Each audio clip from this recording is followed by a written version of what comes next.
Mr. Schumer. Mr. Schumer, no.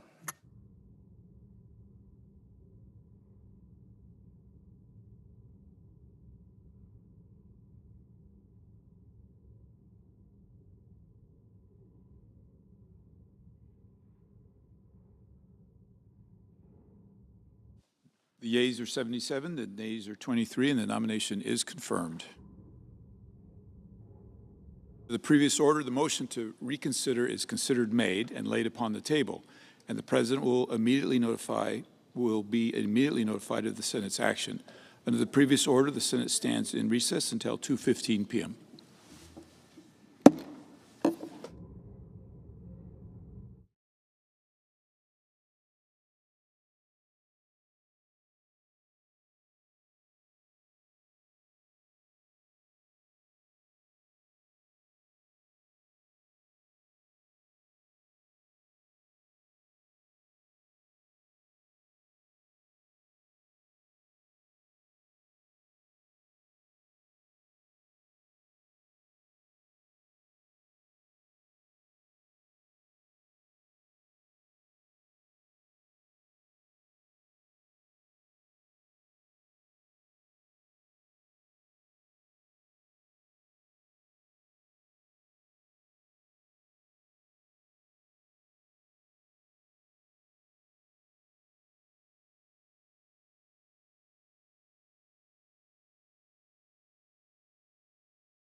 Mr. President, Democratic Leader. I ask unanimous, excuse me, I ask unanimous consent the quorum be dispensed with. Without objection. So, Mr. President, yesterday, Elon Musk took issues to my warning that DOGE is operating in many ways like a shadow government. Here's what I said. I said, quote, DOGE is not a real government agency. Quote, DOGE has no authority to make spending decisions. Quote, DOGE has no authority to shut programs down or ignore federal law. DOGE's conduct, I said, cannot be allowed to stand. Congress must take action to restore the rule of law.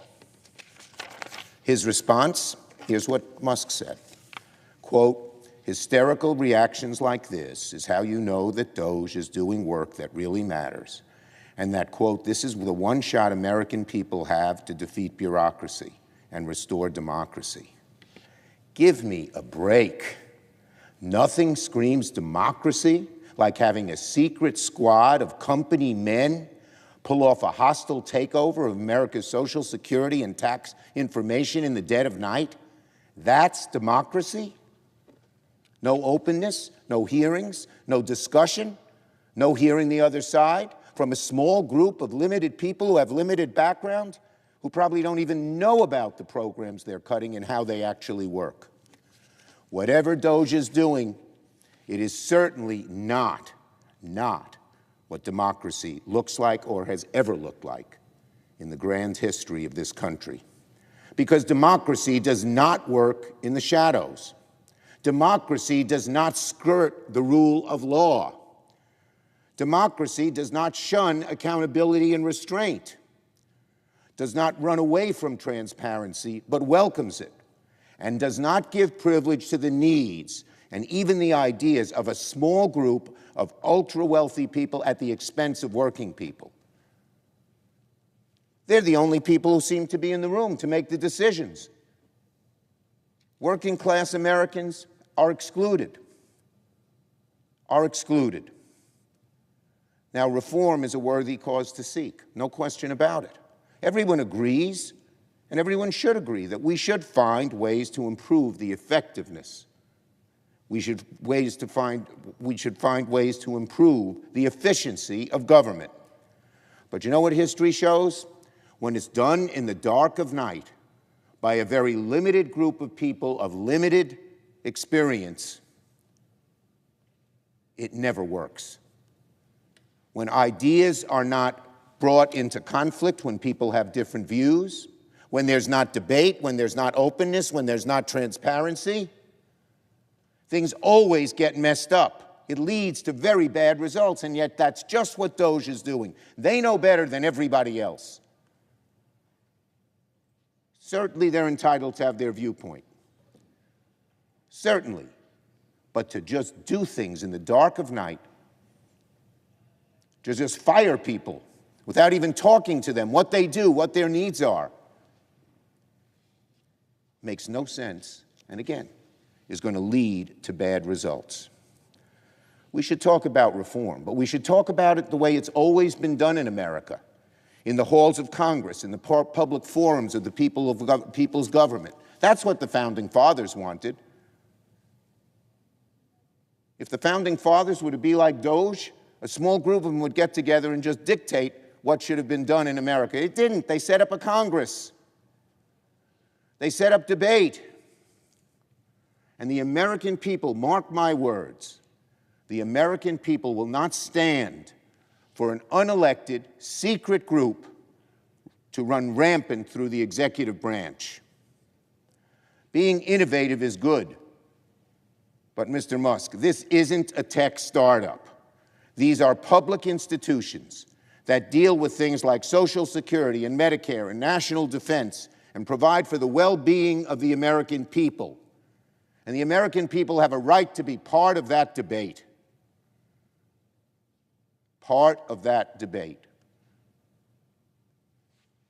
The elections occurred, and one viewpoint got a few more votes than the other, but that doesn't mean we throw out democracy. That doesn't mean what's been done for centuries in this country should just go out the window and be substituted by a small group of people who think they know a lot more than the wisdom of the American people. So that is why this week, Leader Jeffries and I will join together to push legislation to prevent unlawful meddling in the Treasury Department's payment systems, to prevent everyone's records from being made available to a small group of people who can look at them at will, when this has always been kept secret and always been protected, your tax returns and your payment systems and things like that, and it affects average Americans. And who knows, maybe next they'll say, let's slash all of this stuff. That's what they seem to want to do in their $2.5 trillion desire to cut government.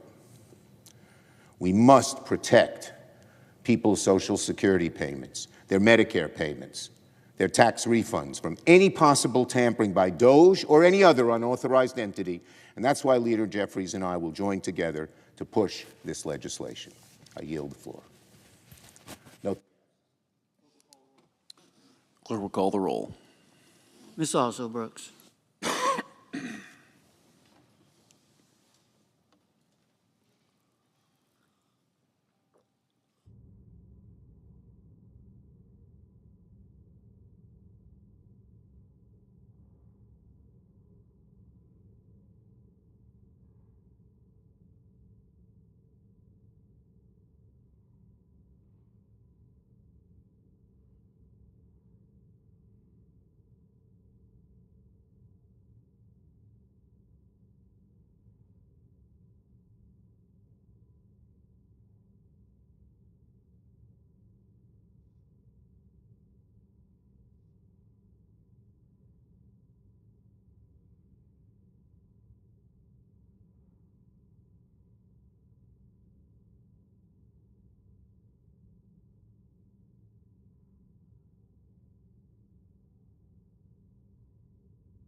Republican whip. Mr. President, I ask unanimous consent that the quorum call be vitiated. Without objection. Thank you, Mr. President. Mr. President, the Justice Department needs a leader who has the qualifications, the experience, the determination, and the moral clarity to keep our nation safe. Florida Attorney General Pam Bondi is that leader. She has my vote and my vocal support. The Attorney General is America's top prosecutor. The role should be filled by an experienced prosecutor. Well, Attorney General Bondi has prosecution experience, a lot of it. She spent almost 30 years as a criminal prosecutor and then a state attorney general. She has more trial experience than any modern-day U.S. Attorney General. Attorney General Bondi is the most experienced career criminal prosecutor ever to be America's chief law enforcement officer. She is ready to lead on day one. In Florida, Attorney General Bondi prosecuted a range of violent crimes and criminals. She locked up the worst of the worst for the worst offenses. Her signature achievements were in fighting illegal drugs and in fighting human trafficking. When she first became Florida's Attorney General in 2011, the state was overrun with things known as pill mills. They were operations that were running to sell opioids. Pam shut them down. She locked up the drug dealers, she pushed for stronger laws, and she stopped the spread of synthetic opioids.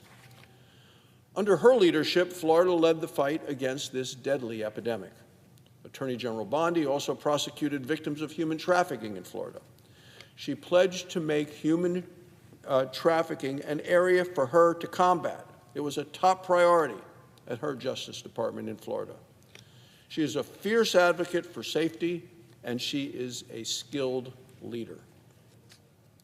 The Department of Justice is a huge agency. It controls 40 separate organizations. It employs more than 115,000 people.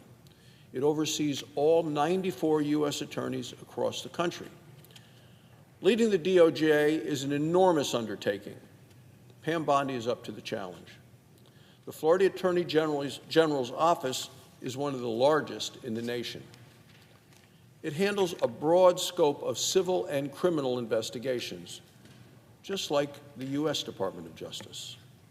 She led that office effectively and efficiently, and she will do the same thing now as Attorney General. And she has received overwhelming support from all across the country. More than 100 former senior DOJ officials wrote a letter to the Judiciary Committee in support of Pam Bondi. Here's what they said about her track record. They said, quote, "It shows the no-nonsense, law and order, pro-law enforcement approach that she will bring to the Department of Justice." That's their quote. The Fraternal Order of Police also urged the Senate to confirm Pam Bondi. This is an organization of over more than 377,000 members of law enforcement. She's also earned the support of Second Amendment advocates. U.S. Attorney General Pam Bondi will stand in stark contrast to the prior administration's Justice Department. The previous administration gave us 2 tiers of justice. It labeled parents as domestic terrorists when they attended school board meetings. It brought charges against pro-life protesters, threw them in prison. It worked with left-wing judges and prosecutors to try to throw President Trump in jail. That's what we had in the last administration. This doesn't even begin to get into the Russiagate hoax or covering up for Hunter Biden. In those cases, we saw rogue federal agents try to subvert the democratic process. At her hearing before the Judiciary Committee, Attorney General Bondi promised a different path. Instead of playing politics, Pam Bondi pledged to enforce the law fairly, fully, and faithfully. And she said in her opening statement she will return the Department of Justice to its core mission of keeping Americans safe and vigorously enforcing the law. Her commitment to the Constitution, to public safety, and equal justice under the law is exactly what our nation needs today. The partisan, politicized, and polarizing prosecutions are now over. Pam Bondi will usher in a new era of safety, of sanity, and of justice. She has my vote to be the U.S. Attorney General. Mr. President, on another matter, today the Senate's going to confirm former Congressman Doug Collins. Congressman Collins is the nominee to be the Secretary of Veterans Affairs. Caring for our veterans is a top priority for President Trump and Republicans. As Abraham Lincoln famously spoke, our nation has a duty to care for him who shall have borne the battle. That's why I'm glad that President Trump has nominated Congressman Collins. Congressman Collins knows what it means to be a veteran because he is a veteran, as are you, Mr. President. He deployed to Iraq as a military chaplain. He visited wounded service members in the hospital. He prayed for them. He comforted them. In Congress, Congressman Collins continued to serve our veterans. He received bipartisan support from the Senate Veteran Affairs Committee. The vote was 18 in favor and only 1 opposed. Looking at his record, it's obvious why. Because Congressman Collins will improve veterans' access to care, not get in the way. He will also address the alarming rate of veteran suicide and homelessness. As he told the committee, we will not stop until we succeed on behalf of the men and women who have worn the uniform. Congressman Doug Collins will pursue his mission with duty and with devotion. He has my full support. Thank you, Mr. President, and I yield the floor. Absence of a quorum. The clerk will call the roll. Ms. Also-Brooks.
President.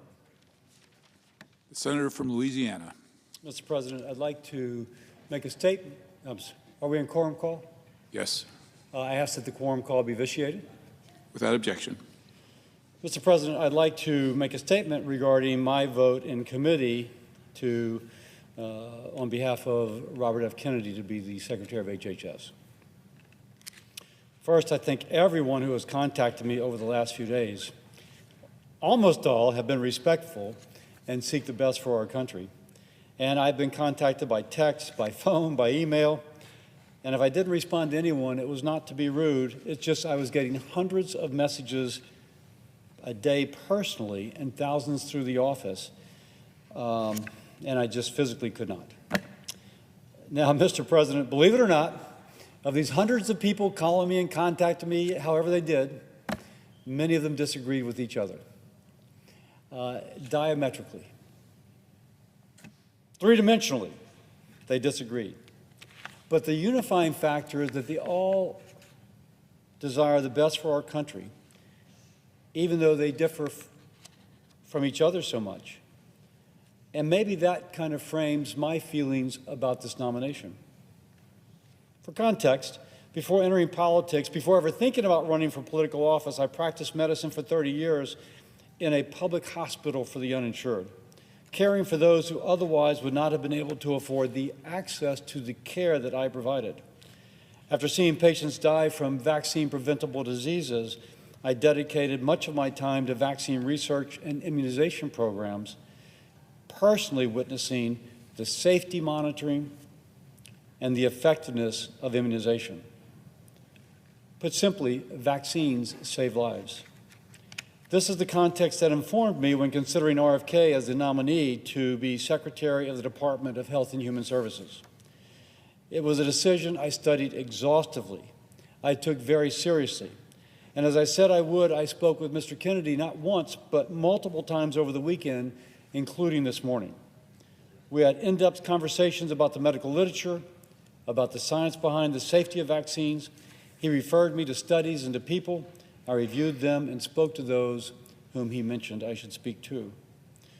Now, the most notable opponents of Mr. Kennedy were pediatricians on the front lines of our children's health who regularly have to combat misinformation, combating vaccine skepticism with correct information that comes from their education, their training, and experience as physicians. They are aware of the falling vaccine rates and the inevitability of increasing hospitalizations and deaths of children from vaccine-preventable diseases. They are aware that children are now contracting diseases that they would not have contracted if the child was vaccinated. Now, I heard from others impassioned about the need to address chemicals in our food and a belief that we are victims of large impersonal forces maximizing profits while sacrificing our health. And there is evidence for that. Although food safety is principally a USDA concern, I strongly agree that this is an issue society must address. Other RFK supporters are concerned regarding environmental risk. They fear these risks are being ignored by authorities. Mr. Kennedy's history of environmental activism motivates their support. I pointed out that the Environmental Protection Agency monitors this, not the Department of Health and Human Services, but they still feel that he can make a difference. So as I looked how to resolve this, I returned to where I began. Would it be possible to have Mr. Kennedy collaborate in helping public health agencies re-earn the trust of the American people? Now, regarding vaccines, Mr. Kennedy has been insistent that he just wants good science and to ensure safety. But on this topic, the science is good. The science is credible. Vaccines save lives. They are safe. They do not cause autism. There are multiple studies that show this. They are a crucial part of our nation's public health response. But as someone who's discussed immunizations with thousands of people, I do recognize that many mothers need reassurance that the vaccine their child is receiving is necessary, effective, and most of all safe. While I'm aligned with Mr. Kennedy as regards ultra-processed food, reforming NIH, and taking on chronic disease, once more, it leaves vaccines. Now, Mr. Kennedy and the administration reached out seeking to reassure me regarding their commitment to protecting the public health benefit of vaccination.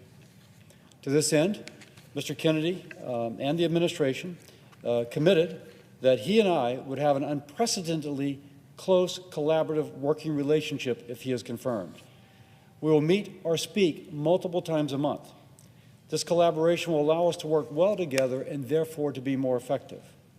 Mr. Kennedy has asked for my input into hiring decisions at HHS beyond Senate-confirmed positions, and this aspect of the collaboration will allow us to represent all sides of those folks who are contacting me over this past weekend. He has also committed that he had worked within current vaccine approval and safety monitoring systems and not establish parallel systems. If confirmed, he will maintain the Centers for Disease Control and Prevention's Advisory Committee on Immunization Practices recommendations without changes. CDC will not remove statements on their website pointing out that vaccines do not cause autism. Mr. Kennedy and the administration also committed that this administration will not use the subversive techniques used under the Biden administration, like sue and settle, to change policies enacted by Congress without first going through Congress. Mr. Kennedy and the administration committed to a strong role of Congress. Aside from he and I meeting regularly, he will come before the Help Committee on a quarterly basis if requested. He committed that the Help Committee chair, whether it's me or someone else, may choose a representative on any board or commission formed to review vaccine safety. If he is confirmed, HHS will provide a 30-day notice to the Help Committee if the agency seeks to make changes to any of our federal vaccine safety monitoring programs, and Help Committee will have the option to call a hearing to further review.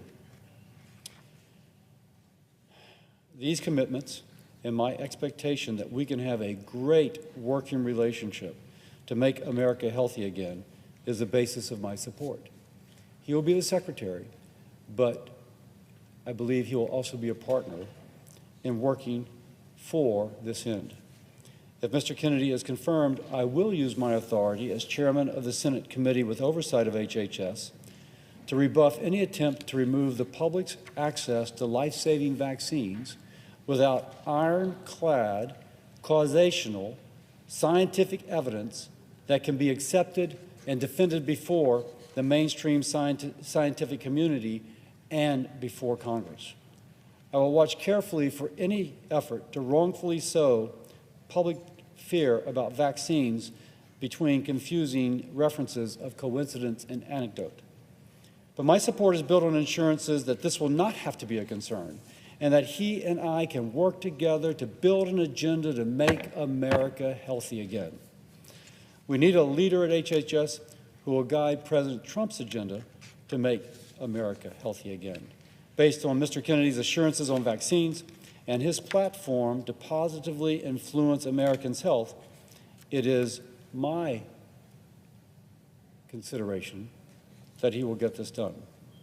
As I've said, it's been a long, intense process, but I've assessed it as I would assess a patient as a physician.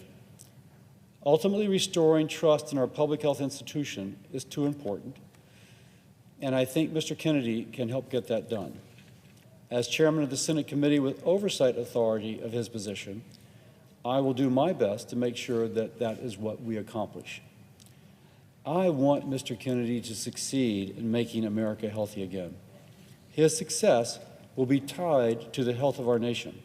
He has the opportunity to address the most pertinent issues affecting Americans' health. We also need to reform institutions like FDA and NIH, and those, as already been indicated, are my priorities as chairman of the Help Committee. I look forward to his support in accomplishing this. If confirmed, I look forward to working together with Mr. Kennedy to achieve President Trump's mission of improving the health of all Americans. And with that, I yield.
The senator from Kansas. Mr. President, I ask for an a quorum call. We are not. Thank you, Mr. President.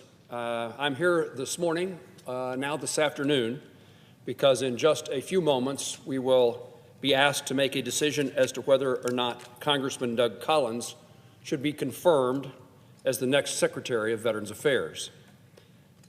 I am speaking today to encourage my colleagues to make that happen. I believe caring for the men and women who have served our nation in uniform and for their loved ones they leave behind and for their families is one of our nation's most sacred obligations. We owe those who served all that they are entitled to and perhaps more.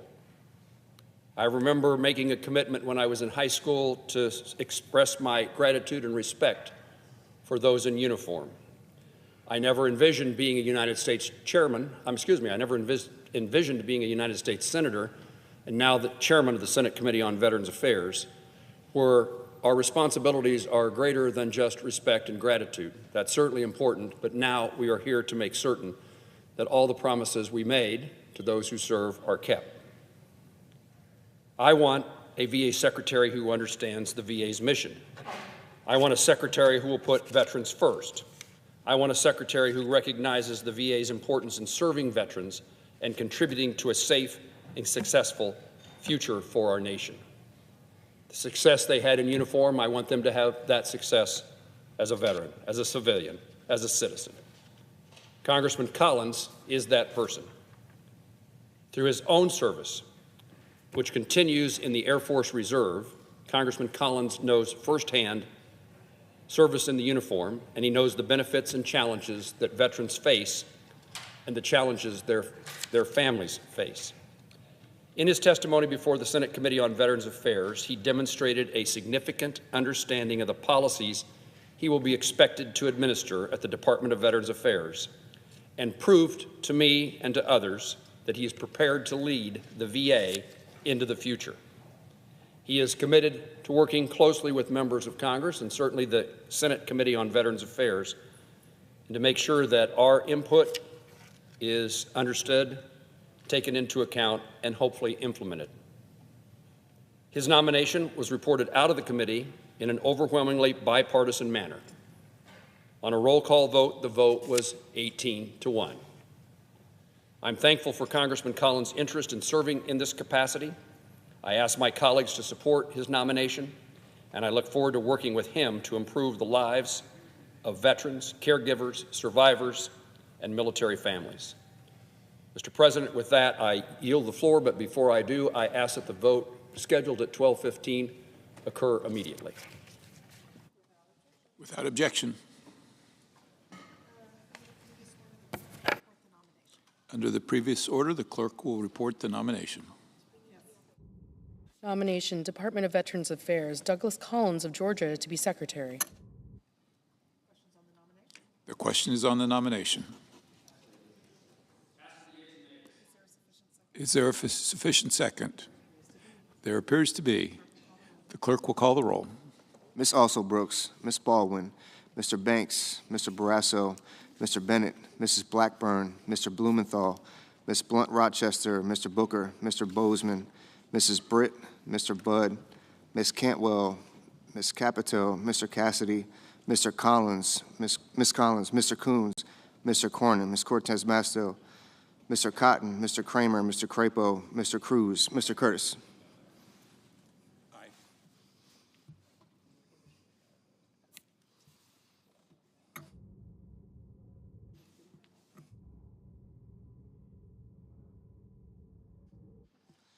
Mr. Daines, Ms. Duckworth, Mr. Durbin, Ms. Ernst, Mr. Fetterman, Mrs. Fisher, Mr. Gallego, Mrs. Gillibrand, Mr. Graham, Mr. Grassley, Mr. Haggerty, Ms. Hassan, Mr. Hawley, Mr. Heinrich, Mr. Hickenlooper, Ms. Hirono, Mr. Hoven, Mr. Husted, Mrs. Hyde-Smith, Mr. Johnson, Mr. Justice, Mr. Kane, Mr. Kelly, Mr. Kennedy, Mr. Kim, Mr. King, Ms. Klobuchar, Mr. Lankford, Mr. Lee, Mr. Lujan, Ms. Lummis, Mr. Markey, Mr. Marshall, Mr. McConnell, Mr. McCormick, Mr. Merkley, Mr. Moran.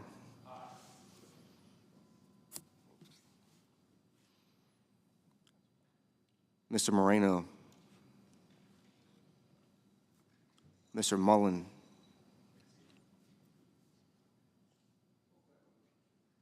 Ms. Murkowski,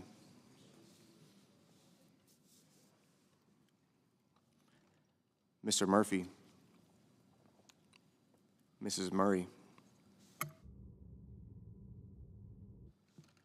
Mr. Ossoff, Mr. Padilla, Mr. Paul, Mr. Peters, Mr. Reed, Mr. Ricketts, Mr. Risch, Ms. Rosen, Mr. Rounds, Mr. Sanders, Mr. Schatz,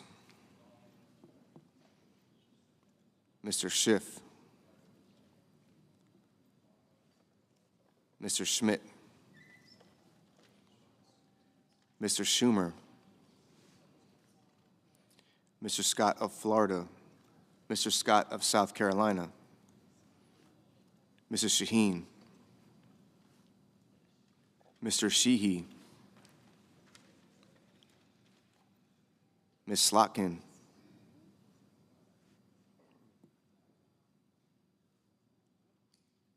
Ms. Smith,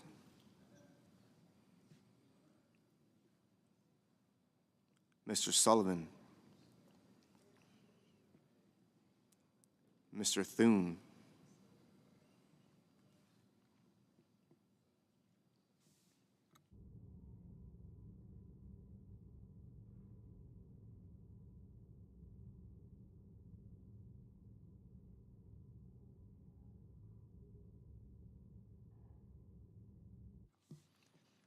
Mr. Tillis,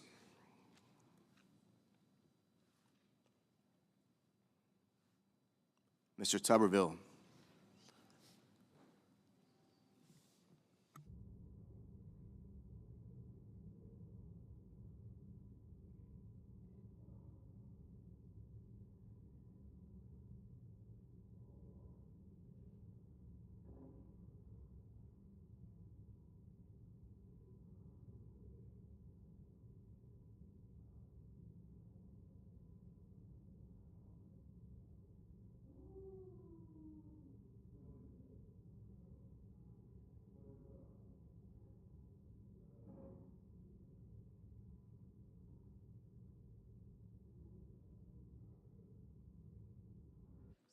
Mr. Van Hollen, Mr. Warner, Mr. Warnock,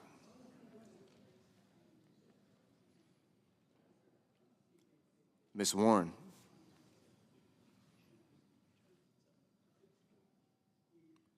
Mr. Welch,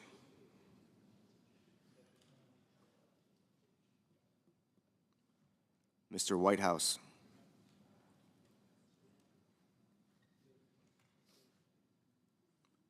Mr. Wicker,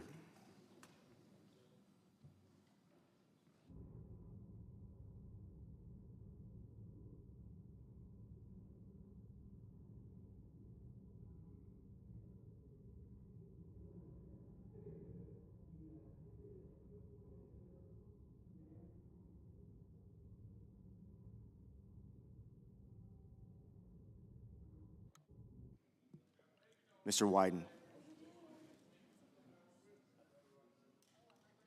Mr. Young,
Senators voting in the affirmative: Barrasso, Cassidy, Cornyn, Crapo, Curtis, Kelly, Moran, Paul, and Sheehy. No senator voted in the negative. Mr. Hawley, aye.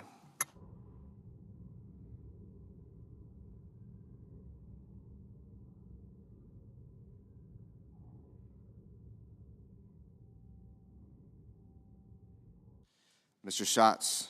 Mr. Schatz. No.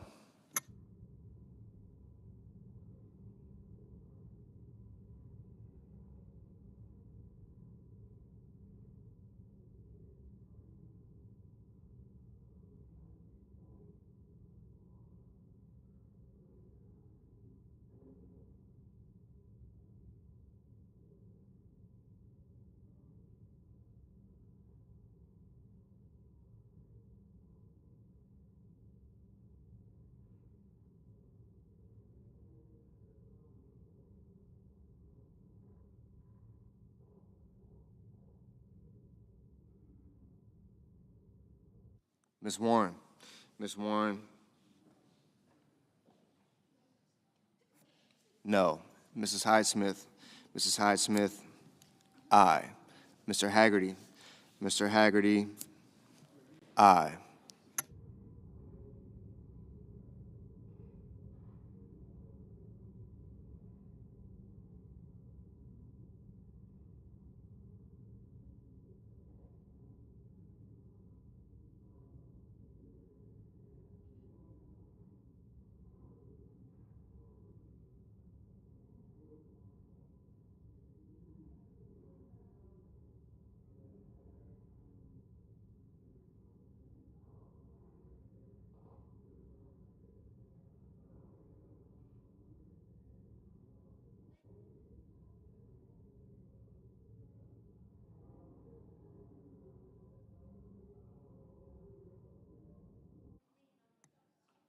Mr. Lujan. Mr. Lujan. Aye.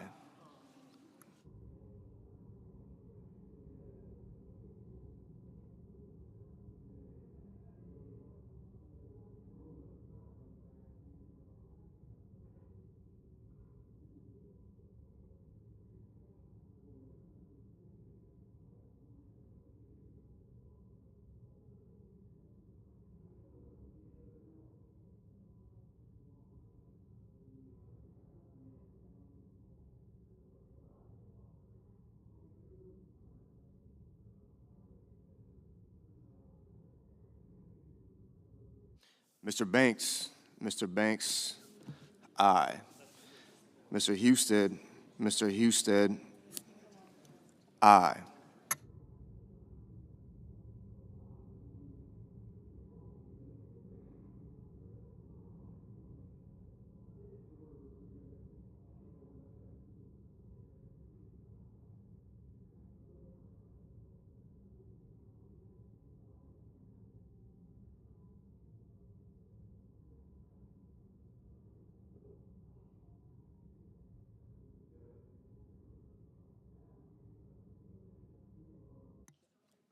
Mr. Schmidt. Mr. Schmidt. Aye. Mrs. Fisher. Mrs. Fisher. Aye.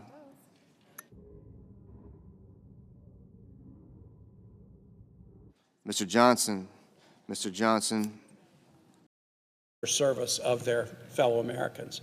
I was at church on Sunday. I go to a church that is a high percentage of Congolese refugees who are here under humanitarian visas or refugee status.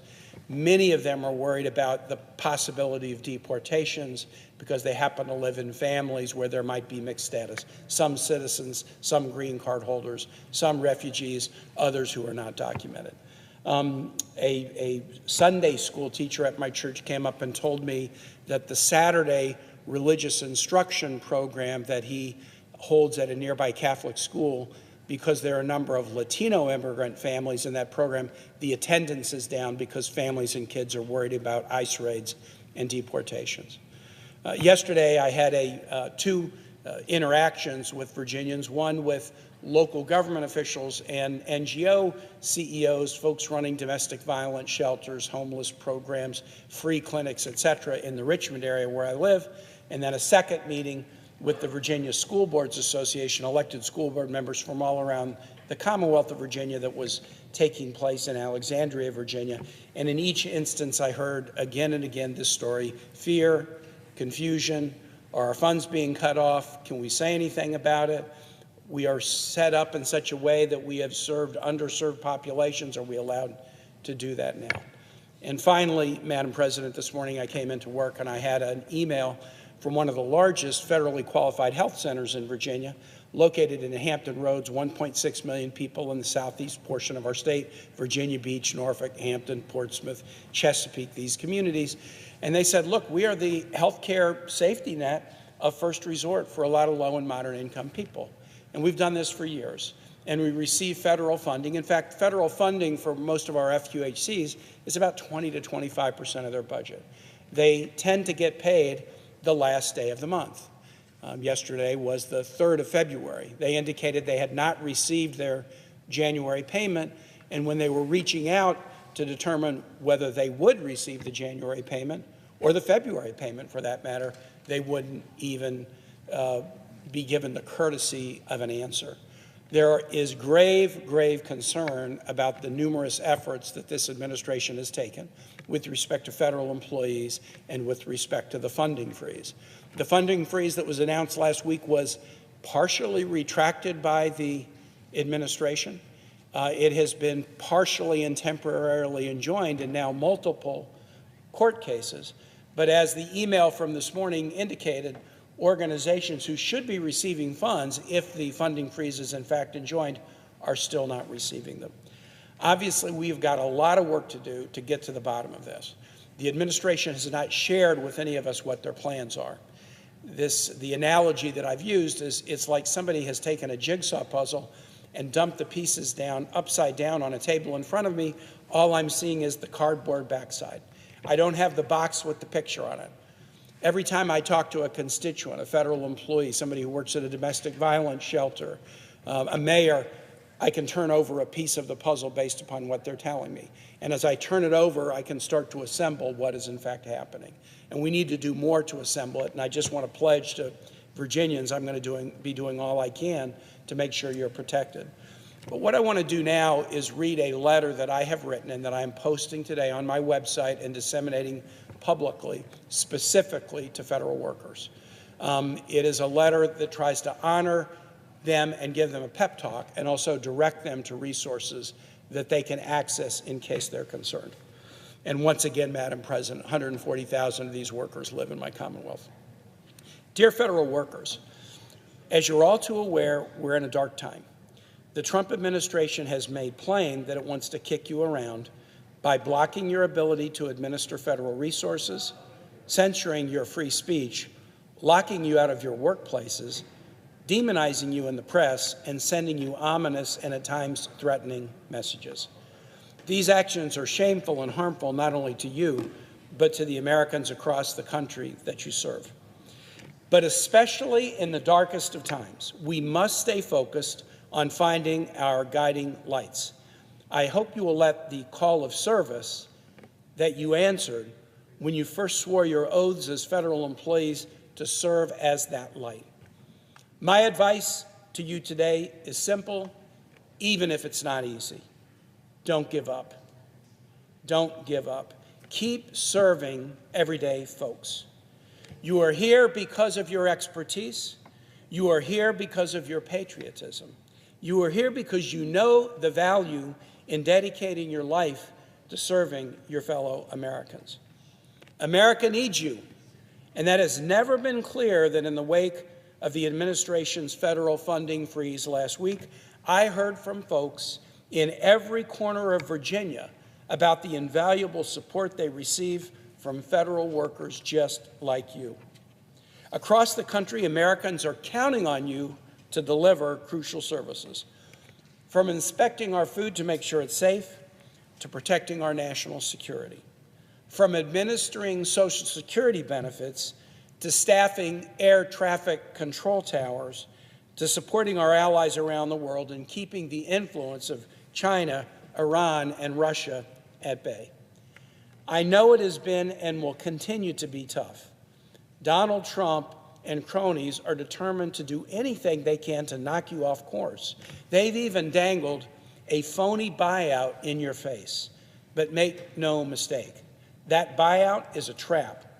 Donald Trump has no authority to offer you a resignation buyout. Don't trust a guy with a long history of stiffing contractors by taking him up on a sham deal that he won't follow through on. You aren't alone. I'm going to be here with you every day working alongside you in service. I want to share with you some specific ways in which I want to be a resource to you. On my website, kane.senate.gov, I am collecting stories from federal workers about what you are experiencing. Under no circumstances will I publicly share any information you send me without your consent. You can also choose to submit your information anonymously if you prefer. I will be updating my webpage with information that may be helpful to you, including summaries of your rights, recourse you can seek if you believe you are being illegally terminated, and answers to other frequently asked questions my office is receiving. Please know that I'm doing everything I can to stand up for you, just like you're standing up for and serving American people. Thanks for all that you do. And with that, Madam President, I yield the floor and note the absence of a quorum. The clerk will call the roll. Ms. Also Brooks.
The Senator from Washington. Madam President, are we in a quorum call?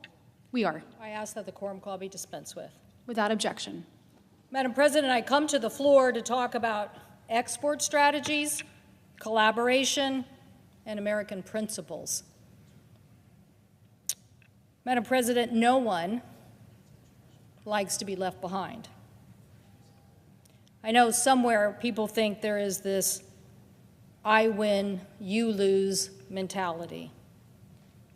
But what happened to let's grow the pie instead of just hoarding a few pieces that are left? Growth, not contraction, is the right solution. The world is more connected, not necessarily because of just because of globalization. We are now more connected because of technology, and nothing we are doing is going to stop that. The speed of information is empowering anyone with an internet connection, aided by the brain of an AI app, to get answers and ideas hundreds of times faster than ever before. Do we need new principles for the information age? Rules the world and we should strive to adhere to? I definitely agree. But Madam President, I thought we were for capitalism.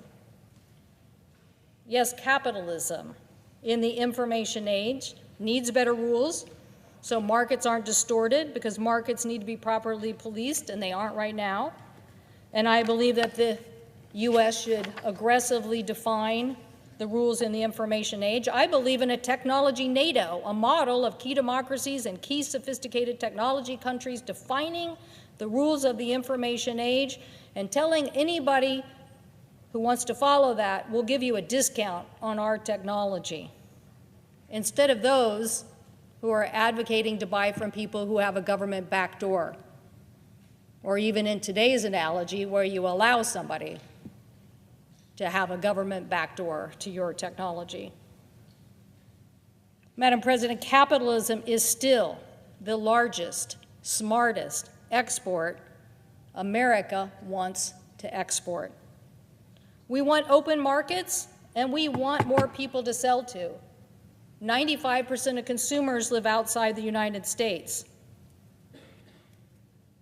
Now, it's clear not all the world community is down with capitalism, especially places like China or North Korea.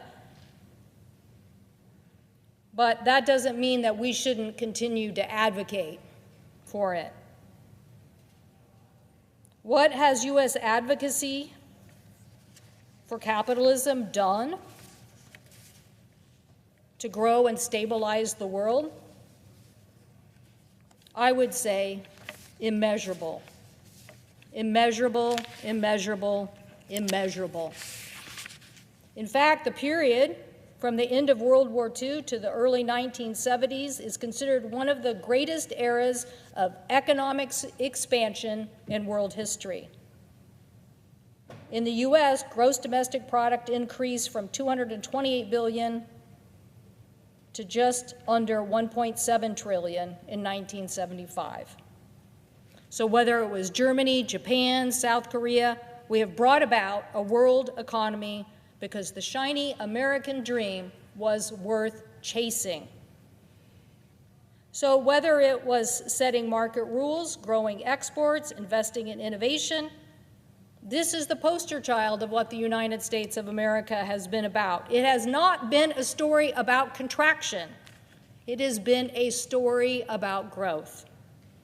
The impacts of the U.S. economy can't be ignored, but to outcompete our adversaries, we need coalitions, not go-it-alone strategies. Why do we fear this if we think our principles are correct? But somehow, the current administration thinks that we've been hurt more than we've been helped in this global equation, and they want us to believe that somehow there is a win-win situation on tariffs that they can deliver on. The American people are demanding leadership here in Washington. They want us to work together. They want us to have the best interests of the country at hand. My guess is they think that on a global basis too. I know my farmers do. Farmers, always the big potential loser in a trade war, want us to work out better economic opportunities for their future. But there are those in this administration who think we can close our borders, chill trade with tariffs, and somehow make time stand still. Well, I got news for people. The information age has blown a hole in that theory, even if there was justification for the time stand still theory before the information age. You just cannot drop anchor in the middle of this storm. You need to get to a stable harbor and create an opportunity for the future. And trade, Madam President, not only grows economic opportunity, it helps change culture. And there are some cultures that are worth affecting. It's better to have a job than be attracted to join a terrorist organization. It's better to create economic stability than fueling poverty and migration. And tariffs are a distortion of markets. Tariffs mean we disagree. It very rarely means the disagreement will be resolved quickly. It usually means people will retaliate, and the escalation of that retaliation will hurt consumers, so much so that eventually someone will blink. The payers in this dispute, though, are never the government leaders. No, it's the workers who lose their job. It's the family that pay higher cost. It's the community that lose their economic activity and tax revenue. And that is why it is so important in this day and age that we talk more about the 3 C's: collaboration, capacity building, and coalitions. Capacity building gives us the ability to accelerate innovation.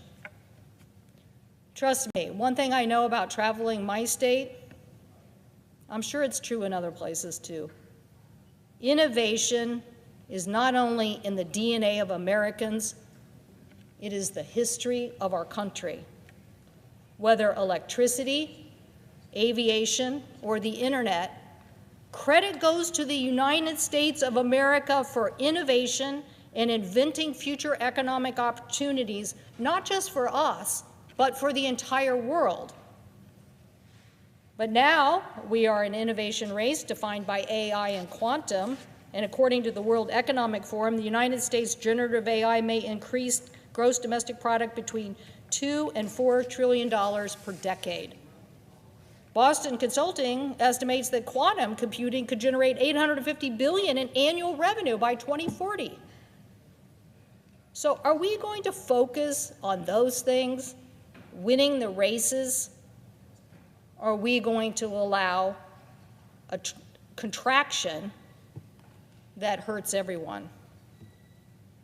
Obviously, going all in on AI and quantum can help ensure that our country maintains both economic and military advantages, but we definitely have to collaborate with like-minded nations who also want to grow AI and set the rules if you want to beat China's ultimate Belt and Road Initiative, DeepSeek. So, what do we do about the domestic impacts of trade? Well, I can tell you some sure don'ts right away. You don't abolish the Trade Adjustment Assistance Program designed to protect impacted workers from trade, which is what has happened with the other side of the aisle. We need to be intentionally upskilling workers to help them in impacted sectors. I have met and talked to so many Americans. They are smart, talented, hardworking, striving, and they only ask for one thing: opportunity. If you bet on them, they will do the rest. I often think, Mr. President, of 2 major shifts in workforce policy in the United States. World War II, where we didn't have a workforce and the women showed up in the factories and delivered production. And when the men returned from World War II and everybody wondered what the economy of the future would be, and we gave them the GI Bill, and they created it. So we don't cut workforce training. We invest in 2-year skill training programs at our high school. We make sure that we turn to apprenticeships. We return to the skilling of the jobs that are needed today. You also don't cut export programs like the State Trade Export Program, STEP, or the Export-Import Bank. But what do you do? Well, let's go back to those 3 C's: collaboration, coalition building, and capacity building. We will bring more high-wage manufacturing jobs back to the United States, fostering the investment landscape by continuing on the path of the CHIPS and Science Act and the bipartisan infrastructure bill. Those have put real investments in the United States of America and have started us on the path towards growing the middle class again. But we need to continue to invest in science. We need a robust R&D tax policy for inventors and manufacturers, and we need to help our manufacturers with capital investment, equipment modernizations to help them with their factories. I've seen this in places like Madison, Maine, or Longview, Washington, where we helped revitalize long-standing paper industry into new opportunities for the future. So how do we deal with China? Well, they aren't playing by the rule. They are manipulating and flooding markets. But I guarantee you that just a fear of China is not the answer, and solutions like collaboration and coalition building are critical, particularly in the information age. China does have the largest gross domestic product, about 19% of GDP. In the global economy, the U.S. represents about 15%. But if the United States works to create markets with like-minded partners like Japan, Europe, and the UK, and builds a coalition of like-minded democracies grounded in the rule of law, we can flip the script and have a market representing 34% of GDP. And if we take the next step and expand coalitions to include partners like Canada, South Korea, Australia, New Zealand, and India, then we're looking at a market that instead of China's 19% accounts for almost half, 47% of global GDP. So why aren't we focusing on that economic opportunity? A lot of people say, well, that's not the America of today. But I'm pretty sure Ben Franklin, about the time he was focusing on electricity, also went to France and helped build a coalition essential for the founding and continuation of our country. So don't tell me it's not in our DNA to do this. There is so much more we could and should do working with our allies. Obviously, I mentioned a few: research and development in artificial intelligence, commercializing quantum, scaling safe, affordable fusion technology. And there are many members of Congress who are working on these bipartisan ideas. But we have to remain competitive, and we cannot allow this debate about tariffs take us off our historical course as a nation. As I mentioned, we mapped out how to get investment in the United States of America, and now we need to follow that with the training and skilling of American workers. If the AFL-CIO president, Liz Schuler, and Microsoft president Brad Smith at a recent meeting in Seattle agreed we need to train and skill 500,000 electricians for the United States, why can't we here agree and accelerate that? I'm not even sure we can agree on the acceleration of air traffic controllers, and we have every reason to get that done. Last week, I spoke about additional investments the United States needs to make in Panama, Latin America, and others to modernize bilateral agreements that help us counter China. And as I mentioned, I believe in an aggressive Exim Bank investment to counter China's Belt and Road Initiative. Free trade agreements are a way for us, not tariffs, to gain the leverage we want. South Asia could play an important role in this coalition building, particularly in the Indo-Pacific region.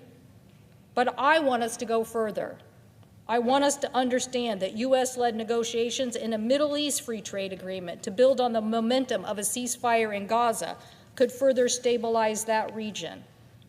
That investments in other programs, and Mr. President, it's tragic that the administration fails to understand the important role USAID plays in capacity building. Mr. President, it is not a tariff-first approach world. It is an information age driven by rapid change where your partners, your friends, your supply chains, getting the innovation implemented and moving faster than your adversary is the key. How will we know that strategy works? Well, I suggest we will know when we're growing the middle class in the United States of America again. Mr. President, the bills we have passed in investing and allowing us to innovate faster are on their way to doing that. Let us not have a trade war disrupt that and dismantle what has been history after history lesson of economic success of this nation, fighting for open markets, capital opportunities, and investing in the ingenuity of America. I thank the President, and I yield the floor.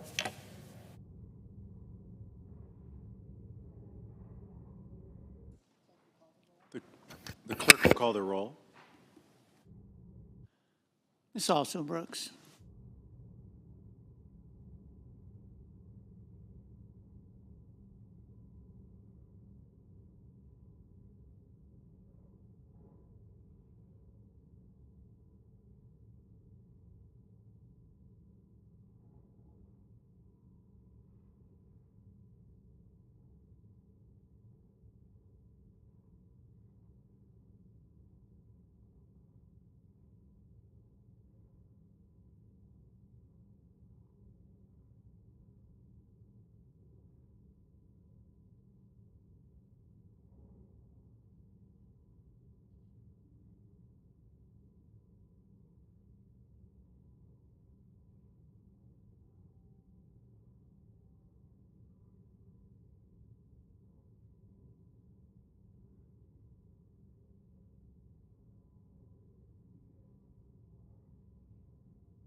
President, the senator from California, suggest we suspend the quorum call.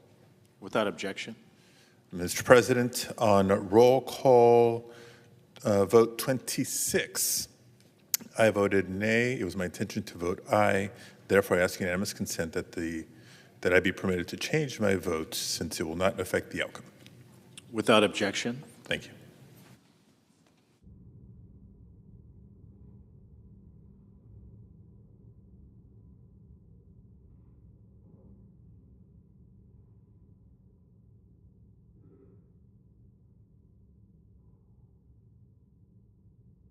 Just seek recognition. I don't need to. Just seek recognition.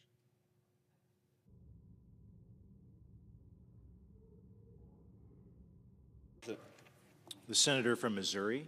Thank you, Mr. President. I stand here to amplify my support that I was able to give in the Judiciary Committee of Pam Bondi, who will hopefully in a few short hours here be confirmed as the next Attorney General of the United States of America. I want to thank, before I do that, the leadership and the hard work of Leader Thune and Senate Majority Whip Barrasso in this entire confirmation process, working at a clip that I think is responsible and one that honors the mandate that President Trump got to shake things up here in Washington, D.C. I think what you saw in November was a dynamic where people weren't particularly happy with what was going on in this town. And they voted for reform. And President Trump is putting together a team of reformers. And look no further than an ideal place for that reform than the Department of Justice. But before I get there, I do want to point out on a personal note that when President Trump announced that he was supporting Pam Bondi, I think I'd said to somebody, this was a home run. And as many of us in this chamber are often outdone by Senator Graham, he described it as a grand slam, touchdown, hole-in-one, ace, hat trick, slam dunk, Olympic gold medal pick, and he was right.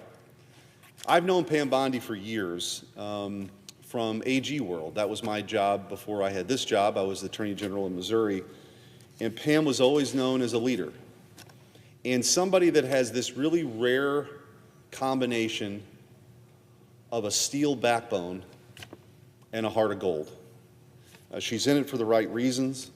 She cares about the rule of law. She started her career from humble beginnings in a small town in Florida, and she wanted to be a prosecutor. We heard in her testimony in the Judiciary Committee that was her goal, was to be a prosecutor, and she spent hours and years in those courtrooms prosecuting the bad guys. And she later became the Attorney General of one of our bigger states, and as I mentioned, she was a leader. She defended the Constitution. She took on the opioid epidemic. She was relentless in taking on human trafficking, and somebody I think that everybody can look up to, not just from a personal perspective and her personal story, but also the way that she took on her job and had accolades from both sides of the aisle. There was actually somebody in the Senate committee who was on the other side of the aisle in Florida that ran for Attorney General the same time Pam Bondi was running for Attorney General and testified to her character. There's just no question that she's supremely qualified for this job. And we're really going to need somebody as the Attorney General to lead the Department of Justice who has that kind of integrity, who believes in the Constitution, believes in individual rights, and getting that department back to where it always should have been, which is fighting crime. Sadly, over the last 4 years, we have seen a Department of Justice gone astray. One that has made headlines, of course, for going after parents who showed up to school board meetings under the auspices of the Patriot Act, treating moms and dads as terrorists, who went to a school board open forum meeting and had concerns about things like critical race theory or forced masking. The full weight of the federal government honed in on parents and Catholics who were treated the same way because they were traditional Catholics, literally setting up informant networks in an effort to spy on them because of their religious affiliation. I'm not talking about the Soviet Union in the 1980s. I'm talking about the United States of America in 2021. What Merrick Garland did to this agency in the Department of Justice is a tragedy. Kash Patel hopefully will move out of the Judiciary Committee here soon and be the next leader of the FBI and restore integrity to that agency as well. But of course, the Department of Justice that Pam Bondi hopefully in a few short hours will be confirmed and then sworn in to lead will restore integrity. In addition to going after Catholics, and in addition to going after families who show up to school board meetings, the very coordinated effort of lawfare by the past administration to take out their chief political rival under the moniker of show me the man and I'll show you the crime can't be dismissed. They're not going to want to talk about that. But the effort to financially ruin President Trump, to literally throw him in jail for the rest of his life, deserves the scorn of the history books. Joe Biden gave a speech in the fall of 2022 calling half of America a threat to democracy, that President Trump would never make it back to the Oval Office, and guess what happened? A series of zombie cases with, at best, novel legal theories were resurrected. In New York, the number 3 person at DOJ left the Department of Justice to join the DA's office in New York. Why would that person want to do that? Well, guess what? President Trump was prosecuted in a Manhattan courtroom not long after that. In state cases, the number 2 person in the DA's office in Atlanta was coordinating with the White House counsel's office on the prosecution of President Trump in Georgia. And then Jack Smith was brought in, who was notorious among legal circles for overzealous and over prosecutions, overcharging, was brought in specifically to take out President Trump. And it was only the Supreme Court ultimately that prevented that. But this was all a scheme devised by the Biden administration to make sure President Trump never got back into office. Well, guess what? He stared it all down, and he won. And we have a real opportunity now to have a level set. I don't think it's right that we have people pursued because of their politics from a criminal perspective. Nothing was out of bounds in the last 4 years by the Biden administration and Merrick Garland. So Pam Bondi is just the kind of person to come in, to restore integrity, to make sure that our Department of Justice is fighting on behalf of the American people and not an attempt, ironically, to undermine our republic, the very accusation that was leveled at Joe Biden's political opponent. And with that, Mr. President, I look forward to voting yes on Pam Bondi and having a real leader, somebody that we can look up to, lead that very important Department of Justice. I yield back.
Mr. President, The Democratic Whip? are we in a quorum call? We are not. Thank you, Mr. President. Mr. President, last week I came to the floor to talk about the chaos that has been created by the announced proposed freeze on federal funding and loans. I want to share a few stories about what I've seen and heard since I spoke on the floor last week. Sharpsburg is near my hometown of Springfield, Illinois, and it has a water system in Christian County. It's in phase 3 of construction of a rural water project.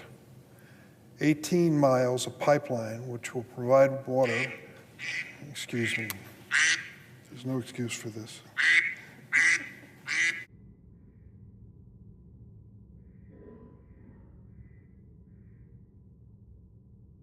Sorry. That may be a first on the Senate floor. I apologize. It contains 18 miles of pipeline providing water to 50 new rural customers. The work is underway. The project is nearly complete, and it'll be in jeopardy if there is a freeze permitted to take effect. What does it mean? It means that these 50 homes and families will be without clean, safe, and affordable water. That is unacceptable.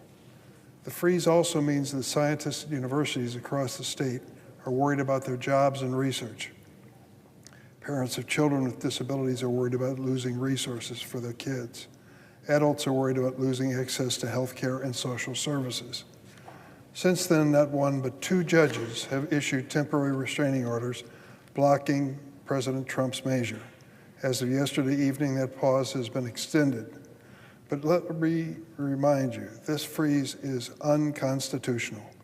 The Constitution gives the power to Congress, not to the President, the power of the purse. And the President has no legal authority to withhold funding that was signed into law for Americans on a bipartisan basis. In the 1970s, former President Nixon tried to impound or withhold funding appropriated by Congress, and in response, Congress passed the Impoundment Control Act of 1974, ICA. ICA is still the law of the land, and it prohibits presidents from withholding funds unless Congress approves the decision through outlined procedures. But consider this. The current administration apparently does not care. The president and his people are ignoring the law, creating chaos in hopes that amidst the confusion, some part of his power grab will stick. He is testing the limits of how much he can chip away at our system of checks and balances. There are reports that unelected Elon Musk and his, quote, government efficiency team now have access to the payment systems of the United States Treasury, which is essentially the checkbook of the entire federal government. Elon Musk tweeted to say he's planning to cut $4 billion in federal spending every single day from now till September 30th. $4 billion a day. I'm appalled to see so many of my Senate Republican colleagues falling in line as President Trump and Mr. Musk attempt to strip Congress of our constitutional authority and cause this kind of pain to our constituents. And I'm disappointed to see so many of my Republican colleagues vote to advance the nomination of President Trump's pick to run the Office of Management and Budgeting, Russell Vought. If this funding stunt is any indication, he is not fit to run that office. The damage from the freeze extends beyond our shores. Bipartisan, congressionally appropriated funds to provide life-saving humanitarian aid and freedom in places like Venezuela, Iran, and North Korea have been ground to a halt. For example, programs like PEPFAR, started by President George W. Bush, and I give him credit for that, with the support of the evangelical community and its partner, the Global Fund, have dramatically curtailed the AIDS epidemic ravaging parts of the world. The program has saved more than 25 million lives. It has been so effective that some have forgotten just how devastating AIDS happened to be in that part of the world, killing more than 2 million a year globally, leaving 14 million orphans in sub-Saharan Africa. Further, USAID Clean Water and Sanitation have provided more than 70 million people with the first time sustainable access to clean water in the last decade. Programs that have a 6-to-1 return in dollars saved in health, economic, and educational terms.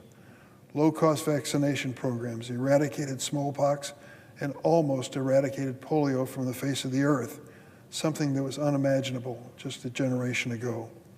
Food grown by American farmers helps save millions of lives when war or natural disaster strike. Gutting such programs puts innocent lives and American influence across the globe at risk. It is senseless, counterproductive, and ill-informed. It increases the likelihood of costlier interventions that don't respect borders, including pandemics, war, and failed states. The U.S. cannot and should not stand alone in the world.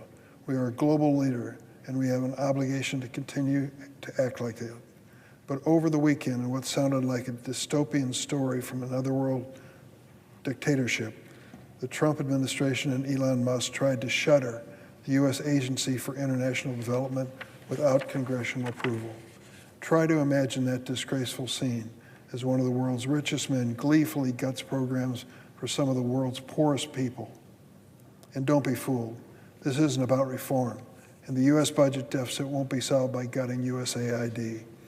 The foreign assistance budget is only 1% of our federal spending, a small, powerful investment that is not only the right thing to do, but the smart thing to do to prevent conflict and famine in failed states, as well as to build alliances and friends around the world. Gutting such programs is a betrayal of American values. Already nations like China sense a strategic opportunity. Under President Trump, when these programs go away, the Chinese will step in. Are Republicans going to roll over and cede congressional power to these bipartisan programs? I sincerely hope not. There's a lot at stake in the first few weeks of this new administration. I want to give the president a chance to show his values, but so far I have to tell you there's a lot of disappointment. This temporary freeze hurt a lot of innocent people, and this notion now of shutting down USAID, I can't imagine Elon Musk would have it on his conscience that so many helpless people would lose the basics in life for his budget plan. He wasn't elected to anything, and I think we should return to the Constitution, which still guides us today and should. I yield the floor and suggest the absence of a quorum. The clerk will call the roll. Ms. Also Brooks.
Mr. President, today Quorum call I would ask that the quorum call be vitiated. without objection. Mr. President, today we find ourselves in a pivotal moment in American history. And millions of Americans, by their actions or lack of action, will determine the future of our country for decades. In my view, the Trump administration is moving this country very aggressively into an oligarchic form of society where extraordinary power rests in the hands of a small number of unelected multi-billionaires. The Trump administration is moving this country very aggressively into an authoritarian society where the rule of law and our Constitution are being ignored and undermined in order to give more power to the White House and the billionaires who now control our government. The Trump administration is moving this country very rapidly toward a kleptocracy, where the function of government is not to serve the needs of ordinary people, but to enrich those who are in power. Mr. President, I think that today is a very good day to recall what one of our great presidents said at Gettysburg in November of 1863. Looking out at a battlefield where thousands of Union soldiers had just sacrificed their lives in the defense of freedom and the ending of slavery, Abraham Lincoln famously stated, and I quote, "The world will no longer remember what we say here, but it can never forget what they did, the soldiers did here. It is for us, the living, rather to be dedicated here to the unfinished work which they who fought here have thus far so nobly advanced. It is rather for us to be here dedicated to the great task remaining before us, the great task remaining before us, that from these honored dead we take increased devotion to that cause for which they gave the last full measure of devotion, that we here highly resolve that these dead shall not have died in vain." And this is how he concluded: "That this nation under God shall have a new birth of freedom, and that government of the people, by the people, for the people, shall not perish from the earth." Government of the people, by the people, for the people, shall not perish from the earth. Mr. President, I fear very much that under President Trump, we are not seeing a government of the people, by the people, for the people, but rather a government of the billionaire class, by the billionaire class, and for the billionaire class. And what is really interesting is that none of this is happening behind closed doors. It's not being done in secret. It's right out there for everybody to see. Several weeks ago, Donald Trump was inaugurated for a second term as president. Standing right behind him were the three richest men in America: Elon Musk, Jeff Bezos, and Mark Zuckerberg. Combined, these three men are worth $920 billion.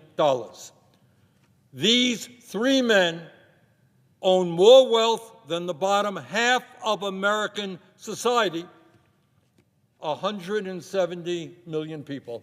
Three guys, 170 million people.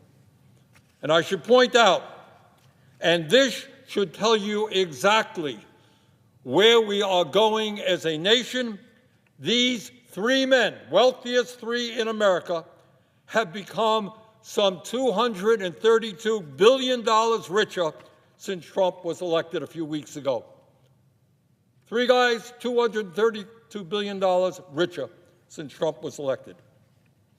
Mr. President, this is how an oligarchic system works. Elon Musk, the wealthiest person in the world and now a key part of the Trump administration, spent over $277 million to get Trump elected. In other words, within a corrupt campaign finance system, which allows billionaires to spend as much as they want, he helped buy the election for Mr. Trump.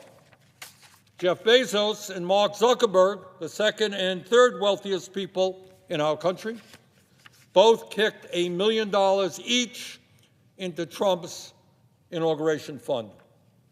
And let us remember that Mr. Bezos, who among other things owns the Washington Post, rescinded the endorsement of that paper for Kamala Harris just before the election. Mr. Bezos was showing early on that he was willing to bend the knee for Donald Trump. Mark Zuckerberg, the founder and CEO of Meta, which owns Facebook and Instagram, agreed to settle a lawsuit with Trump for $25 million. These three multi-billionaires are working with Trump for one very simple reason. They understand that Trump's policies are designed to make the very wealthiest people in this country even richer. Since Trump's election, Mr. Musk has become $154 billion richer. Not bad in a couple of weeks' time. He earned a great investment. He only spent a couple of $100 million on the election, and now he's $154 billion richer. Mr. Bezos has become $35 billion richer, and Mr. Zuckerberg has become $43 billion richer.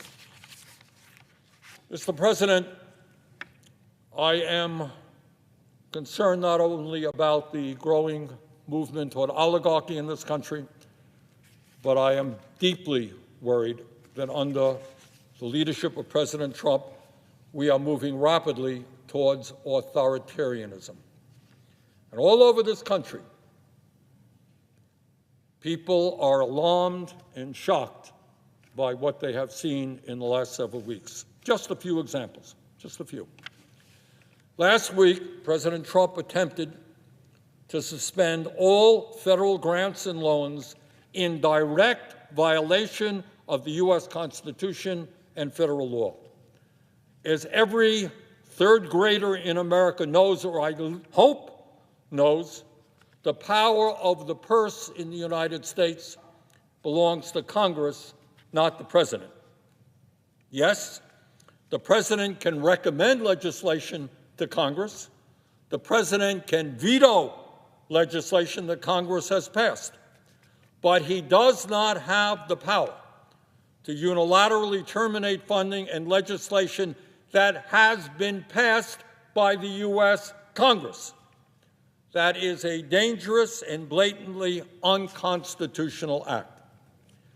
And I should add that Trump's blocking of federal funding would have had a horrific impact on millions of Americans who utilize programs like Medicaid, Head Start, community health centers, Meals on Wheels, homeless veterans programs, and many, many other initiatives. Tens of millions of Americans, including some of the most vulnerable in our country, were impacted by that decision. But that's not all.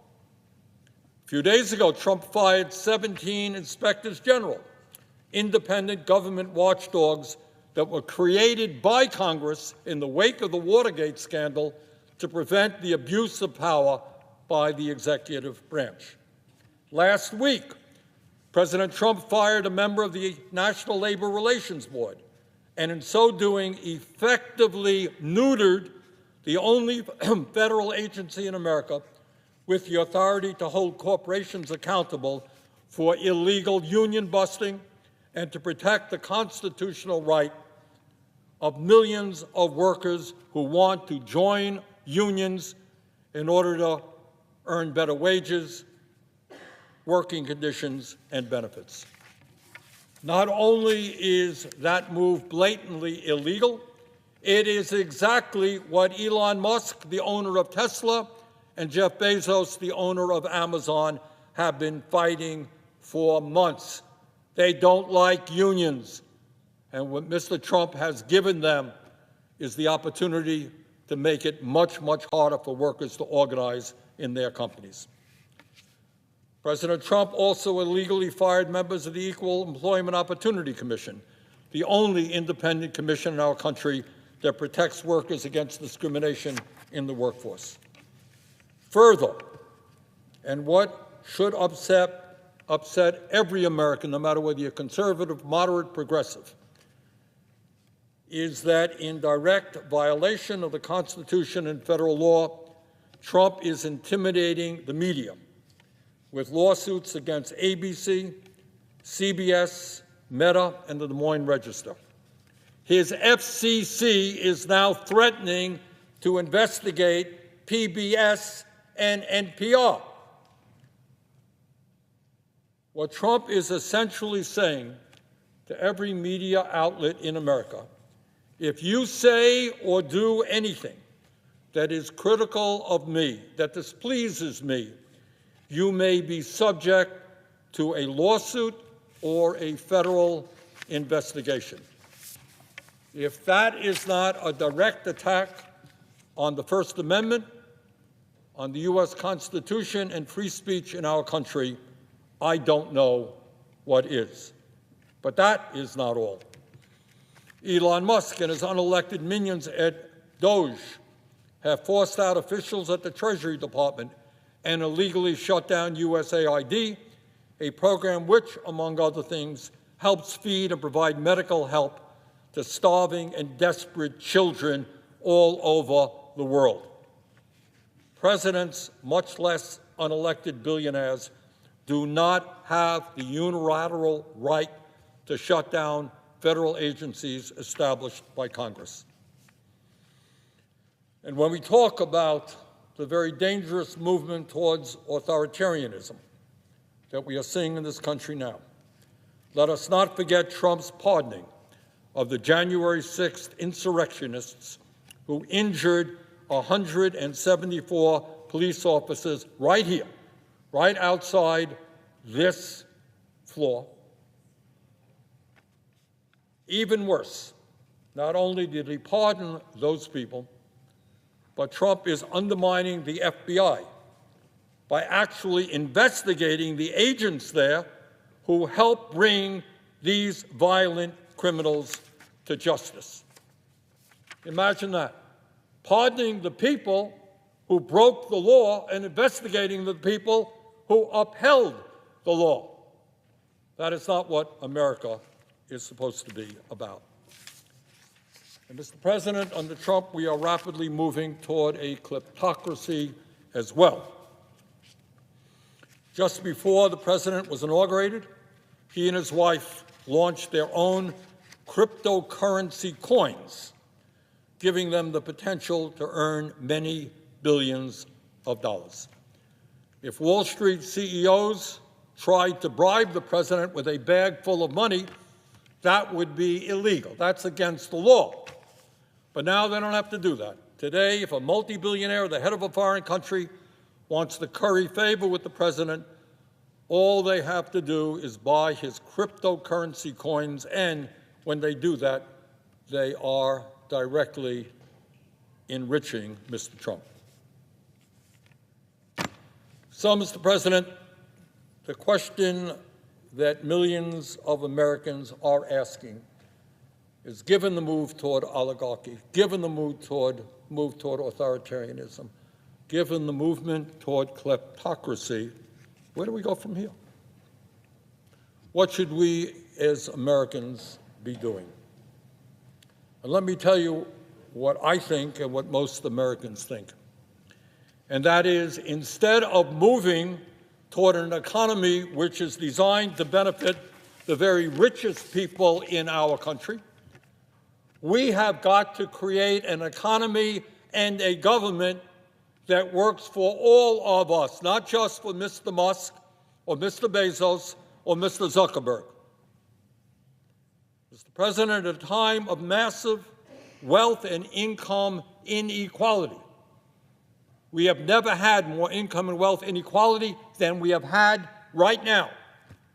It is beyond stupidity to provide more tax breaks to the very richest people in our country and then to pay for those tax breaks by cutting back on Medicaid and other programs desperately needed by working families all across this country.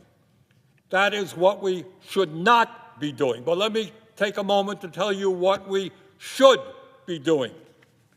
At a time when 85 million Americans are uninsured or underinsured in our broken healthcare system, we have got to do what every other major country on earth does, and that is guarantee health care to all people as a human right, not a privilege. That's what we've got to do. At a time when 1 out of 4 Americans cannot afford the outrageously high prices that the pharmaceutical industry charges, we have got to end the absurdity of the American people paying by far the highest prices in the world for prescription drugs. We have got to cut the cost of medicine in this country in half, making it comparable with what the rest of the world is paying. Mr. President, the federal minimum wage today is $7.25 an hour. That is a starvation wage. Well, 60% of our people, 60% of Americans live paycheck to paycheck. We must raise that minimum wage to a living wage, at least $17 an hour. If you work 40 hours a week in the richest country on earth, you should not be living in poverty. Mr. Musk and Mr. Bezos want to make it harder for workers to join unions. Well, we have got to do exactly the opposite, make it easier for workers to join unions by passing the PRO Act. At a time when we need the best educated workforce in the world, we need to have the best public schools in the world. And among other things, that means we need to substantially raise teachers' salary. We need to attract the best and the brightest young people into education, and we do that, among other things, by making sure that no teacher in America earns less than $60,000 a year. We also radically reform our broken child care system so the little kids in this country get the quality care they need and the workers there are adequately compensated. Mr. President, all over this country, from Vermont to LA, we have a major housing crisis. And it's not just the 800,000 Americans who are homeless. It's millions of working families who are spending 40, 50, or 60% of their limited incomes on housing. Instead of spending almost $1 trillion a year on a wasteful and bloated Pentagon budget, we have got to build millions of units of low-income and affordable housing.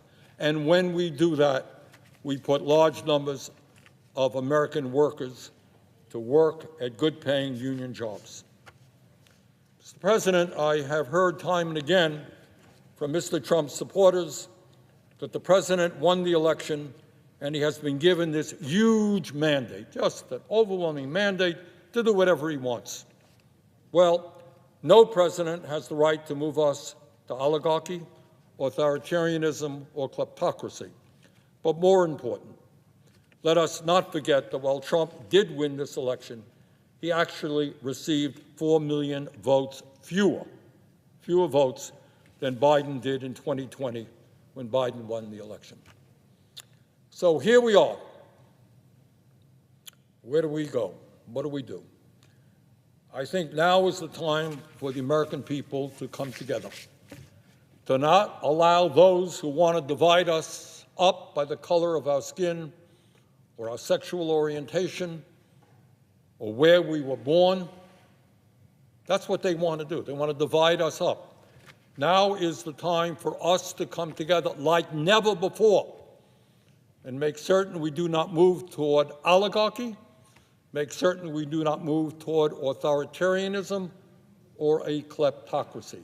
And most importantly, in the richest country in the history of the world, we must understand that we have the capability of providing a decent life for all of our people. We can do that when we stand together and we don't let folks divide us up.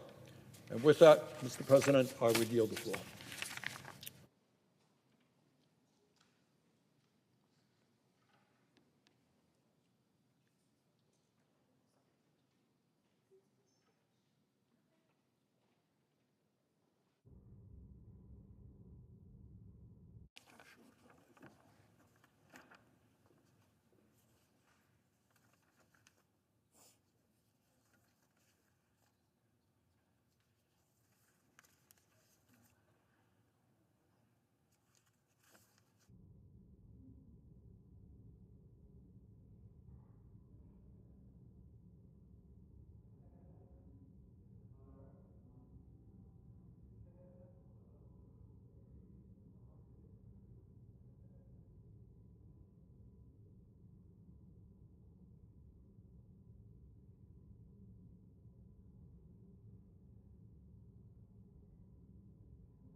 Recognize the senator from Iowa. Before I speak, I've been asked by leadership to make this request unanimous. I have 4 requests for committees to meet during today's session of the Senate. They have the approval of the majority and minority leaders. Duly noted. In a few minutes, probably shortly, I should say, we'll vote to confirm Pam Bondi as the Attorney General of the United States. Before we do, I'd like to speak in support of her nomination, and in doing that, urge my colleagues to vote for her, hopefully in a bipartisan way like we had for Garland under Biden administration. Ms. Bondi has been nominated to one of the most important offices in our country, and she's shown that she's up to that task. Her impressive record and presentation at her hearing are proof that she's ready to take the helm of the Justice Department. Ms. Bondi made history in 2010 as the first woman elected to be Florida's Attorney General. She held this role for 8 years after she was comfortably reelected by the people of Florida to that second term. 8 years of service as Attorney General of the third largest state in this union is excellent preparation for the role of Attorney General of the United States. As Florida's Attorney General, Ms. Bondi was a member of the Florida Cabinet, its chief legal officer, and led a very large agency. She handled many issues at the state level that she'll be handling at the federal level. And by all accounts, she's handled these jobs expertly. As Attorney General, Ms. Bondi didn't shy away from hard work or complicated problems.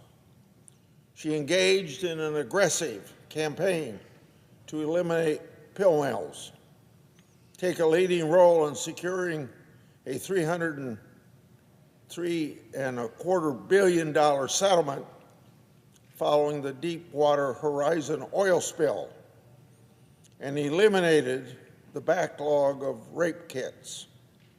She also stood for law and order and sought justice for victims of violent criminals. Her record shows then that she's highly qualified to be Attorney General of the United States. During her confirmation hearing, Ms. Bondi answered questions for more than 5 hours. What we learned during her hearing reinforced what we knew from her existing record as Attorney General of Florida. She's a tough, fair career prosecutor who built her reputation by enforcing the rule of law. Pretty simple. We also heard from witnesses who praised Ms. Bondi's character, fairness, and willingness to work with members of both parties to solve the problems in Florida. And we're sure she's going to work the same way as Attorney General of the United States. So what did we hear from these witnesses? We heard from an elected Democrat who never voted for President Trump. He said Ms. Bondi was fair, tethered to the rule of law, and could work with both Democrats and Republicans to serve the American people. We heard from Florida's statewide prosecutor, who praised her competence running the legal department, as I've said, of the third largest state in the union. We heard from a Florida sheriff who testified about her commitment to law and order and to her partnership with law enforcement to keep Floridians safe. These witnesses have worked with Ms. Bondi for decades, and they all vouch for her capability and character. Ms. Bondi's nomination has also received a flood of support from all across America. So I have a group of people here that have expressed their view through letter to the committee. Law enforcement groups representing more than 650,000 officers wrote to urge us to support Ms. Bondi's nomination. A few of these groups included the National Association of Police Organizations, the Fraternal Order of Police, the National Sheriff's Association, major county sheriffs, National Narcotic Officers Association, the International Association of Chiefs of Police, and still some others. This support is a testament to Ms. Bondi's history of backing the blue. We should all be backing the blue. I just met with some law enforcement people just before coming over here, and I tell every one of them, I'm not for defunding the police, and thank you for keeping the peace. We've also received letters of support from more than 100 former senior Department of Justice officials, scores of former U.S. attorneys, dozens of state attorneys general, women's rights groups, Second Amendment groups, and of course others. Between her record, her presentation in committee, and the support she's received from across the country, I'm convinced that Ms. Bondi is the right choice. So, when confirmed, Ms. Bondi will take the helm of what we all know is a turbulent time and also a Justice Department infected with political decision-making and its leaders refusing to acknowledge that reality. In other words, political decision-making, at least on the 7th floor of the Hoover Building, overtaking the major role of the FBI, and the FBI is part of the Justice Department. They aren't putting first things first. So here are a few examples of political decision-making and infection in the department. Crossfire hurricane. Secondly, the Justice Department's targeting my staff, yeah, that's right, my investigative staff, who at the time was investigating at my direction the government's abuse of Crossfire hurricane. Thirdly, cover-up of the Hunter Biden laptop story and sweetheart plea deals offered by the Department of Justice to Hunter Biden. Fourth, the FBI's inappropriate briefing to me and Senator Johnson during our Biden family investigation that was later leaked, and nothing's supposed to be leaked from what we call the SCIF. Fifth, Special Counsel Jack Lawfare's operation. In other words, trying to put now President Trump in jail. Sixth, the targeting of traditional Catholics, concerned parents, and abortion protesters as security threats. And seventh, the coordination of censorship of political speeches. And I don't have an 8th, 9th, 10th, 11th, and 12th, but they exist. I'm not going to take your time on that. Now, all of these things that I mentioned, plus things I haven't mentioned, are very serious breaches of the public trust. And we can't tolerate that sort of breach. I'm confident Ms. Bondi will not tolerate that breach. And I'm looking forward to working with her to shed sunlight on these abuses. And sunlight, as some Supreme Court justice said, is the best attack against, oh my gosh, I forgot exactly what it was, but sunshine is supposed, coming in will really solve a lot of problems. This is the way I put it. I say we need more transparency in government, and transparency brings accountability. Now, I've already released new FBI records, in fact, just last week, with Senator Johnson, that show even more political violence biased within the Justice Department and the FBI. These records prove that former FBI special agent in charge, Thibault, a known anti-Trump agent, authored the initial language for what ultimately became Jack Smith's federal case against Trump regarding the 2020 presidential election. That case was codenamed Arctic Frost. Now, I don't know where they get the name Arctic Frost, but that's what the case was called. These records that we released last week showed a scheme in place between the Justice Department and FBI officials to get Trump. I had to rely on brave whistleblowers to uncover the truth because I was stonewalled by the Justice Department and the FBI. And I was stonewalled even after they promised at their own confirmation hearing that they would answer the letters that congressmen wrote them.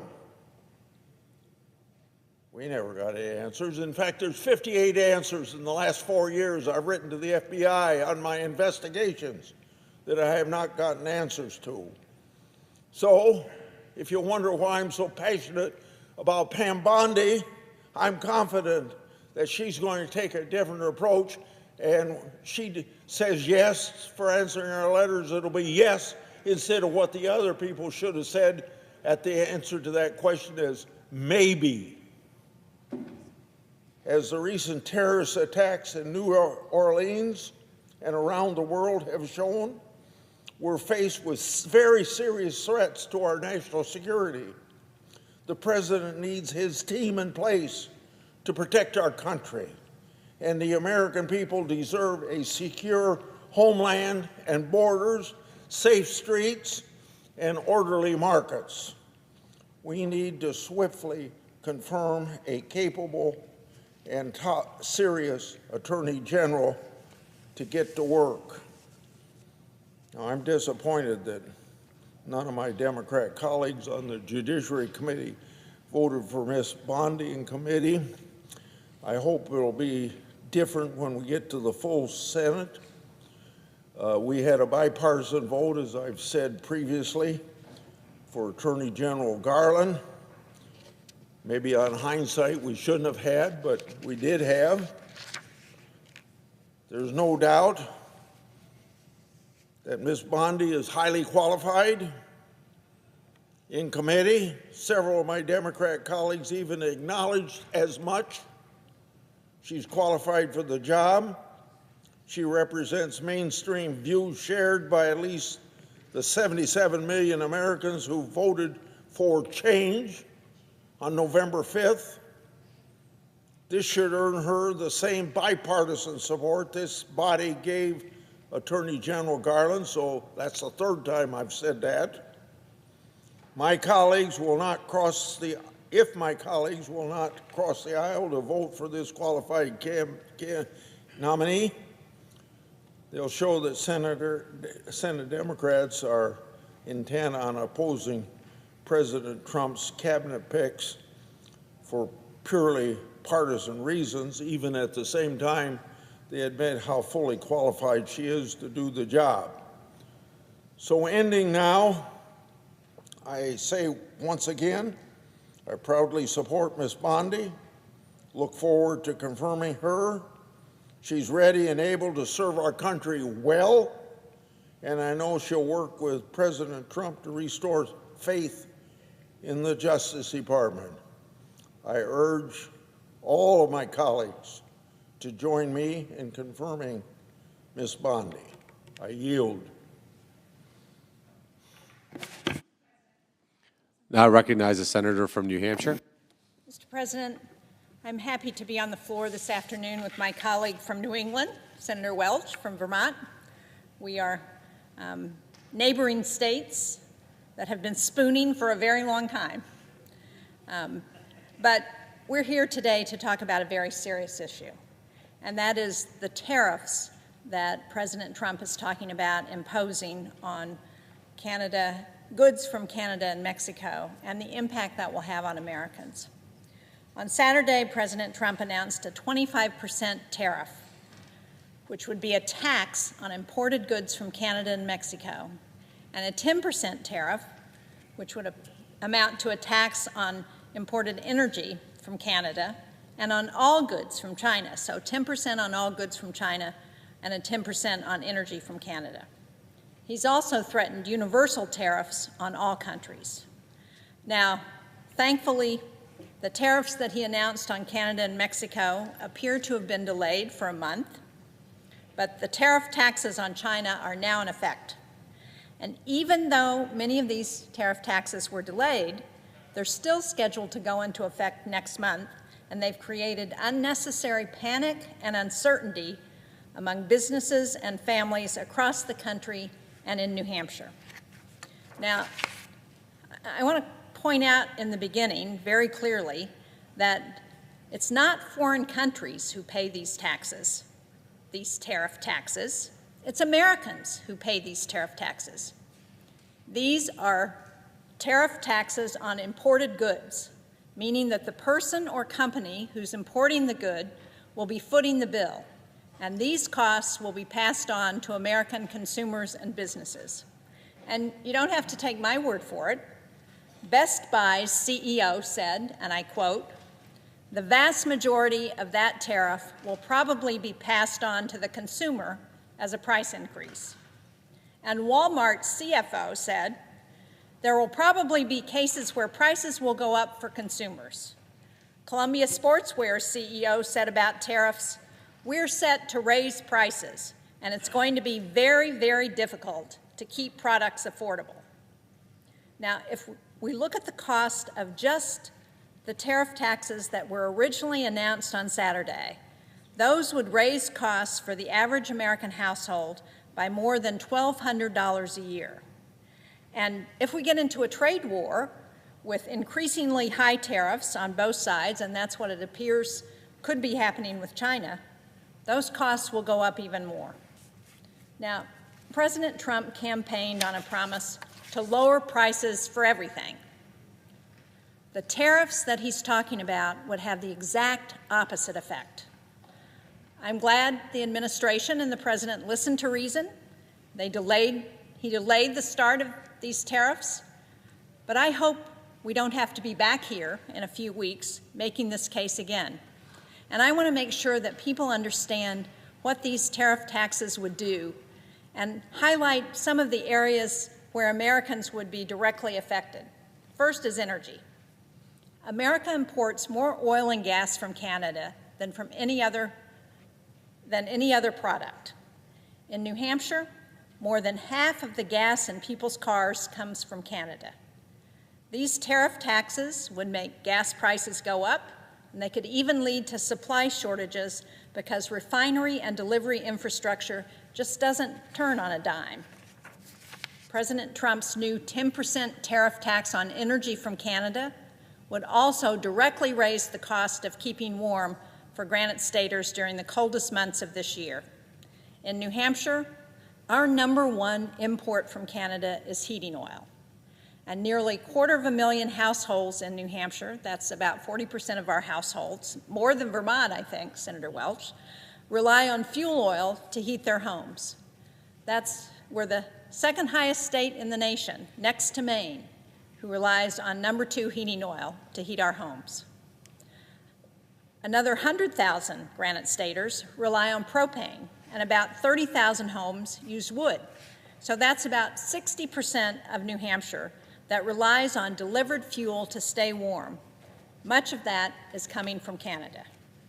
The average home in New Hampshire on heating oil uses about 600 gallons in a winter. And for older, draftier homes, and sadly we have a lot of those in New Hampshire, or those who are further up north, families may be using upwards of 1,000 gallons a winter. And with temperatures dipping as low as 20 below zero in the state in recent weeks, heating oil is a real necessity. And my constituents are already getting notices. I don't know, Senator Welch, if the same is true of your constituents, but I bet it is. But they're saying that those notices tell them their costs are going to go up if these tariffs go into effect. On Sunday, I heard from Derek in Sandwich, New Hampshire, who received a letter from his heating supplier, Irving Oil, that informed him that his bill for heating oil would be going up. The letter stated, "As you may be aware, the U.S. government has announced a new tariff on imports from Canada, including the heating oil or propane that Irving Energy delivers to you. And the letter went on to describe that the tariff costs will be added to the price that he pays, even though he already has a contract. As Derek wrote to me, I will now have less to spend locally. My local businesses will suffer through lost business and increased costs, and then their suppliers and employees will suffer. It's a real hardship. On Inauguration Day this year, heating oil cost an average of $3.93 a gallon in New Hampshire. Tacking an ill-advised 10% tariff tax on heating oil from Canada could mean about $150 to $250 more for many in New Hampshire just to keep warm through the winter. And while for Elon Musk and his billionaire friends and the billionaire friends of the president, $150 to $250 may not sound like a lot in a winter, but there are a lot of people in New Hampshire for whom $150 to $250 is the difference between staying warm and being cold in the winter. So let me also be clear. We don't use gas and heating oil from Canada because we don't produce it here in the United States. We do it because it makes logistical and economic sense, because in New England, we are at the end of the pipelines that are coming from Texas and the South. Now, the United States produces more oil than any other country in the history of the world. That was true during the last 3 years of the first Trump administration. It was true for the last 4 years of the Biden administration. But for New Hampshire, the St. John refinery in Canada simply provides us the closest, lowest cost supply. And by the way, that refinery sources as much as half of its crude oil from the United States. So it's helping oil producers in the United States send their oil to the refinery, and we get it back in New Hampshire and New England. President Trump campaigned on cutting energy prices in half. Reckless tariffs on Canada and Mexico would make those prices higher, not lower. New Hampshire families shouldn't be punished for what the Wall Street Journal has just called the dumbest trade war in history. And that's not all. These tariff taxes will affect groceries, because the U.S. imports 38% of our fresh vegetables, 60% of our fresh fruit, and more than 99% of the coffee that we drink. If we take all these together, Americans could be seeing an extra $200 a year on their grocery bills because of the Trump tariff tax. That doesn't include the longer-term impact of taxes on farm equipment or fertilizer. America imports about 85% of the potash fertilizer we use, and much of that comes from Canada. Now, we already have record high prices for coffee and eggs, if you can find eggs. Some grocery stores are sold out. And one of the things that just happened in the last week is that because of the stop work order that President Trump put on our services that we provide overseas to track bird flu, we're no longer tracking the bird flu that has helped drive up the cost of eggs. So it could get worse, and we're not even going to know about it until we see those prices reflected at the grocery store. Now, any new 25% tariff tax on these imports would make our food more expensive at a time when families are already stretching and straining their household budgets.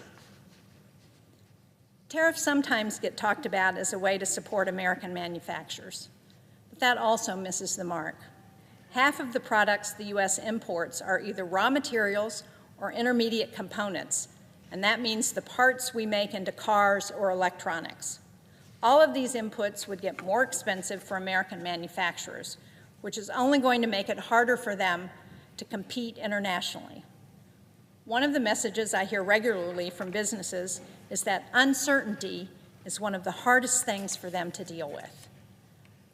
One example of this is a call I got 2 weeks ago from a small business owner in New Hampshire who sells specialized agricultural equipment, both in the U.S. and overseas. This is a family business with 5 employees. His father founded it 50 years ago. And he reached out specifically because he's worried about what tariffs on the components he buys from Canada could do to his business. For the specialized equipment that he needs, there aren't a lot of manufacturers out there. So he reached out to my office, asking if he was going to have to pay $5,000 more in costs for each of the machines he sells.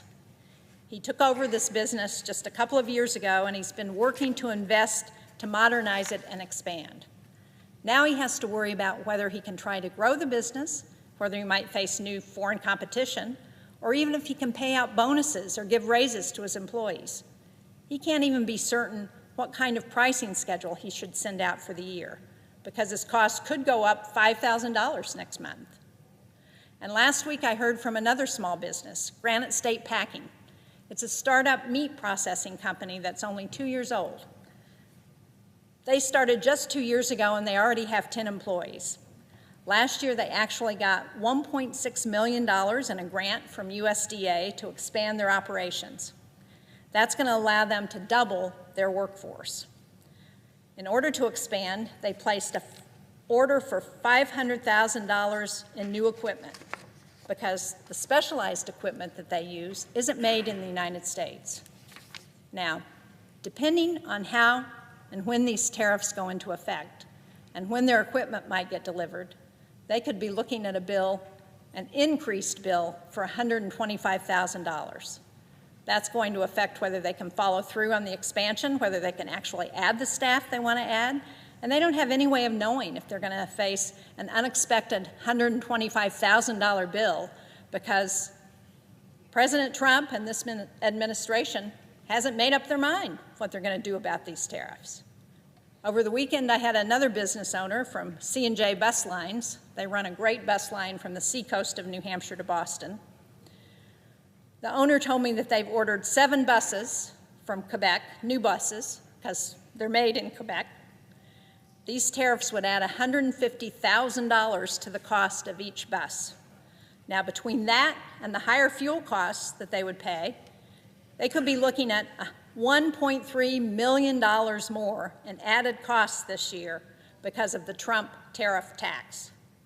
No small business can easily just absorb a 25% price increase, nor can they plan on how to grow their business and keep providing good-paying jobs with this kind of uncertainty. So, make no mistake, I'm glad the administration delayed these tariffs. I hope they understand how this action would affect America's small businesses and the impact this would have on the economy. And let me finally just talk about housing impacts, because New Hampshire has an affordable housing crisis. These tariffs would make that worse. Lumber makes up about 15% of the cost of building a house, and a lot of building materials, in addition to lumber, are imported. The National Association of Home Builders wrote, in part, and I quote, "Imposing additional tariffs on these imports will ultimately be passed on to home buyers in the form of increased housing prices." That means that this 25% tariff tax would directly add to the cost of building a home at a time when too many Granite Staters and too many Americans across the country already can't afford housing. And we shouldn't pretend that American tariffs are going to go unanswered. Other countries are going to retaliate, and getting into a tit-for-tat trade war is not going to help working Americans pay their bills. Families across New Hampshire and America are worried about the high costs of housing, about the cost of groceries, about what it costs to heat their homes. Business owners are similarly worried about costs or unexpected expenses. I'm hearing regularly from them about the impact of the uncertainty on their ability to grow their businesses because of these tariffs. President Trump promised during his campaign, and I'm quoting here, to lower the price of everything. But instead of doing something to lower costs, what he's doing now, what his administration is doing, is planning to add a 25% tariff tax to countless imports from Canada and Mexico. And they've already added a 10% tariff tax on goods coming in from China. And again, while this was delayed at the last minute, this would raise costs for everything from groceries to housing to energy. It would disproportionately hit lower-income families. I'm glad for the delay. I don't want people to misunderstand that. But how is a business or a family supposed to plan when they don't know if important costs like gas or heating or groceries are going to spike any day? I want to finish by reading a quote here. The quote says, "Tariffs are inflationary and would strengthen the dollar, hardly a good starting point for a U.S. industrial renaissance." That's a quote from Scott Bessent, the new Treasury Secretary, who just got confirmed when he wrote to his investors just a year ago. I happen to agree with what he said then, but unfortunately the administration he just joined seems to be willing to risk more inflation. These sweeping tariff tax increases would hurt American families, businesses, and workers. I'm glad the taxes on goods from Canada and Mexico were delayed. I hope this administration can provide everyone with certainty that they won't go into effect next month. Thank you, Mr. President. I yield to my colleague from Vermont.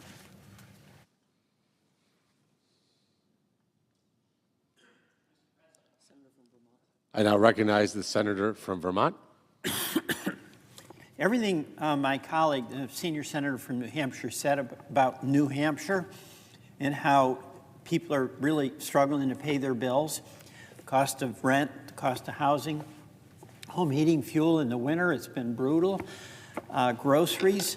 That is totally the same situation for families in Vermont, and it is around the country.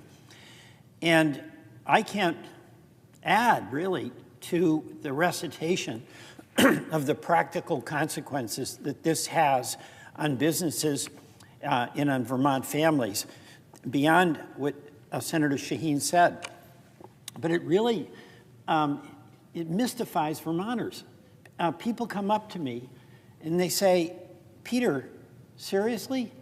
This is going to increase our grocery prices? This is going to mean lumber is more expensive? This is going to mean home heating fuel, and we rely on Canadian gas probably more than you do, but also home heating fuel. This is going to raise our prices." In that $150 to $200 you're talking about, that's real, that's real money. And they just are mystified that we would, through the president, increase their monthly bills. And for what reason? I want to talk a little bit about that. New Hampshire and Vermont, we mostly get along, but we're rivals in hockey and other things. But we both have incredibly close relationships with Canada. They're our friends. In Vermont, we have a library in Derby, Vermont, that's half in Vermont and half in New Hampshire. And our kids are going back and forth to play hockey. And that's just on a very personal level, the affection that we have for Canada and they have for us. They come down and ski in our mountains. They come down and visit. We go up there. And there's an element of, "Peter, what's going on? National security is the reason you're doing this? Is there a threat from Canada to our national security?" We know there isn't. So this is an arbitrary decision that is made by the president, in my view, abusing authority that Congress gave him to use tariffs if there is, in fact, a national security threat, which all of us in a common sense way would think it might be something from a military threat, or it might be from the coercive economic policies that we face from China. There's a legitimate case there for national security, but Canada has been in the trenches with us in every war that we've had. They have been by our side. They're our friends. And, that's another thing people ask. "Peter, you don't treat your friends this way. You just don't do that." So I had a concern. Come here. I'm trying to find my glasses. about what the impact was on Vermont. And instead of me speculating about it, I'm looking for just 1 minute, here it is. Instead of me speculating about it, Mr. President, what we did is invited some Vermonters who have businesses, some Vermont families, come and tell us what's going to happen if we have these tariffs. And let me tell you some of what they said. We met in St. Albans, which is a few miles from the Canadian border. And I asked these businesses, just tell us what happens. First of all, there was nobody in these businesses who said that the cost of this tariff would not be passed on to the consumer, all right? Common sense. It's like somehow if there's a 25% increase in cost, the business can just eat it, when we know, especially our small businesses, they're operating on the margin. They're doing every single thing they can to make their product competitive and affordable for the people they're serving. These are really, really good people who are totally committed to the communities that they're in. Every one of them said, whatever the cost of the tariff is, that is going to be passed on to the consumer. Not that they like to do that, but they have to pay their own bills. It's just reality. The second thing they talked about was the uncertainty that occurs for businesses. One business was talking about how when these tariffs goes in, and by the way, we have some history with this in the last Trump administration, there was supposedly a tariff, but if you knew the back entrance into the White House and could make a connection with somebody who had influence, you could get an exemption.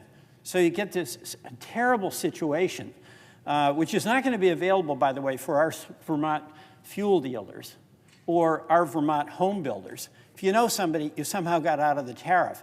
And there's no guidance about how these tariffs would have been rolled out. So there was an enormous opportunity for special treatment to be given.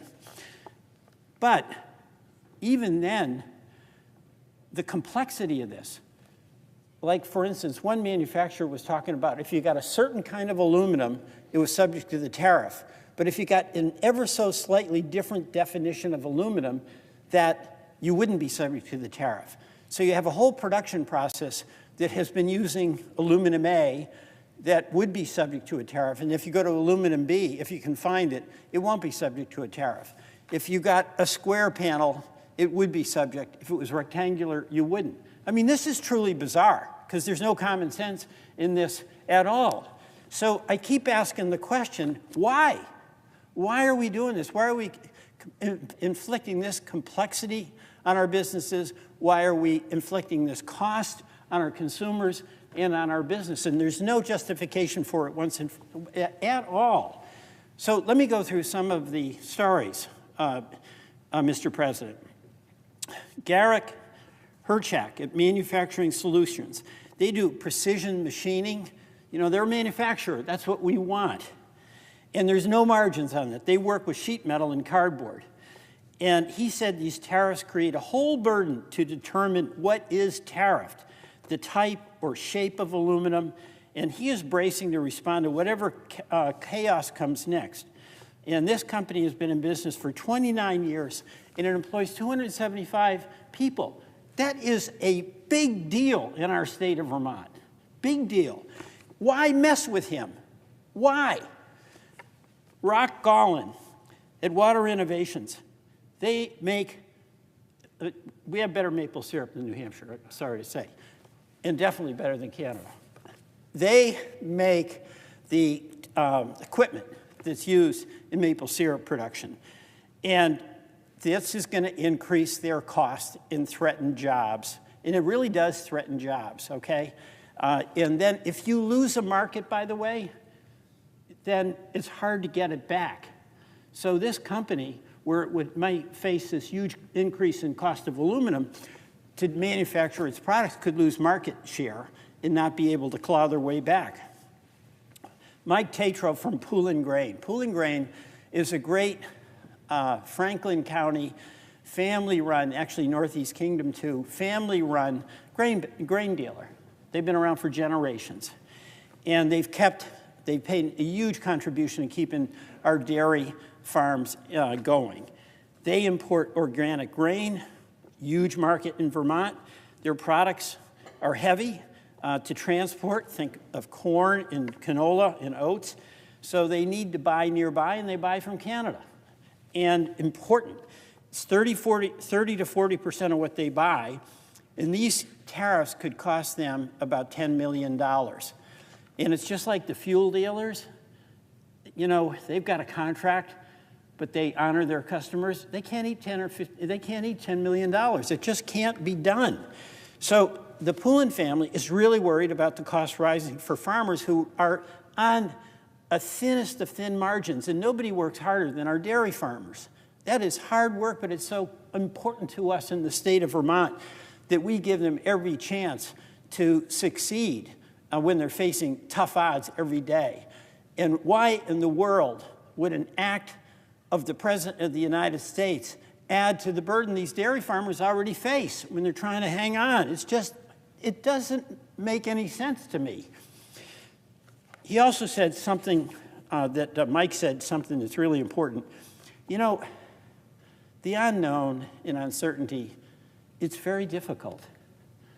There seems to be a point of view in the Trump administration, president, I'll be candid, that he thinks chaos is a good negotiating tool. I'll leave it to others to decide their view on that.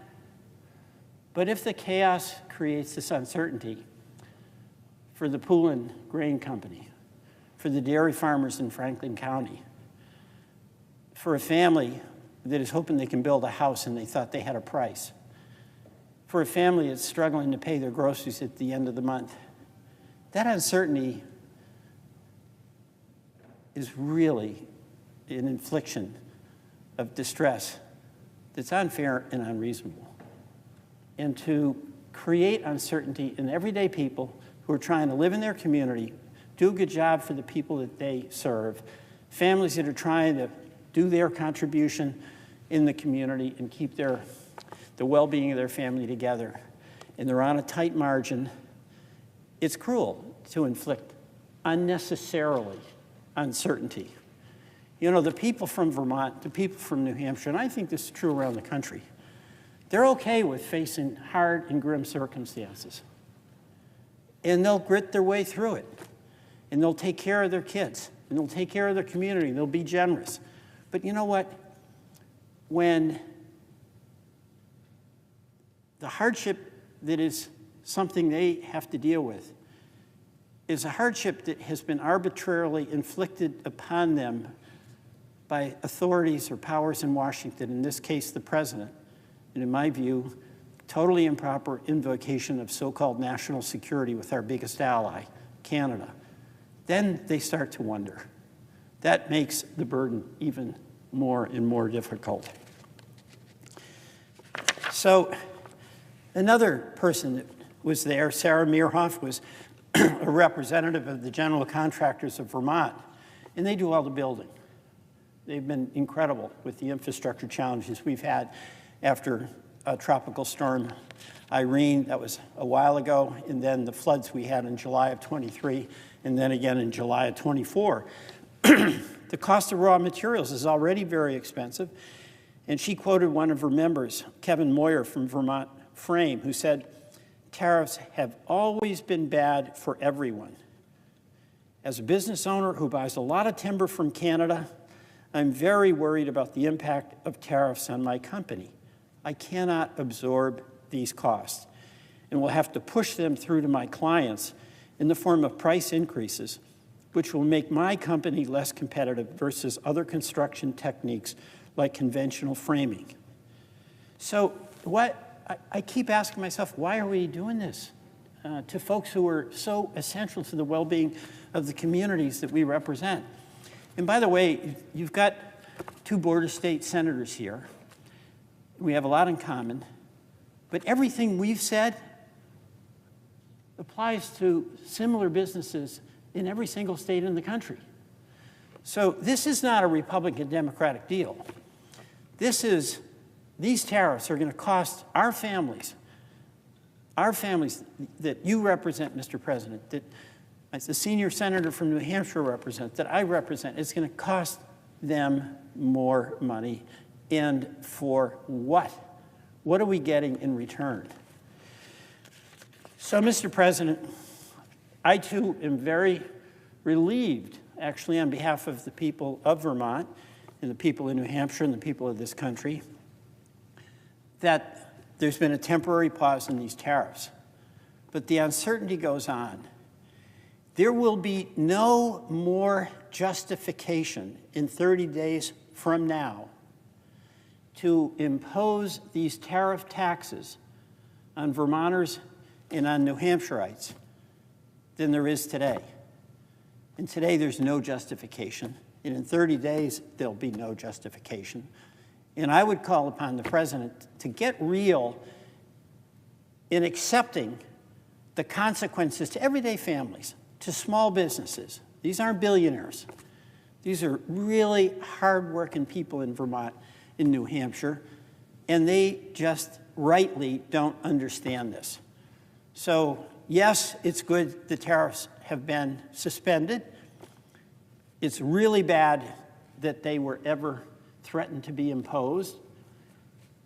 They will never do any good when there's a bogus reason, so-called national security, and a real abuse of that authority by the President to invoke that with respect to our closest ally and neighbor and in the trenches with our soldiers in every war we've been in. So, Mr. President, I just urge President Trump to do the right thing here. He can be tough. He can pursue his policies. But the first principle that every one of us in public office should respect is that we do no harm to the people we represent by the policies we advocate. Mr. President, I yield back.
Mr. President. Recognize the senator from Vermont. Thank you, Mr. President. Over the past 2 weeks, political operatives in the administration of President Trump and Elon Musk have shown the American people and the world that they plan to destroy as much of the professional workforce in the executive agencies as they can get away with. Whether it's illegal, and it is, or unconstitutional, and it is of no concern. Inspector generals and career civil servants who have served the American people for decades, some for their entire professional lives, are being summarily removed without any due process at all, and due process they're legally entitled to. They're being replaced with Musk-approved partisans who have little, if any, government experience or little, if any, substantive knowledge. They do have a qualification, and that's total loyalty to the president. On top of Mr. Musk's list of agencies to eliminate in the U.S. is the U.S. Agency for International Development, or USAID as we know it. That has been the subject of a ferocious attack by Mr. Musk. That agency is one that not many Americans know about, but which fulfills a vital mission.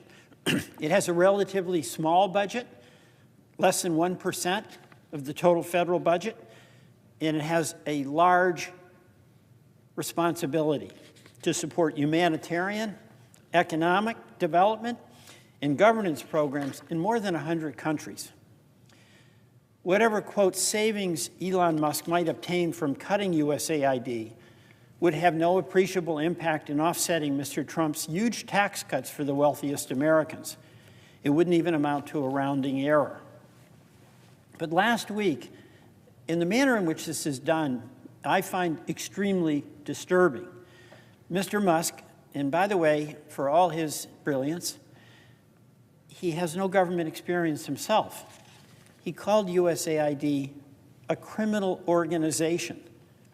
Dozens of USAID's dedicated senior officials, including the Office of General Counsel, were purged. That's not happened before. That has not happened before in this country. And over the weekend, Musk called USAID evil and a viper's nest of radical left Marxists who hate America. Others in the administration have accused USAID personnel of insubordination and acting against American interests without producing any evidence to back that up. Reminiscent of the McCarthy era, make the accusation, destroy the reputation, and move on. That's a serious question, and we should, each of us, be asking the implications of this language. I find Mr. Musk's accusations appalling. I know they're factually baseless, and frankly, I find them despicable.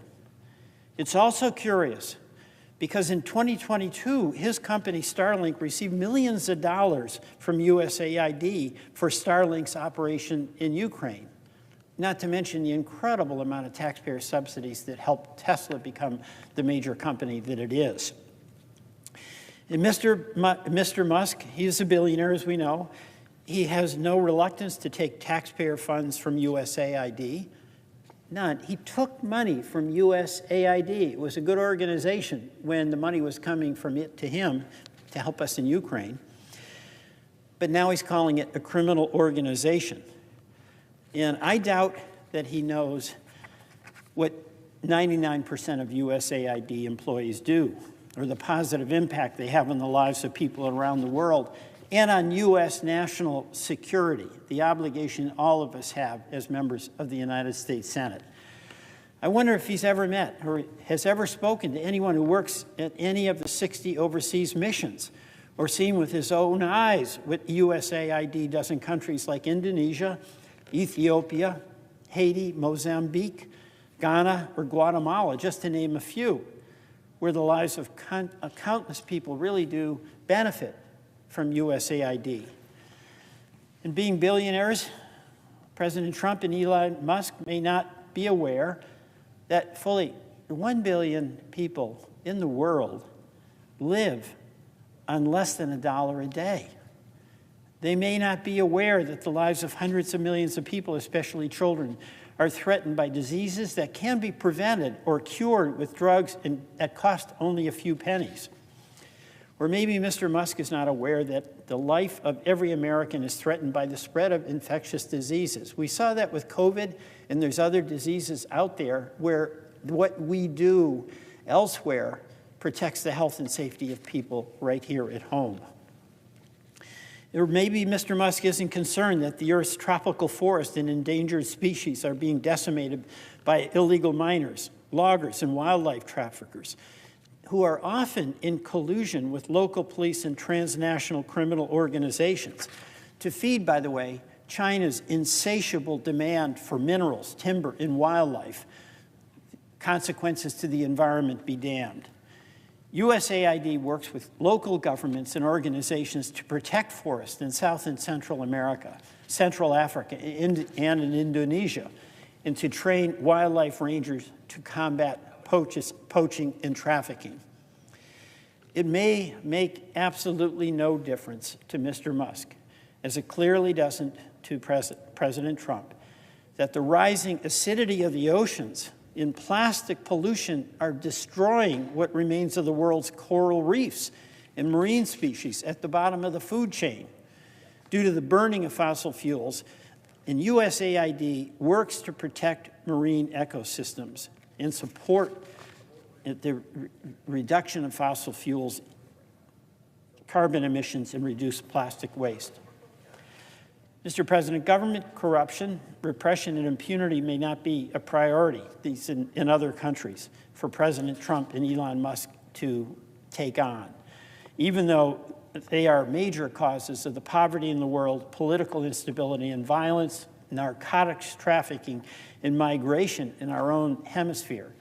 So what happens in these countries makes a difference in what happens here, especially with respect to immigration. And these are just a few of the many complex global problems that USAID personnel works to address every day, every single day, partnering with foreign governments and thousands of non-governmental organizations. Those are real people. They're doing real work, even though they aren't CEOs. They're doing their best to address poverty, environmental degradation, corruption, and governance. It's affecting non-governmental organizations, contractors, and institutions of higher education in Vermont, this attack on USAID. These are Vermont organizations, Mr. President, that have a long history of implementing USAID humanitarian and development programs. I'll mention a few: World Learning, Tetra Tech ARD, Resonance, and the Vermont Afghan Alliance are examples. They're being decimated as a result of this order. And suddenly, out of the blue, without even an hour's notice, these organizations and others were forced to shut down programs and lay off staff with no idea of what comes next. Many of their employees are working overseas where they are stranded without even the ability to have funds to pay for flights home. That's how sudden it was. And unlike Mr. Musk, they don't have their own private jets. This not only sends a message to the people of those countries that the United States can't be relied on, it's pretty cruel. Create that uncertainty, that confusion, and then that desperation. The U.S. Agency for International Development, like any federal agency, is not perfect. And anytime there's talk of reform coming from your side of the aisle or ours, I'm all ears, because anything we can do to make what we have work better, we all have an obligation to do our part. But USAID was established by an act of Congress more than 25 years ago. And constitutionally, no president and no unelected billionaire can unlawfully shut a congressionally authorized agency down. There's no authority to do that. And we shouldn't stand by and essentially abdicate our Article I authority and cede the capacity to a president to pick and choose among agencies legally authorized by the Congress as to whether he will destroy it or continue it. You know, some folks have said that shutting down USAID is part of the president's plan to reduce the national debt. It isn't. You know, I think the president cares a lot less about the national debt. It went up by more than $7 trillion to pay for tax cuts, and eliminating the USAID would make no dent in that at all. Some have said that we need to better align USAID's programs with the policies of the State Department. That's something that is worth discussing. And I'd have some confidence in Secretary Rubio taking a serious look at how that can be done. But for the most case, that's already being done by and large. Diplomacy is the job of the State Department. It's not the same as development, which is what the USAID does. And you don't shut an agency down, freeze billions of dollars in authorized programs, silence or remove entirely the senior staff, and lock thousands of employees out of their offices. I mean, this is unbelievable. You locked the door so people show up for work and they can't get in. And you do that without any notice before having any discussion. You know, this is a difference between disruption, that can be good, and destruction, which is terrible. And I believe, Mr. President, that it's our job. It's our job as senators to speak up in defense of the civil service, the foreign service, their families, USAID's autonomy, and the foreign assistance programs that Republicans and Democrats have strongly supported for generations. Programs that have been the building blocks of U.S. security partnerships and alliances around the world that we depend on to prevent conflict, respond to humanitarian disasters, and create markets for U.S. exports and counter the malign influence of our adversaries.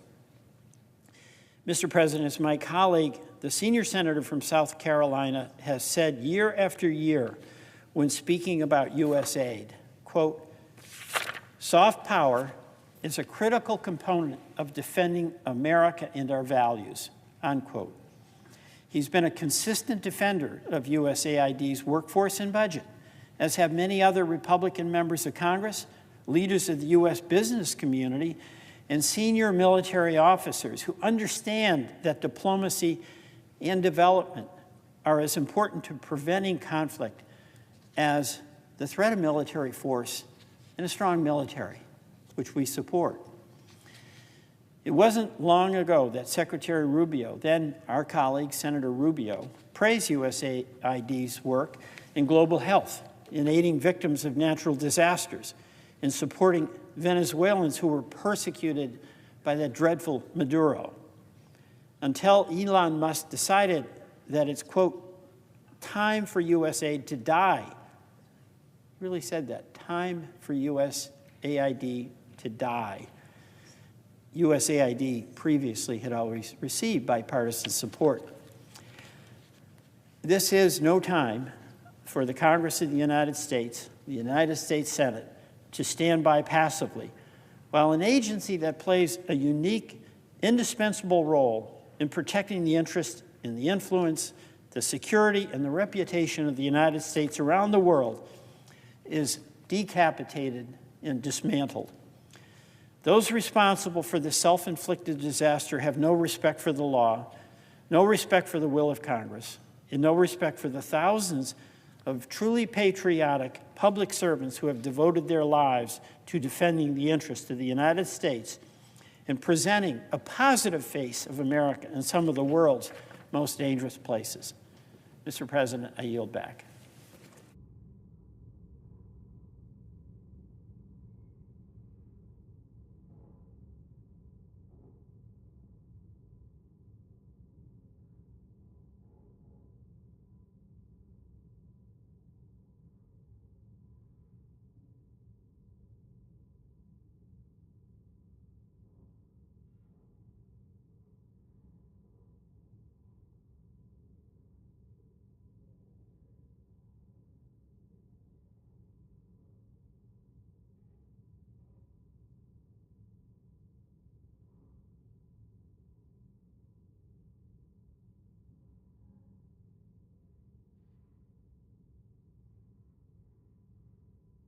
Mr. President. The senator from Nevada. Thank you. It's now been more than 2 weeks since President Donald Trump took the oath of office, and there have been virtually no actions to lower costs at the grocery store.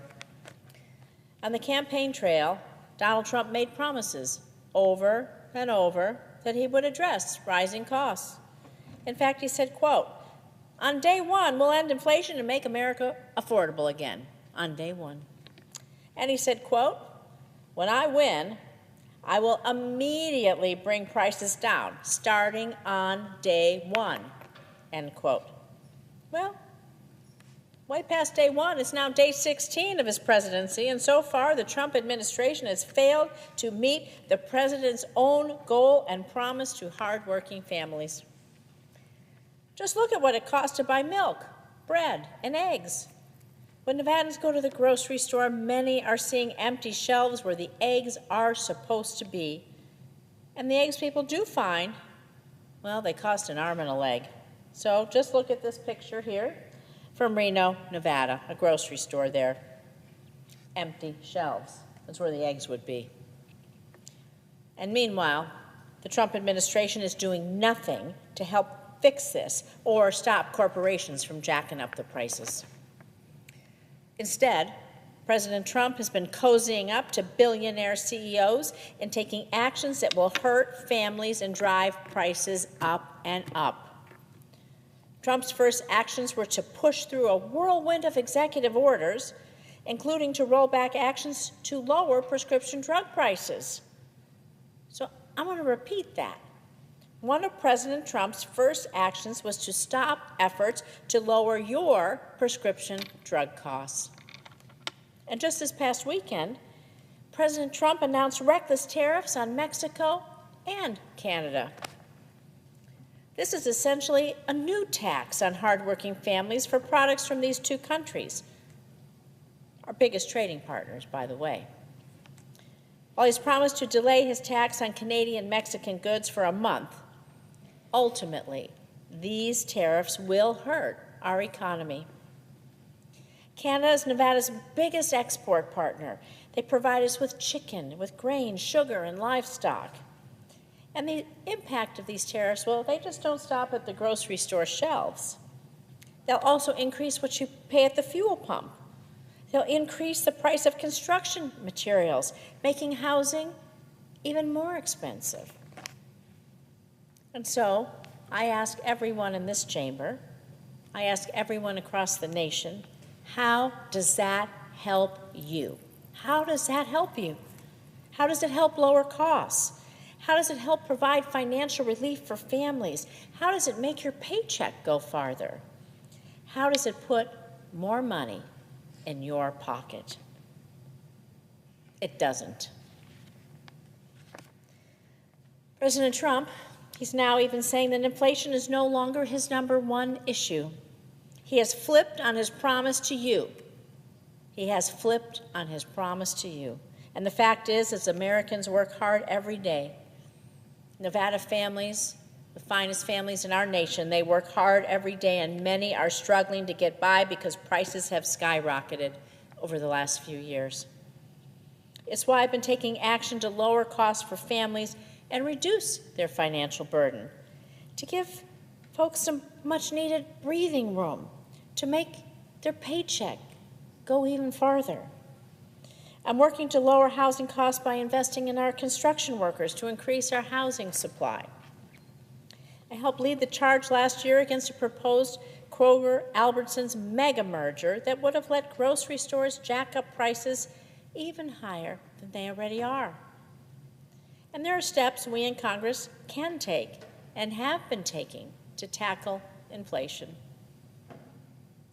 I urge the President to take this issue seriously and tackle it head on. And I am willing to work with him and work with anyone else if it means lowering costs for hardworking families. But we need to get going right now. So I urge my colleagues, Democrats and Republicans, to come together and prioritize solving kitchen table issues instead of pushing extreme wedge issues. It's what the American people need us to do for them. That's what the American people are counting on us to do for them. We need to get busy and do that. Thank you, Mr. President. And I notice the absence of a quorum. Ms. Also Brooks.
President, Democratic Whip. are we in a quorum call? Yes, Ask consent the quorum call be suspended. without objection. Thank you, Mr. President. Mr. President, shortly, Senate Republicans will confirm the nomination of Pam Bondi to serve as Attorney General and lead the Department of Justice in the new administration.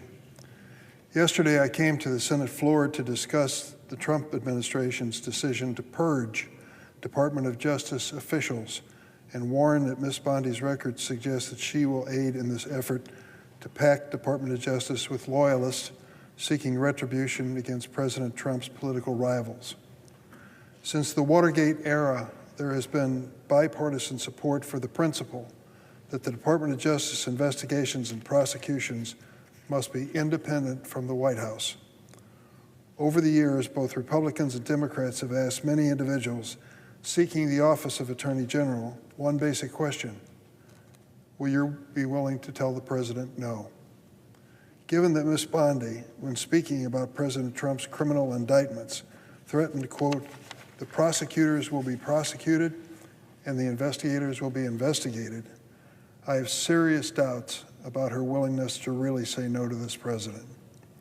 This concern is even more pressing because over the last 16 days, the Trump administration has purged dozens of senior career law enforcement officials at the Department of Justice and at the FBI. This purge has been particularly focused on dedicated, nonpartisan prosecutors and investigators working in the National Security Division and the Federal Bureau of Investigation. On its first day, the Trump administration removed or reassigned as many as 20 experienced professionals with invaluable national security expertise without any comparable replacements, including the veteran career Deputy Assistant Attorney Generals in the National Security Division. These are men and women that we have entrusted with the responsibility to keep America safe. They were summarily dismissed by this new president just days into his administration. Those who have been reassigned are reportedly being put in roles concerning immigration enforcement, for which they have little expertise. Mr. President, we had a hearing this morning about fentanyl and talked about some 70,000 Americans each year losing their lives to this terrible drug. We're all concerned and expressed it at this hearing that some of the very people who are working in drug enforcement are going to be removed and put into mass deportation of immigrants. We've said over and over again that if the president is setting out to do what he promised he would do, he needs more personnel to get it done, or he'll have to cut back invaluable functions of our law enforcement community at the risk of endangering the families and businesses in America. Since that warning, dozens more senior officials have been removed. At the FBI, at least 6 FBI executive assistant directors, or EADs, have been removed, including the EADs who oversee the National Security Branch, Intelligence Branch, and the Criminal Cyber Response and Services Branch. The Trump administration has also removed special agents in charge of at least 4 major field offices and the assistant director of the Washington field office. The acting attorney general has also issued a memo firing dozens of career DOJ prosecutors, stating, and I quote, "Given your significant role in prosecuting the president, I do not believe that the leadership of the department can trust you in implementing the president's agenda faithfully." The Trump administration has even asked line attorneys and agents to retire, resign, or be fired simply for handling tasks linked to the investigation of President Trump or prosecution of his misconduct.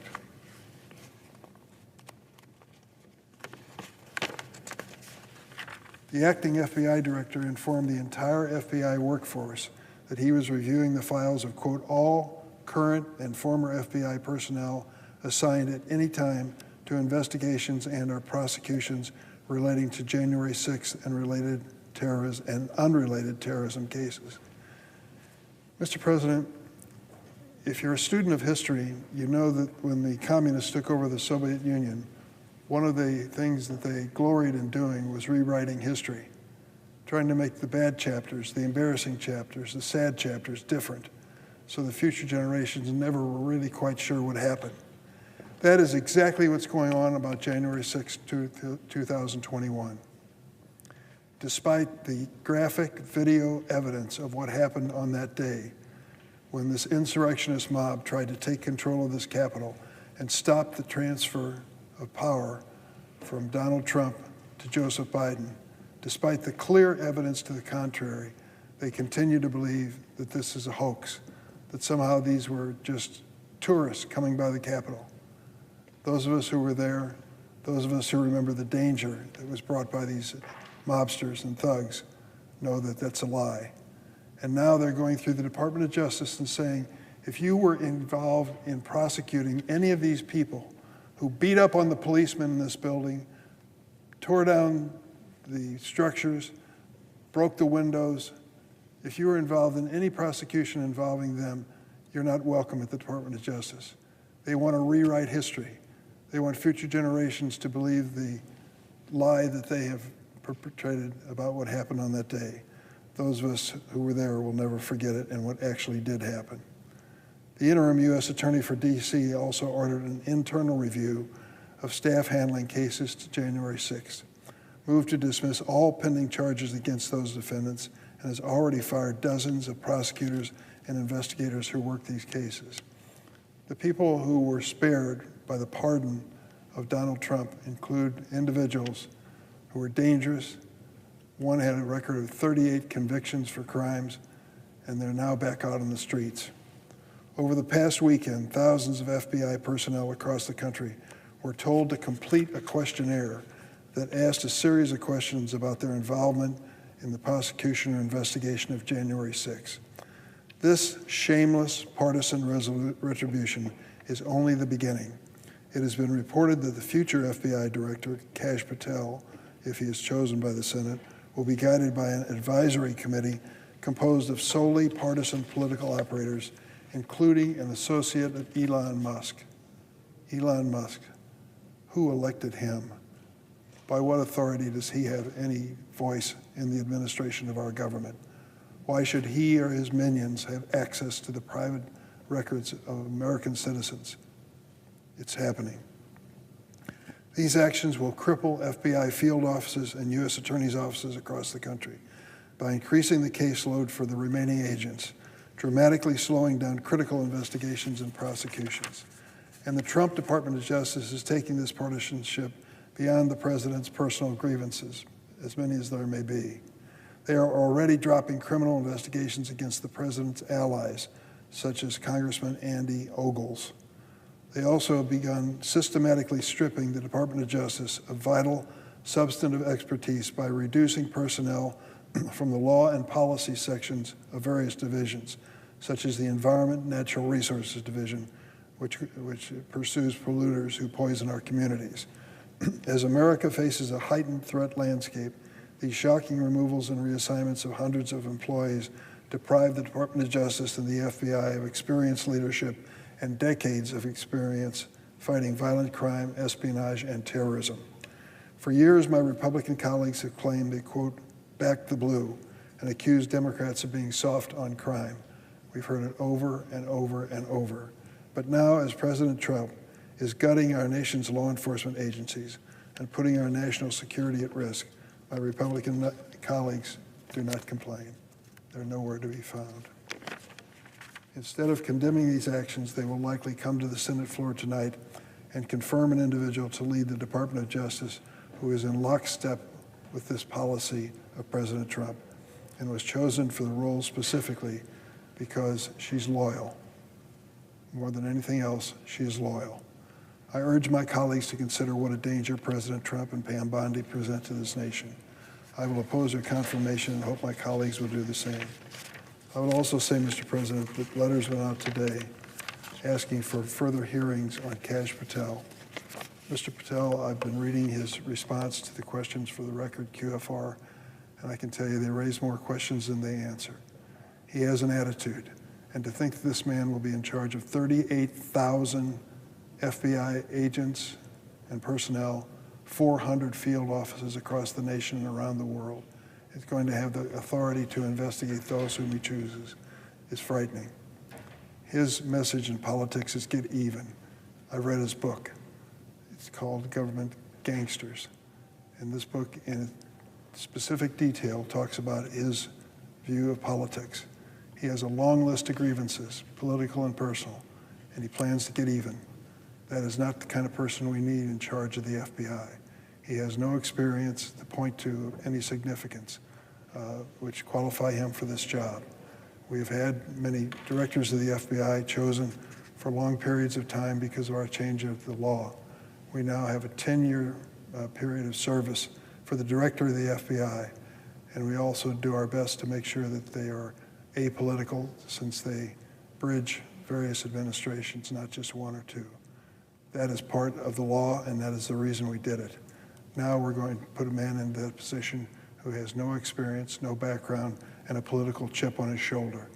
I'm afraid that is just a recipe for disaster. I urge my colleagues to think twice about Pam Bondi and Kash Patel. This is not what we should expect or want from the Federal Bureau of Investigation and the Department of Justice. Mr. President, I yield the floor.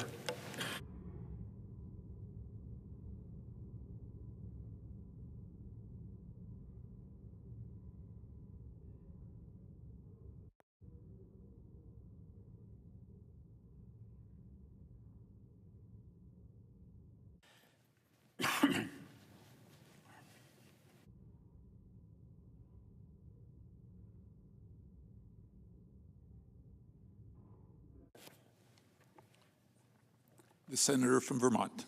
Thank you, Mr. President. I believe that the Attorney General is the most important position in a president's cabinet. And if it's not the most important, it certainly is the most difficult. Whoever is our Attorney General, and it is a person that serves all of us, they have two clients. They have the president who appointed her or him, and they have the Constitution. And let me be clear that I have no objections to any president, including President Trump, appointing someone that the president is close to. President Kennedy appointed his brother.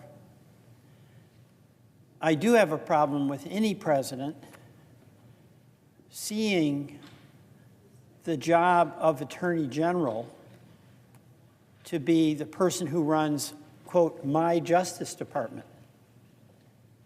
And that's how President Trump has characterized it, my Justice Department. So we have this dilemma with respect to coming to a conclusion in the use of the responsibility that the Senate as an institution has for the advice and consent of a cabinet member.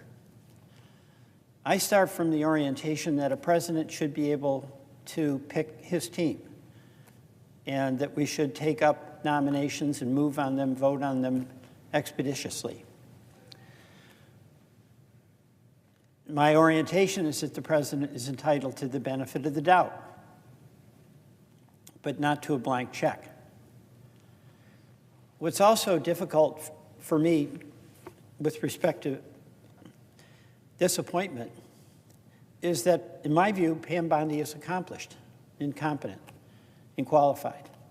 I have great respect for her work as a county prosecutor in Florida, and I have great respect for her work as Attorney General in the state of Florida. And I have great respect for the fact that, as a woman, she made that decision to run for Attorney General and had to overcome pretty significant odds in order to win that position. And I also remember, Mr. Chairman, or Mr. Ranking Member, she had great testimony from people that she worked with. And I think both you and I have a great deal of respect for folks who have a leadership position and treat their subordinates with great respect and have the affection and confidence. And that came through in the testimony of people who had worked with Ms. Bondi. My grave concern is really about President Trump and what he is clearly demanding of the person, whoever it is he has, and now it's Ms. Bondi. what the president is demanding, and that clearly is a loyalty oath to him, as opposed to a demand for straightforward, candid advice, including if the president is asking something to be done, like a prosecution of a political adversary, that the answer, Mr. President, has to be no. That's what the president is demanding. Now, we can argue on both sides about whether that's the case, but the evidence is overwhelming. The question that I've asked a number of nominees, including Mr. Patel and including Ms. Bondi, is who won the 2020 election. And it's pretty clear that the president's team, in preparing folks for that inevitable question, came up with an acceptable answer. The acceptable answer is that President Biden was the president. President Biden was certified. No one could just say the straightforward, President Biden won. You know, in the closest election in our history, Bush v. Gore, after the Supreme Court made its decision, not only did Al Gore accept the outcome, but Democrats did, Americans did. And that was pre-January 6th, when we all relied on the guardrail in the Constitution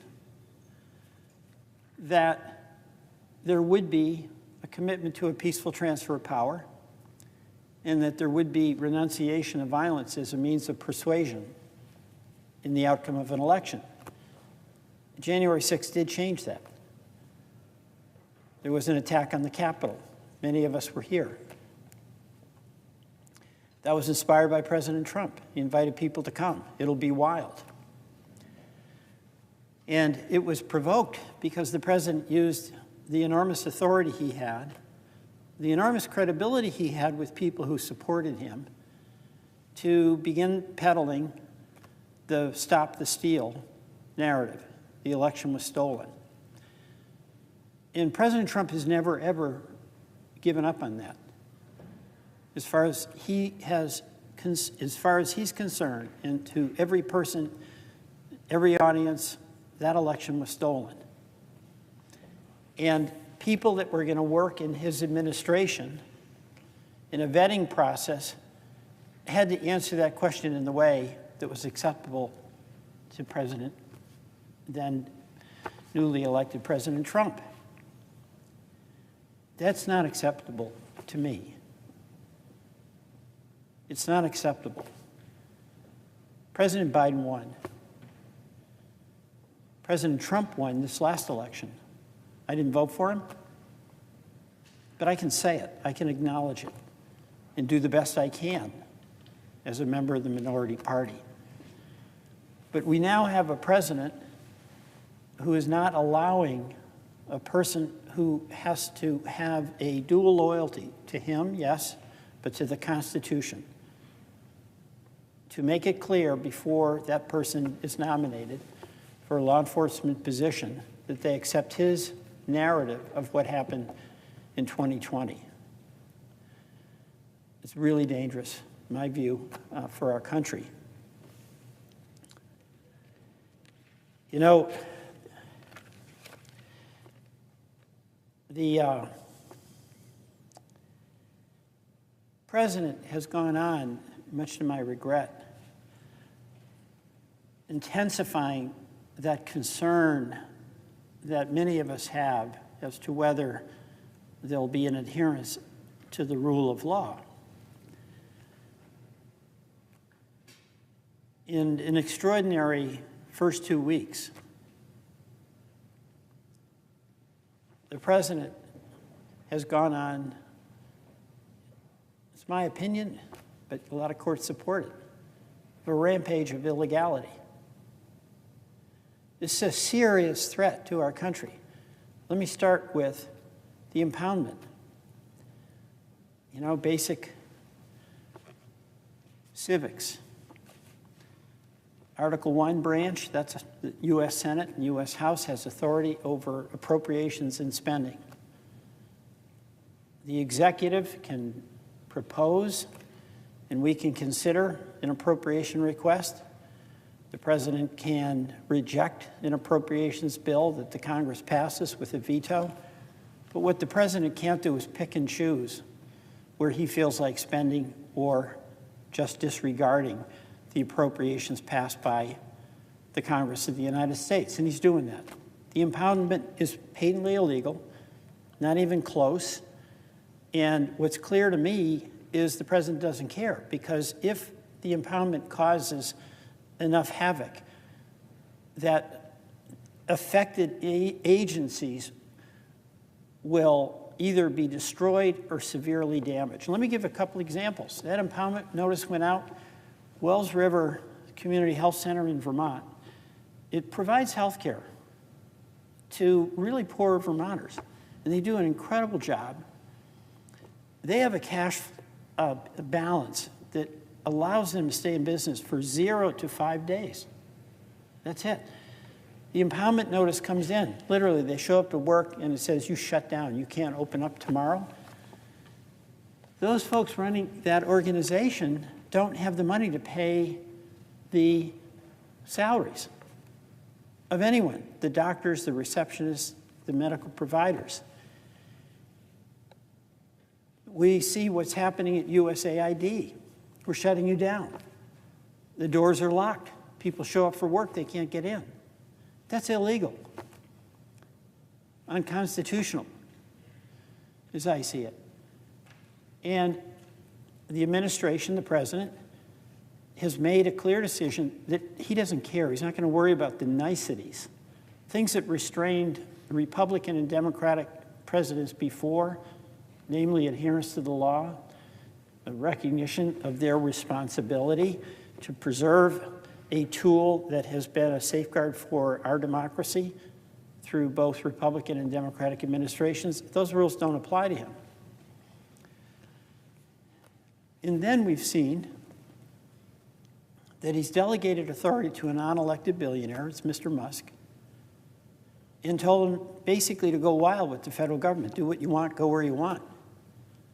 And in one of the most astonishing things, Musk sent over 5 kids. One of them is 19, he can't drink in Vermont. And 4 early 20-year-old folks. And they march into the Treasury Secretary, basically, of the United States, the successor to Alexander Hamilton, a man I respect, by the way, Mr. Besant, and the person who ran the payment system, and said, we're in charge. That's basically what they did. And then they got access to the computers, which means they have your Social Security in mind. They have information about our taxes. Every individual in this country, their privacy has now been put in jeopardy. I mean, just think if this were the private sector. Let's say you're Jamie Dimon and you run a major financial institution, JP Morgan, and 5 kids show up at your bank and they say, hey, Mr. Musk sent us. Give us access to the computers. And they have access to all the individual information, company information of the folks who work with JP Morgan. That's what happened.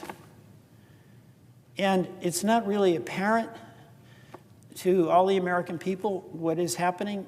It's the folks who are directly impacted by this, the folks at USAID who don't have a job, the folks at Wells River Clinic who are operating on a marginal, on the tightest of margins, that have suffered and don't know whether they'll be able to keep the lights on. It's the woman, the mom, who had finally, after months and months of trying, a dental appointment through Medicaid that had it canceled arbitrarily and abruptly. So those individuals are feeling it, and this is going to ripple out to more and more Americans seeing what's happening. But we need an attorney general who will share my shock at a president acting in such a lawless way. So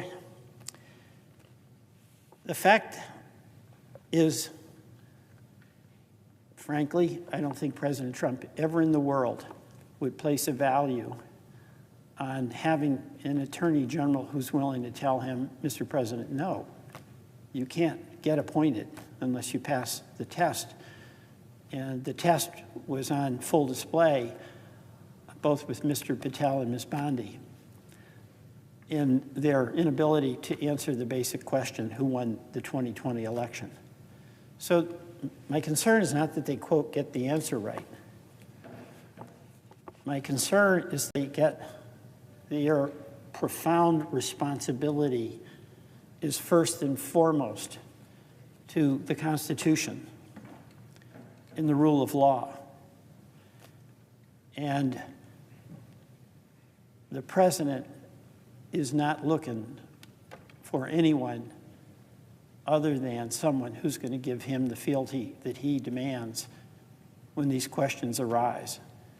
And what we're seeing with the president in these first 2 weeks of his term is that there is no restraint. The rule of law is for suckers.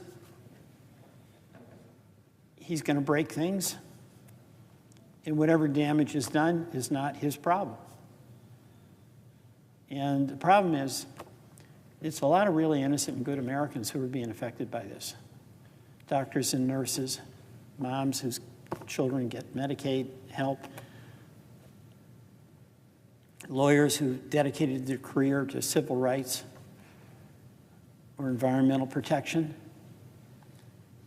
You know, there's a cruelty with the way in which the president has acted.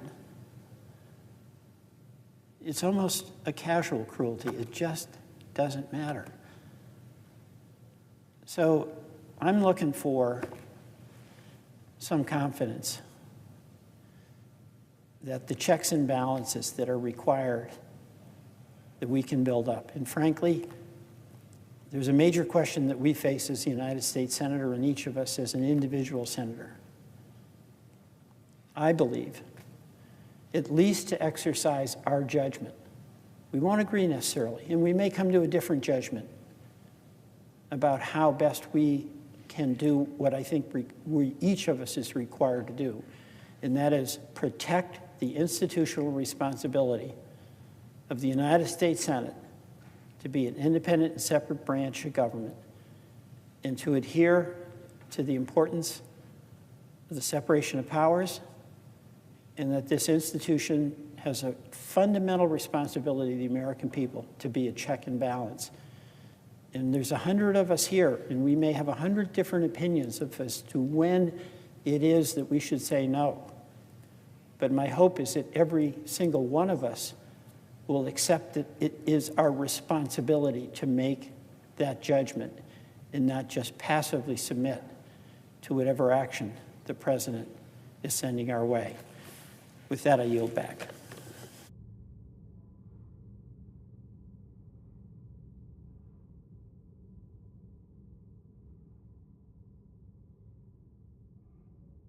Mr. President. The senator from Rhode Island.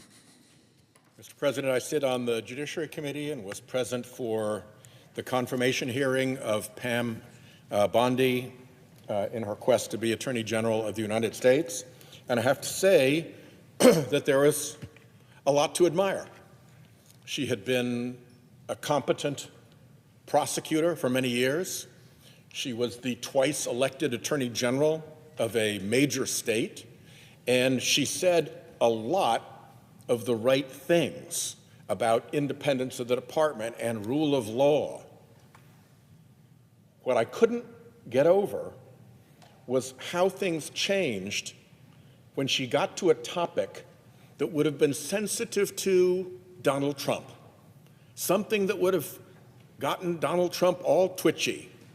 When she hit those topics, it was like, watching the plane fly into the Bermuda Triangle. And all the navs and comms go crazy. She couldn't say obvious things like, did President Biden win the 2020 election? That's an easy answer. Yes, he did, sir or ma'am. Super simple. When she can't say that, that's a sign. When she told us that there'd been a peaceful transfer of power, a room full of senators who had to flee this chamber because of the violence of January 6th and go and shelter in a secret location, and she had to tell us that there had been a peaceful transfer of power. Again, haywire. No predication, she said. She couldn't say there was no predication to go after somebody like Liz Cheney or Jack Smith. Predication is the key to being able to open a case like that. The predication is pretty apparent, or its lack is pretty apparent, and she could not agree that there was no predication to open a case. And last, she pretended that the candidate for FBI did not have an enemies list. He had an enemies list. He published his enemies list. He said that the people on his enemies list were criminals. He said that now it's time to go on the manhunt for the enemies that he identified on the enemies list. So when she can't state the obvious, it causes real concern. And it causes real concern because of the lawlessness of this administration already demonstrated in the first 2 weeks. She got a lot of questions about pardons. Would she support violent offenders in the January 6th attack on the Capitol being pardoned? And we were chastised for having asked such questions by our Republican colleagues who said, you know, you're asking her ridiculous hypotheticals. That will never happen. Jim Jordan, oh, that wouldn't happen. The president would never do that. Over and over again, Republicans said, oh, that will never happen. Well, what happened? He pardoned the violent offenders. In fact, some of them are already up to no good again. We've got some arrested for assaulting police officers. We had some shot in a violent confrontation with police officers. This is just in the 2 weeks since their pardons. And here, soliciting a minor. That's the quality of people that the president was willing to pardon. So those pardons are another signal about a very strange and dangerous time that President Trump is taking us into.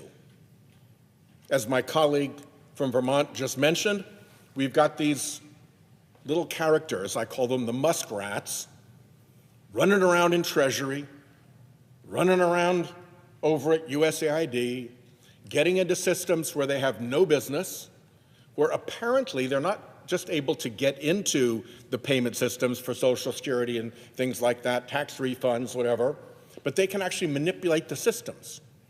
And they can leave back doors so that Elon Musk can continue to access that data even after this raid by his little muskrats is over. We don't know the details of what they've done, but there are probably a great number of laws, including privacy laws, that they are violating by running around without proper authorization through these enormous accounting databases. And of course, the billionaires that helped bring Trump to office live off data. Now they've got access to one of the biggest data sets in the world. You think they're going to be responsible about that? I sure don't. Right now, in Rhode Island, funds are frozen and people can't get straight answers about how they'll ever get access to funding that has been duly appropriated, authorized, and obligated. The freeze of those funds by the president is now in violation of not one but two court orders. So the lawlessness is apparent, whether it's the muskrats running around in Treasury looking at everybody's files, or whether it's court orders being patently violated, or whether it's violent offenders being pardoned so they can go out and solicit minors again. I mean, the whole thing really calls for probity and good judgment and adherence to constitutional norms from an attorney general. And when she can't answer as simple a question as did President Biden win the 2020 election, my alarms go off. And they particularly go off when we get to her FBI director, Kash Patel. She suggested that she'd be able to rein him in. I have my doubts. He made completely preposterous explanations of how his enemies list wasn't an enemies list, even though he had called those people criminals and that there would be a manhunt for them. He denied having a role with the J6 Choir, which was a singing group of violent attackers from January 6th. And he had taken credit for producing their recording, but pretended he didn't know that they were January 6th violent attackers. He said that he assured us that FBI agents would be protected against political retribution, which was beginning as he testified, and which is going on at the department right now, massive, unprecedented political retribution. He won't tell us what he told a grand jury in proceedings in which he pled the Fifth Amendment.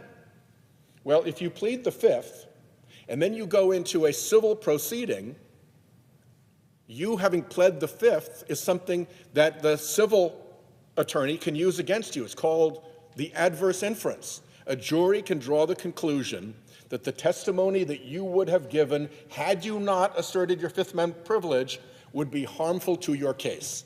They are legally available to reach that conclusion. A judge will instruct them that they may reach that conclusion. And here we are in the Judiciary Committee, and we can't get an answer from this guy about his grand jury testimony. We know he pled the Fifth, and what, are we not supposed to take the adverse inference that a regular jury would take from pleading the Fifth? It is a mess. This guy, Patel, went into a court in Colorado to testify for Trump.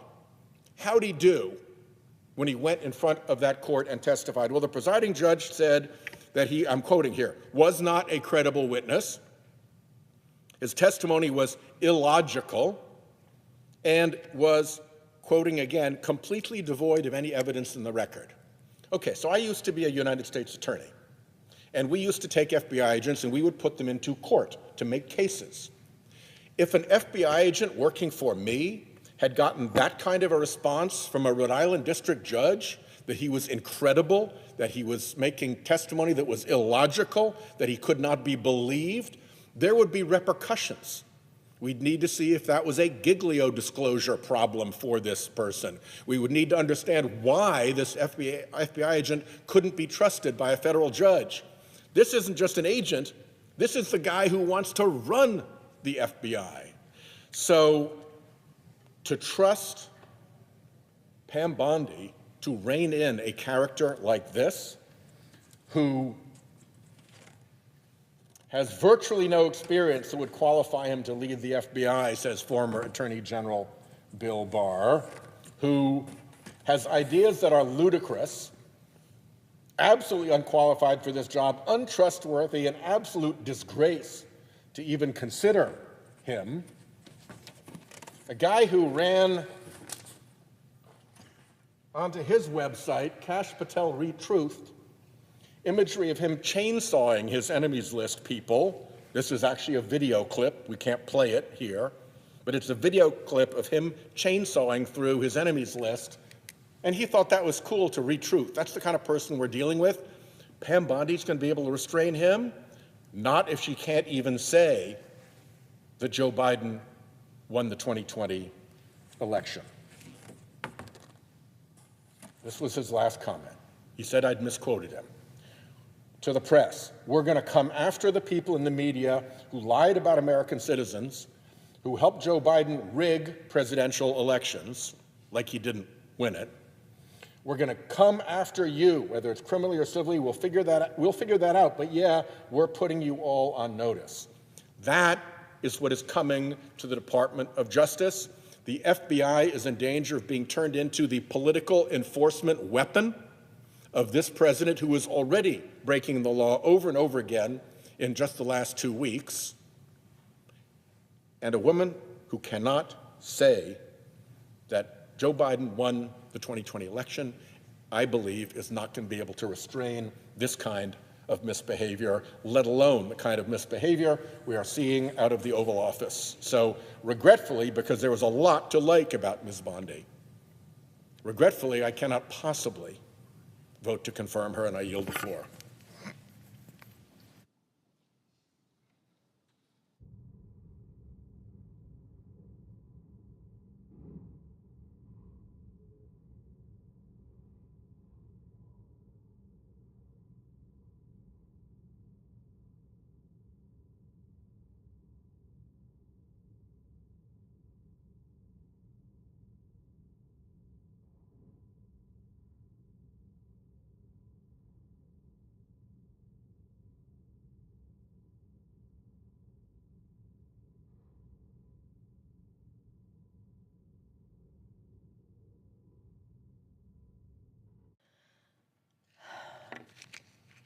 Mr. President.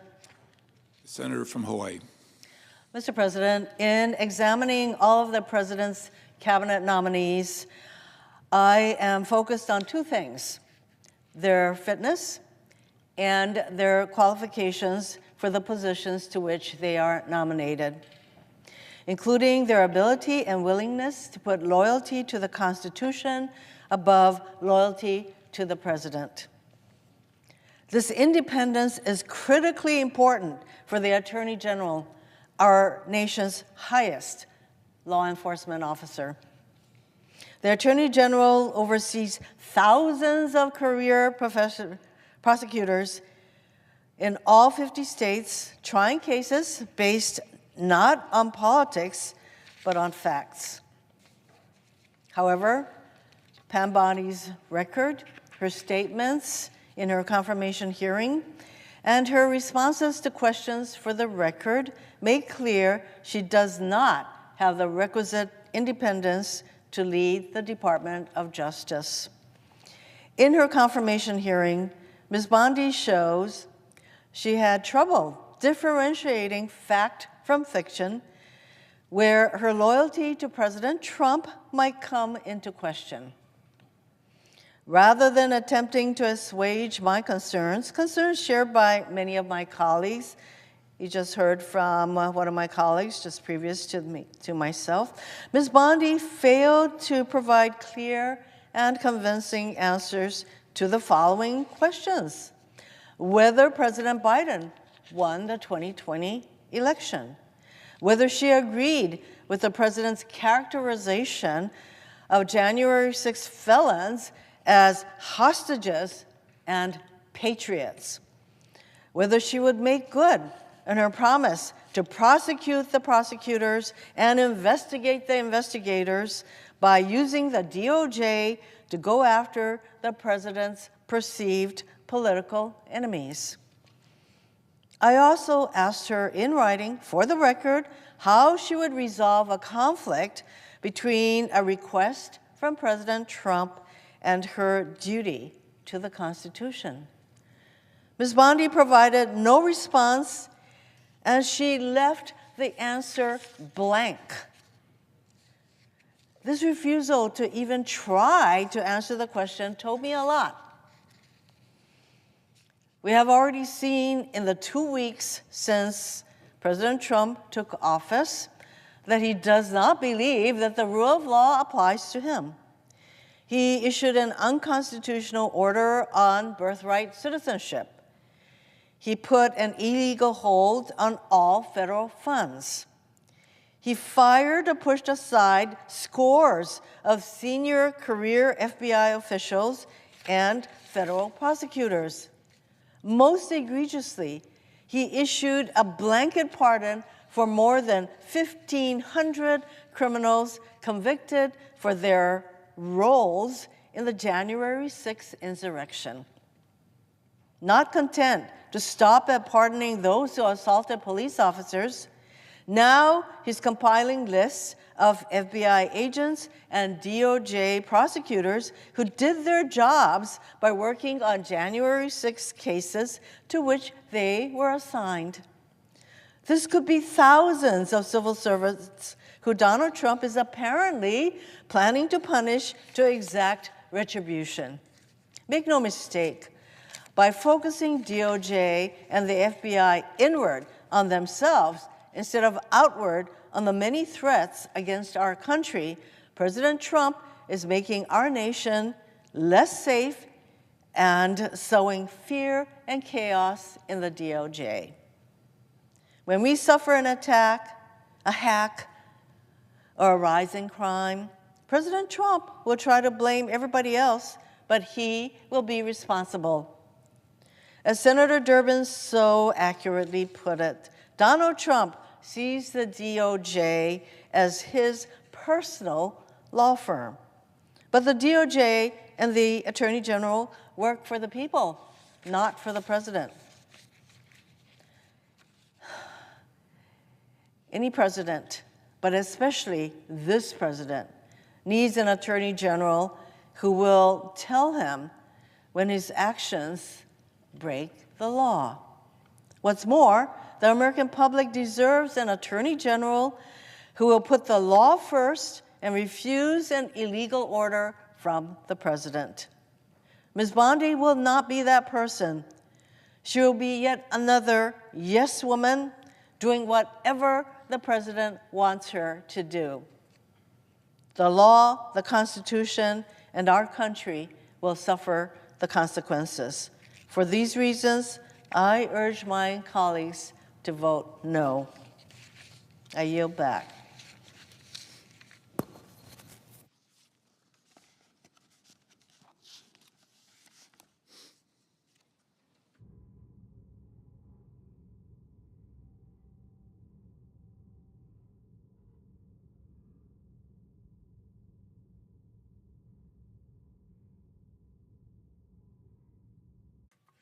Mr. President. Senator from California. Thank you, Mr. President. Colleagues, I too rise today to oppose President Trump's nomination of Pamela Bondi to serve as Attorney General of the United States. And I don't do it lightly. After evaluating her record, as well as her testimony before the Judiciary Committee, it's sadly become clear to me that Ms. Bondi is either unwilling or unable to put her duty to the Constitution of the United States and her duty to the American people above her loyalty to President Trump. With the president now in office, who has proven his complete disregard for the rule of law on numerous occasions, Pam Bondi is simply unfit to serve as our nation's chief law enforcement officer. Time and again, we've seen Ms. Bondi more than willing to go on national television and push President Trump's lies about the results of a free and fair election. Despite the facts, despite overwhelming evidence, she's chosen to lie to the American people in defense of Donald Trump. Now, as I shared in committee during the confirmation hearing, this very issue, offering her an opportunity to withdraw those statements that she made back in 2020.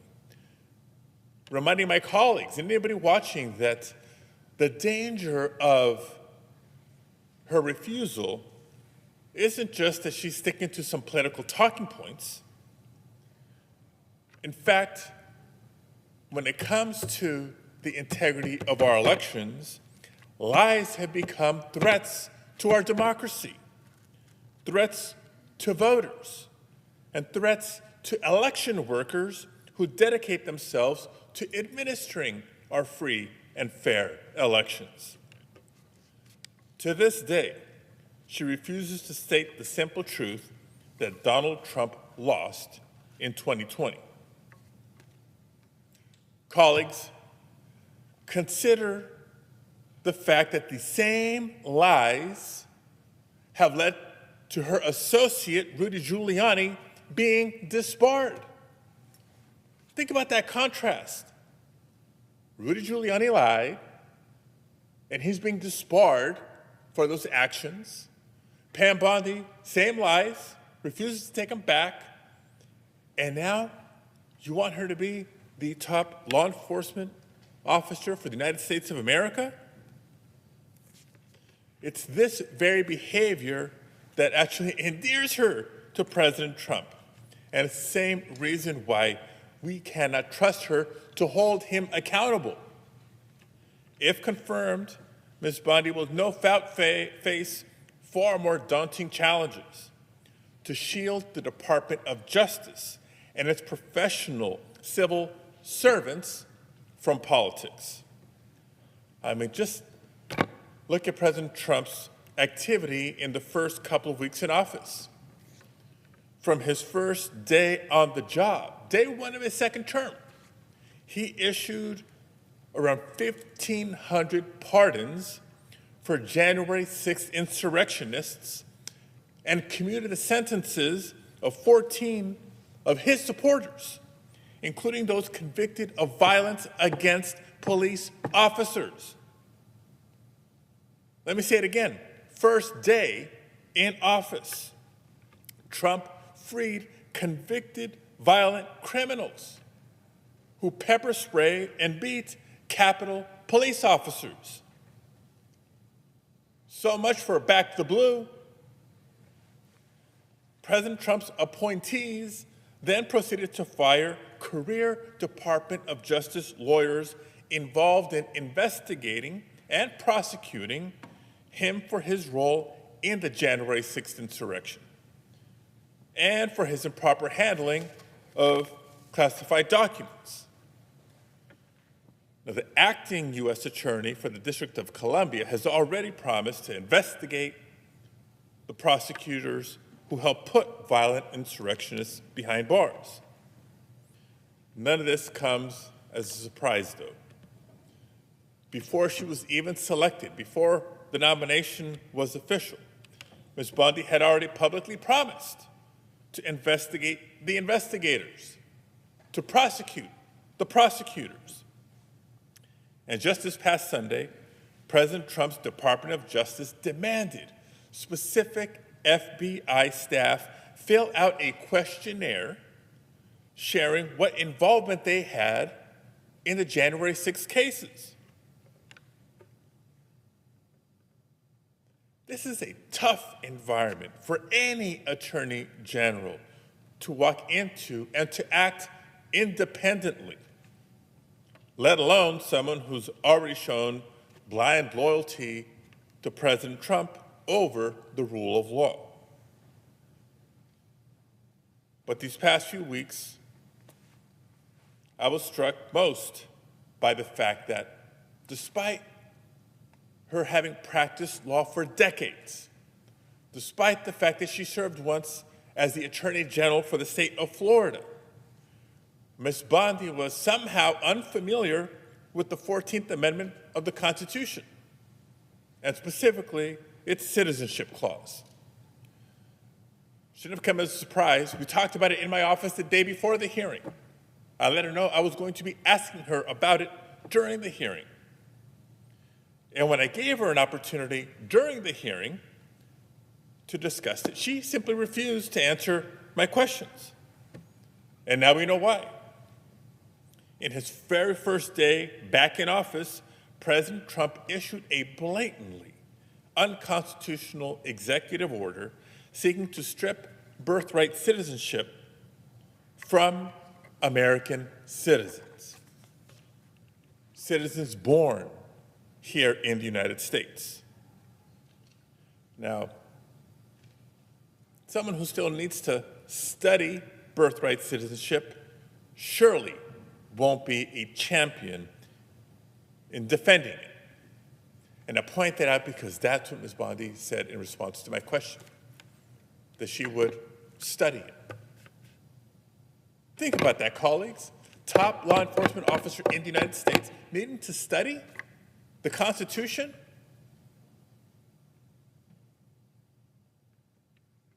The American people need and deserve to be able to trust that the Department of Justice is enacting the law fairly, neutrally, and free from political interference. We need and deserve an Attorney General who will speak truth to power, push back against illegal, immoral, and unethical requests, someone who can be a credible messenger to the American people in a time of crisis, and someone who will defend not only the American people, but the proud public servants who work within the department and who are being purged in not a Saturday night massacre or a Monday massacre, but a January massacre by President Trump. To my colleagues today, I ask this: do you believe Ms. Bondi will fight against retribution or enact it? Do you believe she'll stand up to the administration's chaos or further enable it? Colleagues, I don't believe Ms. Bondi is up to the task, and for that reason, I will oppose her nomination, and I urge all of you to join me. Thank you, Mr. President. I yield the floor.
Mr. President. The senator from California. Just over 8 years ago, Donald Trump assumed the office of the presidency for the first time. He began that administration with at least a few people of independence and stature, people that had enough of a respect for themselves and the rule of law that when they were asked to do things that violated the law, their oath, or their own sense of decency, they said no or resigned. People like Defense Secretary Mattis, who wrote in his resignation letter, "My views on treating allies with respect and also being clear-eyed about both malign actors and strategic competitors are strongly held and informed by over 4 decades of immersion in these issues. We must do everything possible to advance an international order that is most conducive to our security, prosperity, and values, and we are strengthened in this effort by the solidarity of our alliances. Because you have the right to have a Secretary of Defense whose views are better aligned with yours on these and other subjects, I believe it is right for me to step down from my position." Treating allies with respect, being clear-eyed about malign actors, advancing an international order conducive to our national security, prosperity, and values. The solidarity of alliances, these didn't used to be novel ideas. They didn't used to be controversial ideas. What Secretary Mattis said about an international order that is most conducive to our security, prosperity, and values may also be applied to a domestic order that is respectful of our agencies and institutions, our norms and values. Not everyone in Trump's first administration was like Secretary Mattis. Some took much longer to realize that the president's demand for loyalty to him be placed above all else was incompatible with their own oath of office. Attorney General Bill Barr, once so desperate for a job in the Trump administration that he wrote a lengthy job application castigating an investigation he knew little about, found ultimately that there were lines even he could not cross, like lying about the election.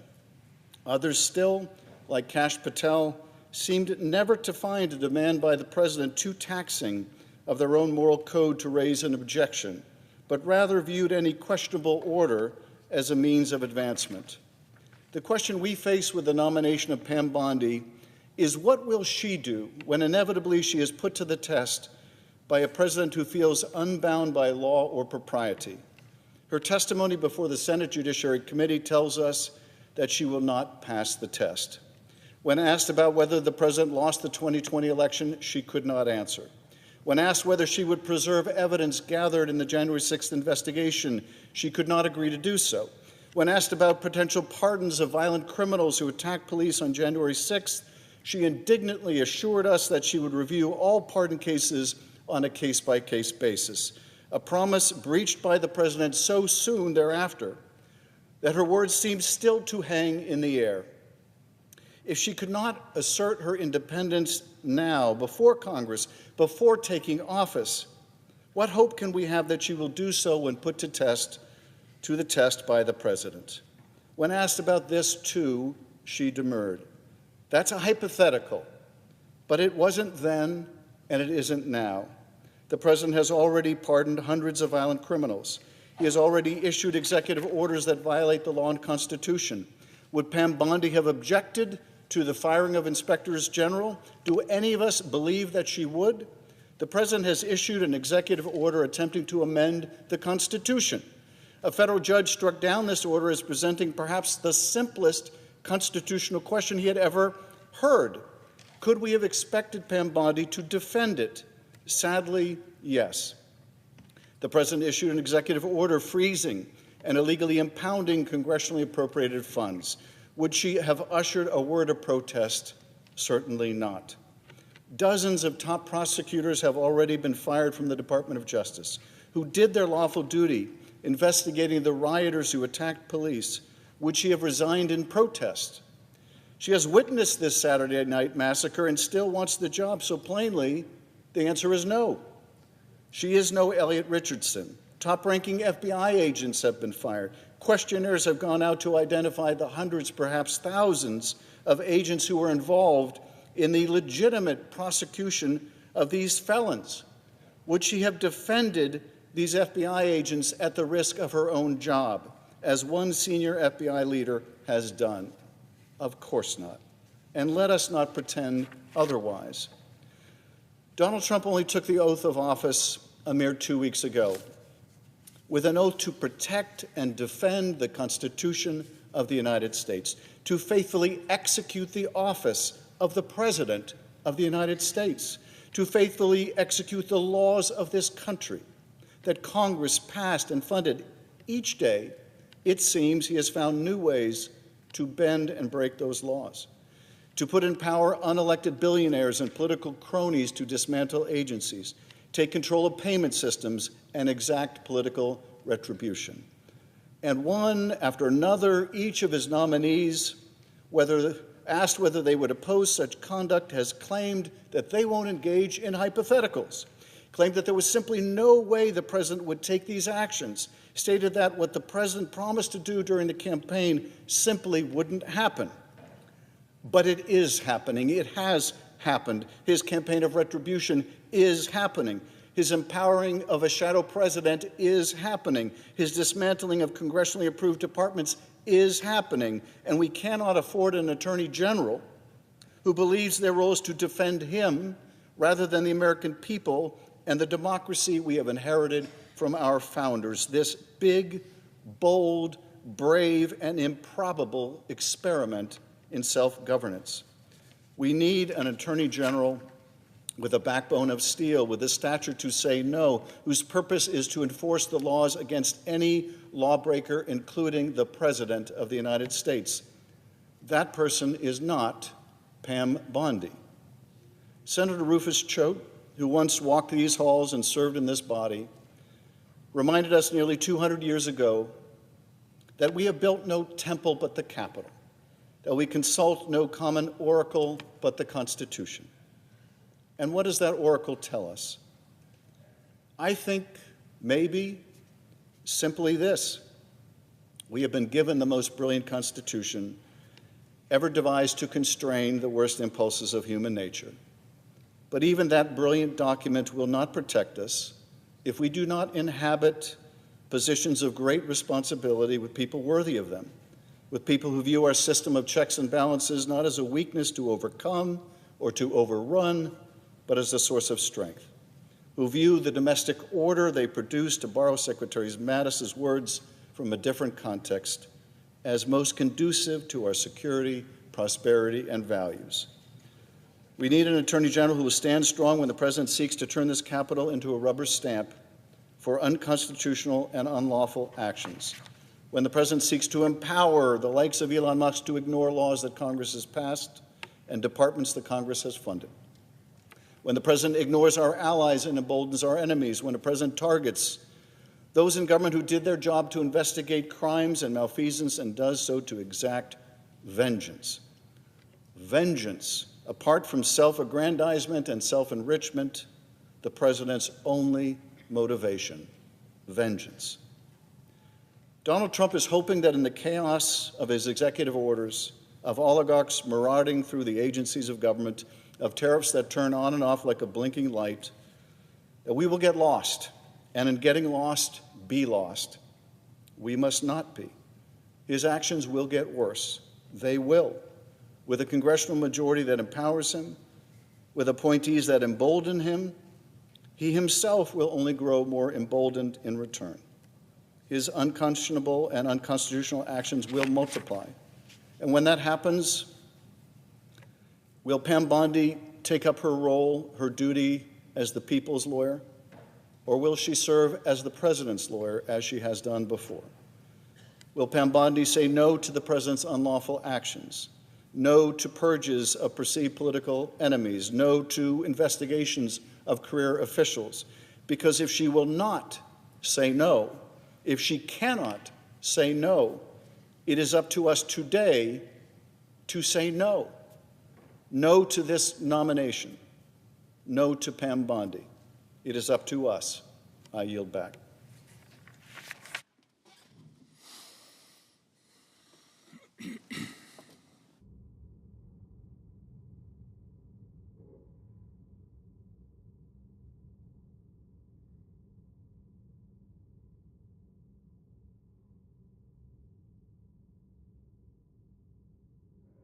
Senator from Connecticut. As my colleague, Senator Schiff of California, has just so powerfully stated, we are in the midst of a constitutional crisis. A crisis that would have been unimaginable just weeks ago. A crisis that involves a president disobeying the law. Now, presidents in the past have disobeyed the law. They've sought to test the boundaries of their power, and the courts have blocked them. But never has a president violated so many significant laws and the Constitution so rapidly, so repeatedly, that we are, as Senator Schiff said, lost in the chaos. And it falls to the arbiters of law, our courts. But it is also incumbent on the enforcers of the law.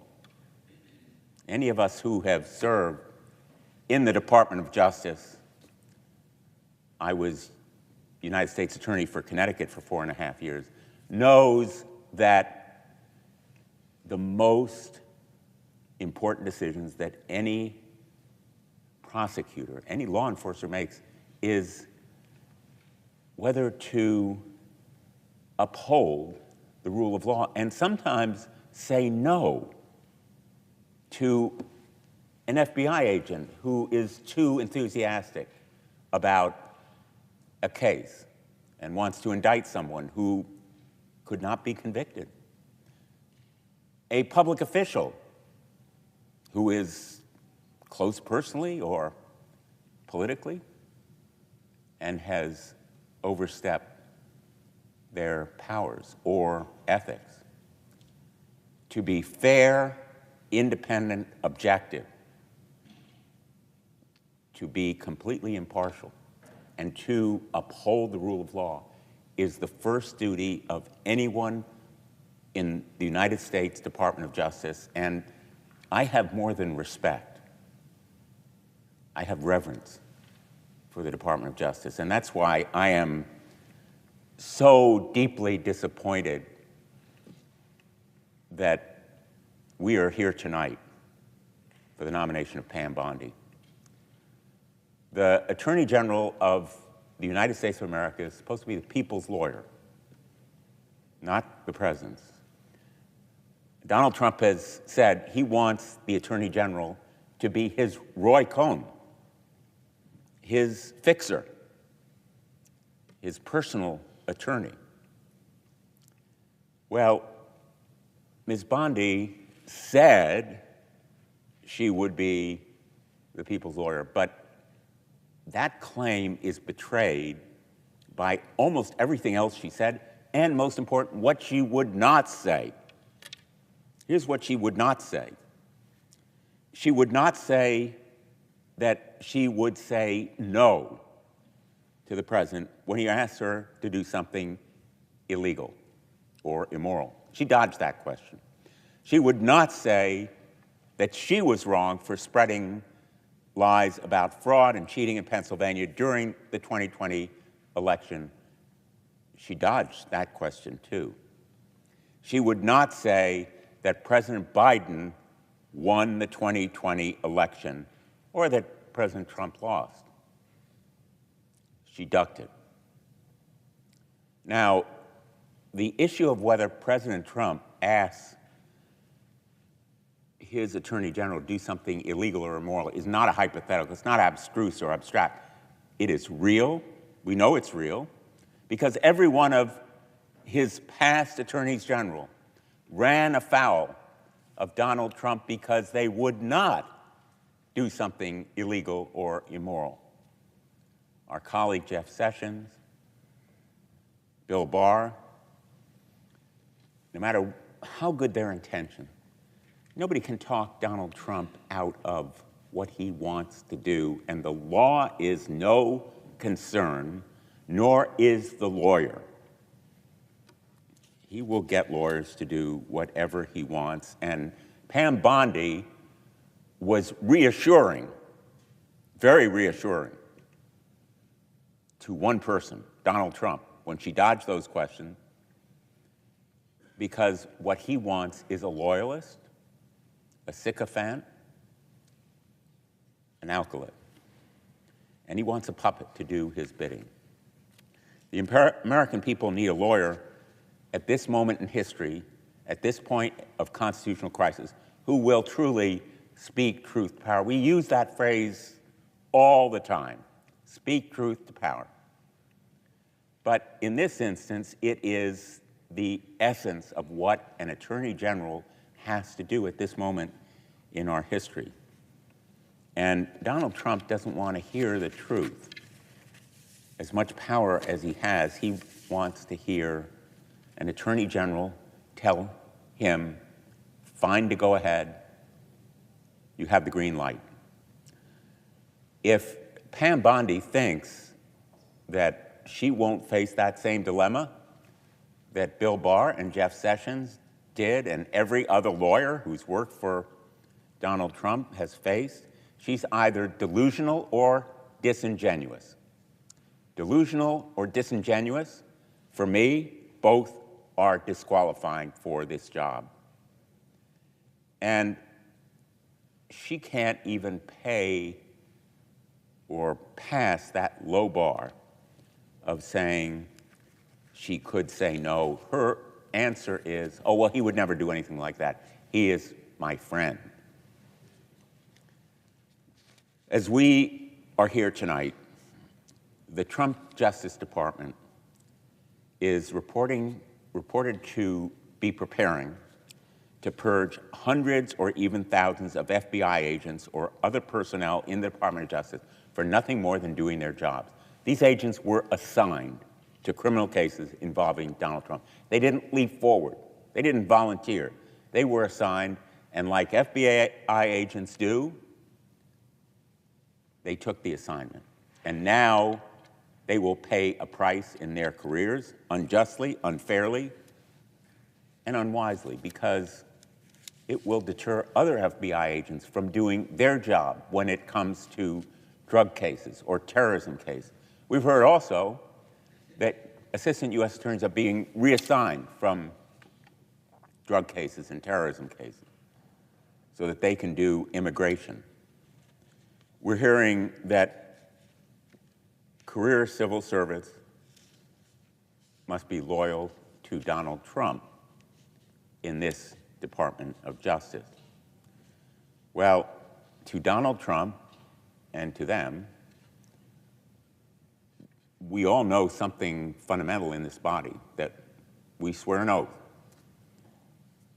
The lowliest private in the United States Army or the Navy or the Marine Corps or the Air Force takes an oath. They raise their right hand, just as we do.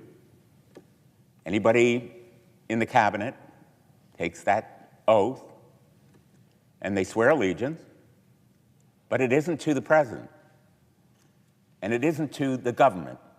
It is to the Constitution. That's what's at risk here. That's what Pam Bondi cannot do in good conscience if she is confirmed, because her allegiance will be to Donald Trump. And the purge of agents, the reassignment and retribution of others, not only damages morale, the effectiveness of the Department of Justice, it undermines the rule of law. The Attorney General, perhaps chief among presidential appointees, is responsible for making good on the constitutional promises that no man or no woman is above the law, that we have no king in the United States. We are no longer a monarchy. We can no longer ask a billionaire to rummage through the files of the Department of Treasury that have information about the presiding officer and every one of us who serves in this body and almost every American, because we all pay taxes, we all have Social Security, we get tax refunds, veterans get disability benefits. Almost anything the United States government does creates a record in the Treasury Department, and all that information is being read and scanned and now collected. That's the news of the day. More bad news about Elon Musk. Who is going to stop Elon Musk when he's doing something illegal and immoral? It won't be Pam Bondi, because she's Donald Trump's lawyer. That is a real and present danger for every one of us in this country. After I was United States Attorney in Connecticut, I was the Attorney General of my state for 20 years. In that job also, I took an oath to the Constitution of the United States as a state official, as well as to the Constitution of the state of Connecticut. It isn't an abstract notion. It's what we all do. And if she's confirmed, maybe Pam Bondi will be able to raise her right hand and recite after whoever's administering the oath. But it will not be an oath she is capable of keeping. And so on this critically important vote for our country, I don't think there is a cabinet officer more important at this moment in our history. I urge my colleagues to say no to this nomination. Thank you, Mr. President. I yield the floor.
The Democratic Whip.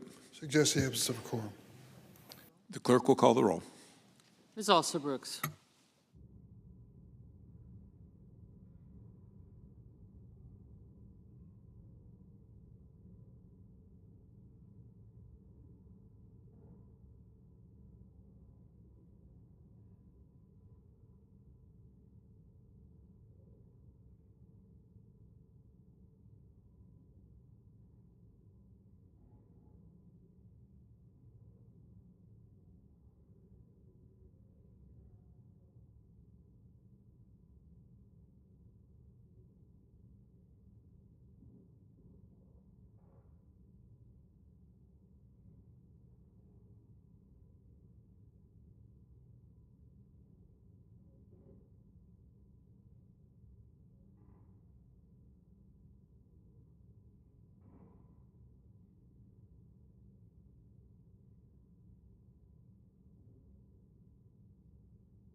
Mr. President, The Majority Leader, I ask unanimous consent the quorum call be suspended. without objection. Mr. President, I know of no further debate on the Bondi nomination. Is there further debate? If not, the question is on the nomination. Mr. President, I ask for the yeas and nays. Is there a sufficient second? There appears to Second. be. The clerk will call the roll. Ms. Alsobrooks, Ms. Baldwin, Mr. Banks, Mr. Barrasso, Mr. Bennett, Mrs. Blackburn, Mr. Blumenthal, Ms. Blunt Rochester, Mr. Booker, Mr. Bozeman, Mrs. Britt, Mr. Budd, Ms. Cantwell, Mrs. Capito, Mr. Cassidy, Ms. Collins, Mr. Coons, Mr. Cornyn, Ms. Cortez Masto, Mr. Cotton, Mr. Kramer, Mr. Crapo, Mr. Cruz, Mr. Curtis. Yes.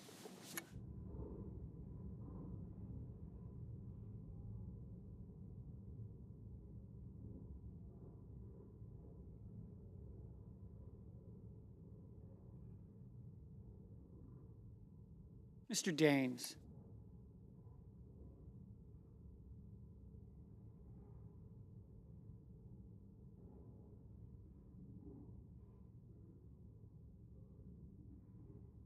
Ms. Duckworth.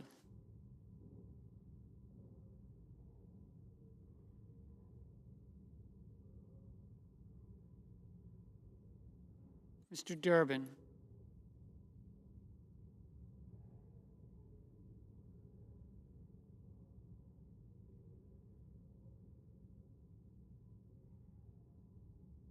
Ms. Ernst.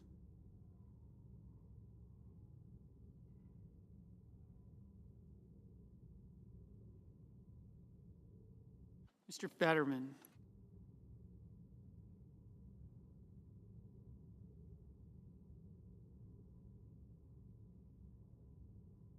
Mrs. Fisher.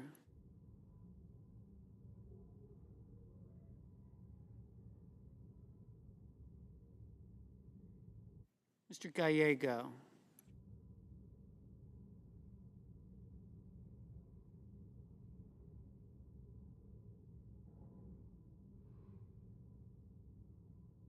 Mrs. Gillibrand.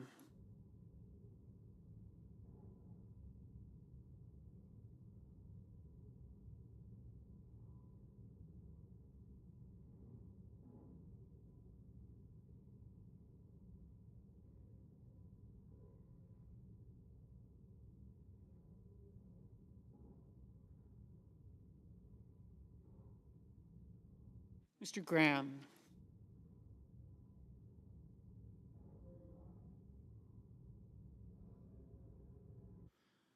Mr. Grassley.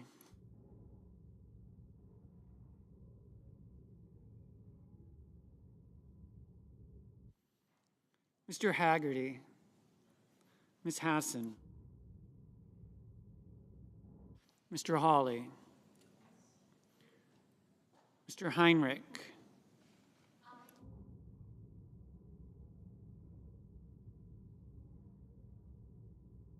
Mr. Hickenlooper. Ms. Hirono, Mr. Hoven, Mr. Husted, Mrs. Hyde-Smith, Mr. Johnson,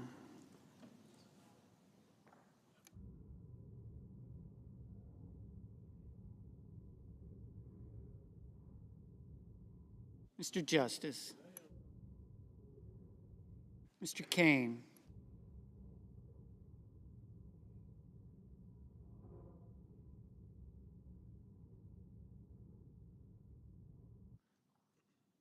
Mr. Kelly, Mr. Kennedy, Mr. Kim, Mr. King, Ms. Klobuchar,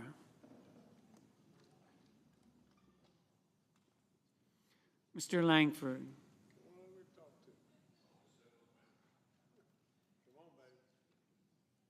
Mr. Lee,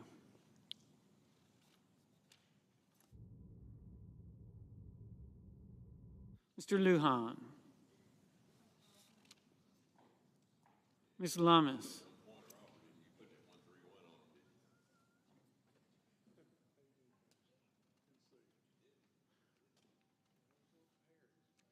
Mr. Markey.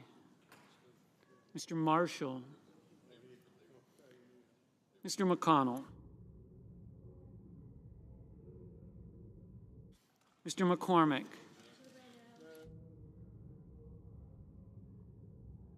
Mr. Merkley. Mrs. Moody.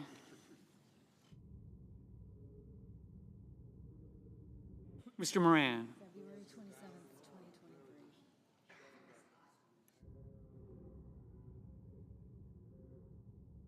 2023. Mr. Moreno.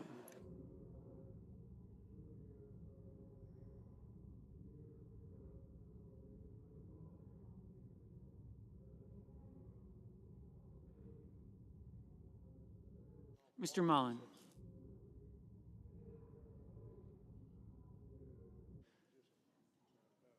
Ms. Murkowski.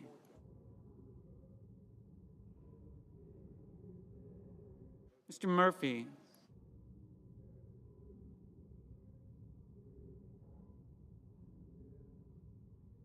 Mrs. Murray.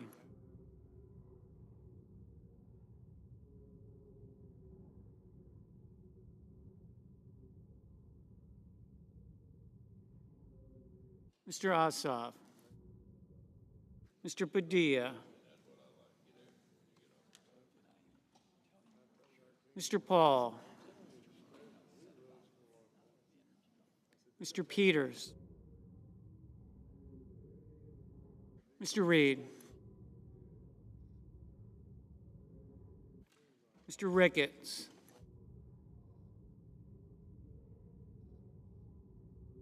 Mr. Resch.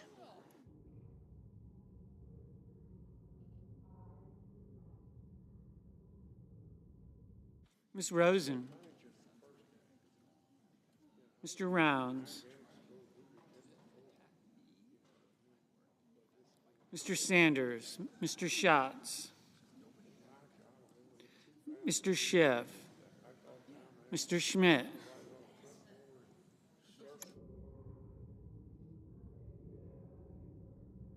Mr. Schumer. Mr. Scott of Florida.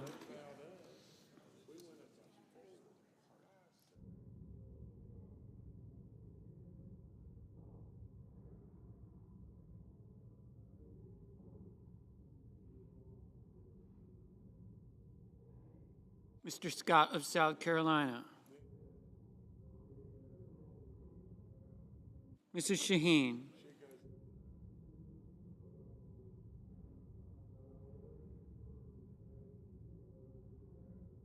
Mr. Sheehy. Ms. Slotkin. Ms. Smith.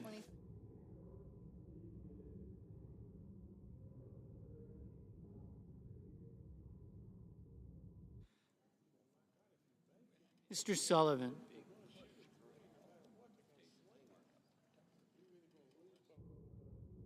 Mr. Thune.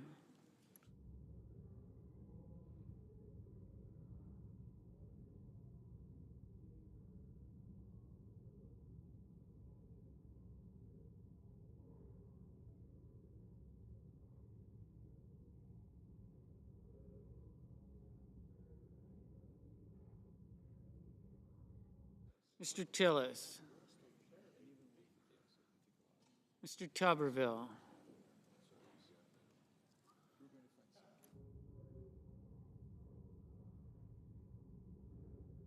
Mr. Van Hollen. Mr. Warner. Mr. Warnock. Ms. Warren.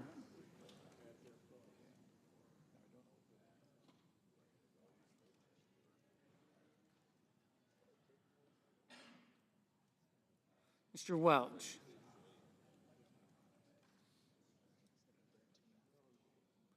Mr. Whitehouse.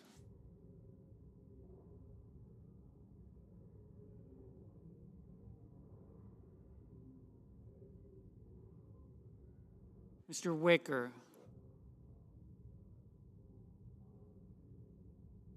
Mr. Wyden,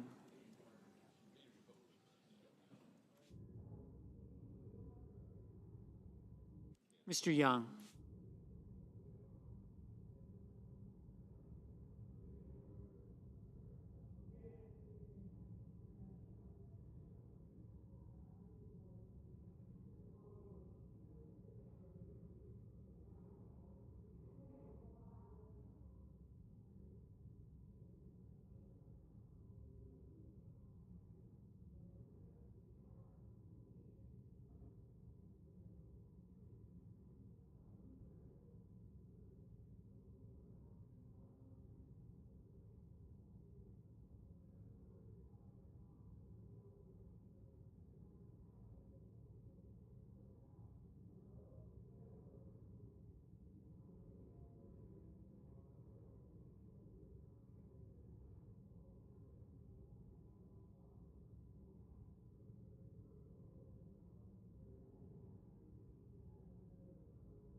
Senators voting in the affirmative: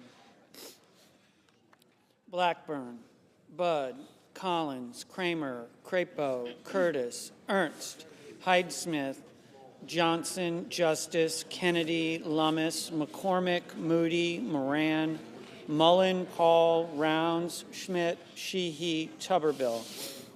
Senators voting in the negative: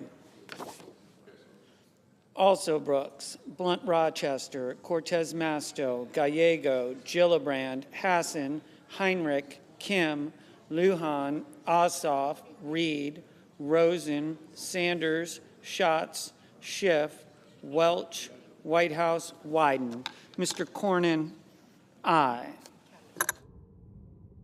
Mrs. Capito, aye. Mr. Bozeman, aye.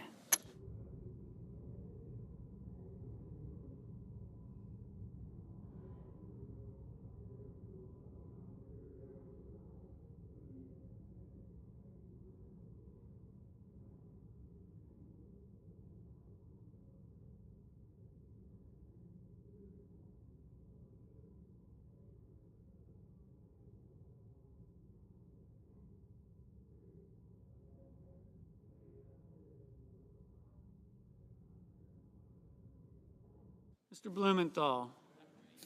Mr. Blumenthal, no.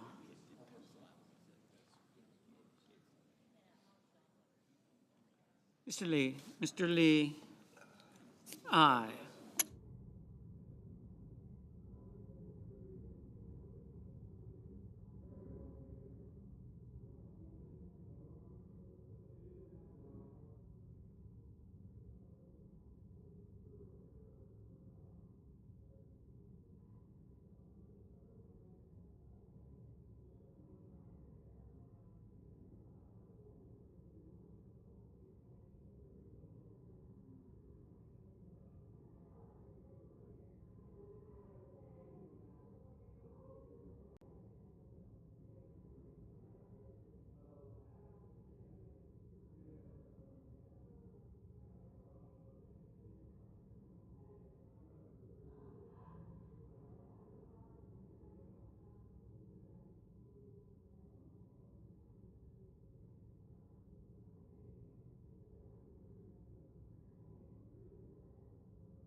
Mr. Wicker, aye.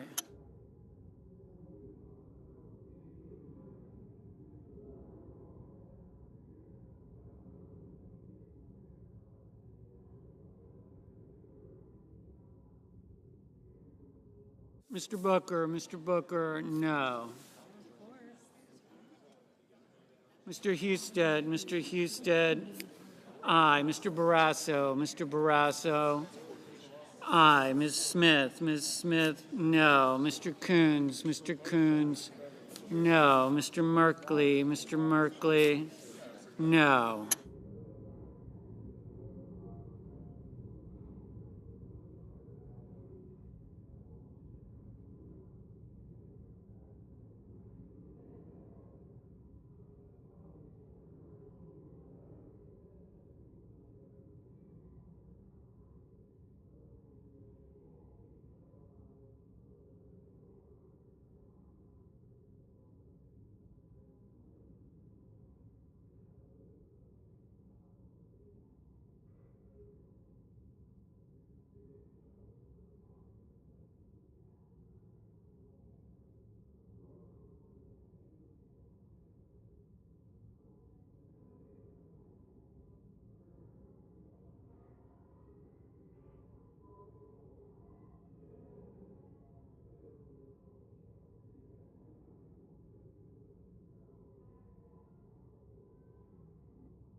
Ms. Baldwin, no.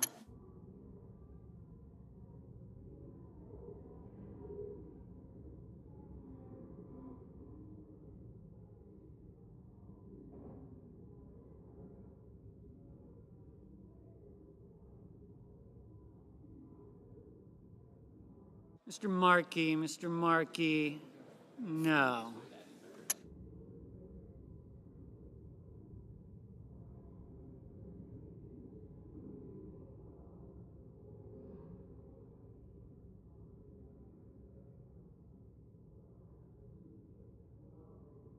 Mr. Hoven, aye.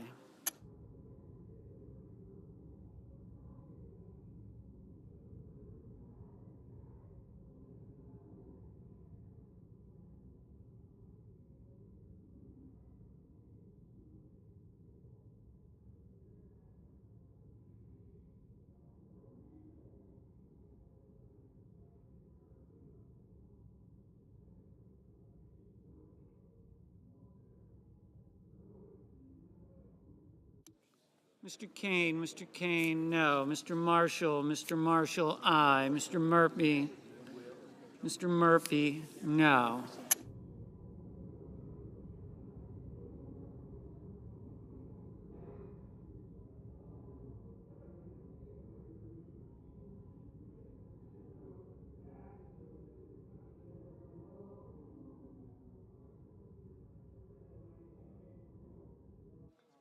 Mrs. Shaheen, no. Ms. Duckworth, no. Mr. Scott of South Carolina, aye.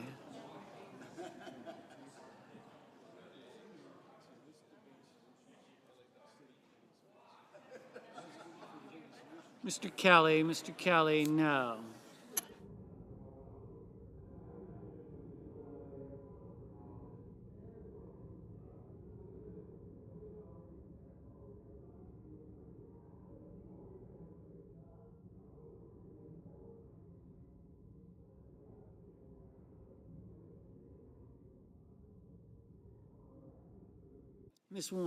Ms. Warren, no. Mr. Sullivan, aye. Mr. Durbin, no.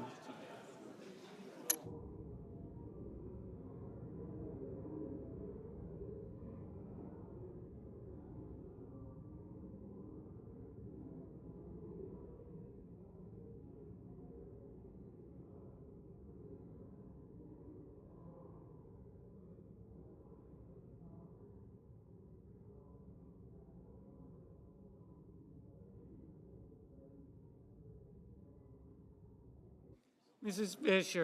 Fisher, aye.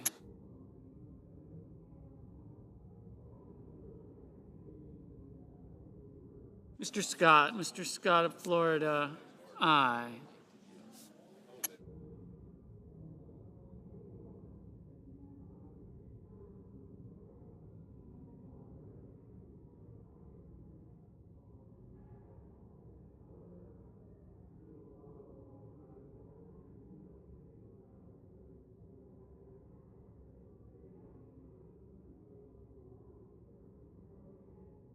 Mr. Cassidy, aye.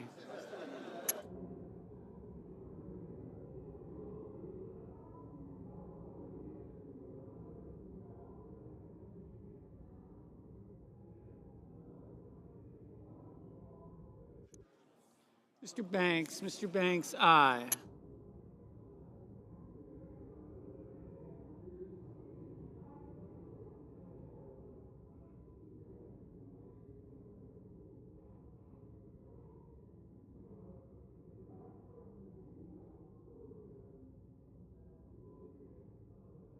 Mr. McConnell, aye.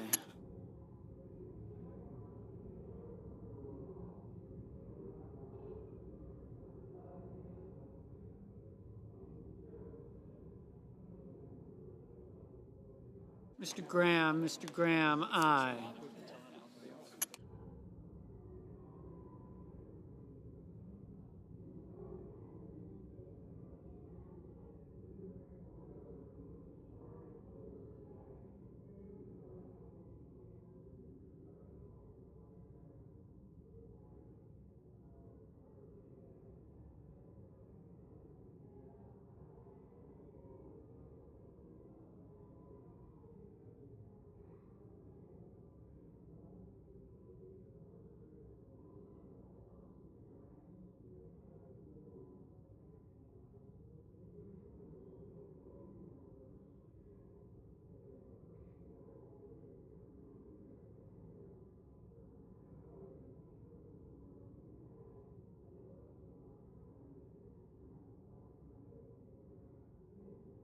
Mr. Daines, aye.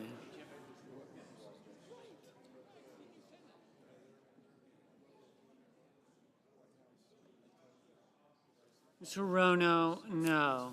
Mr. Grassley, aye.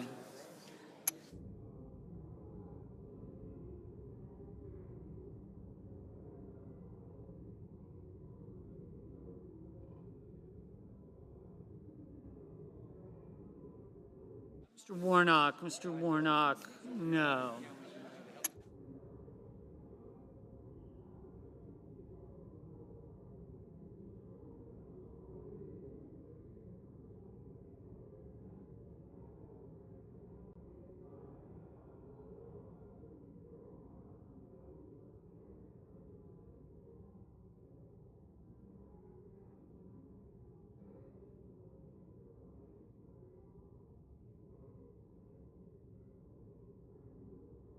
Mr. Hickenlooper, no. Mrs. Murray,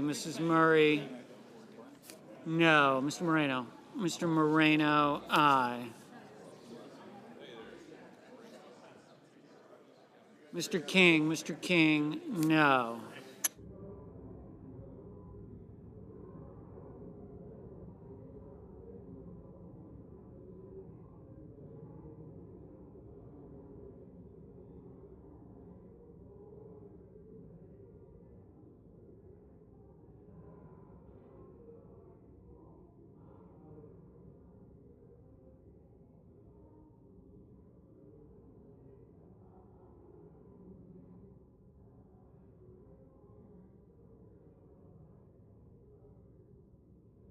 Mr. Peters, no.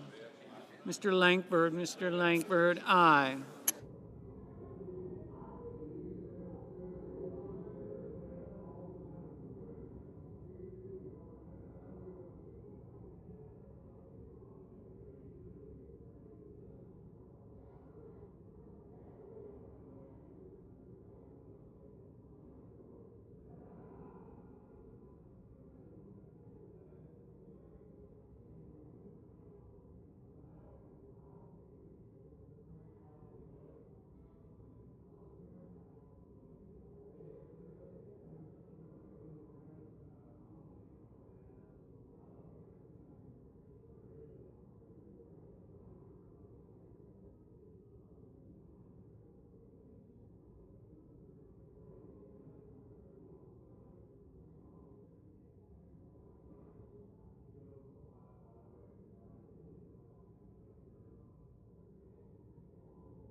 Ms. Klobuchar, no.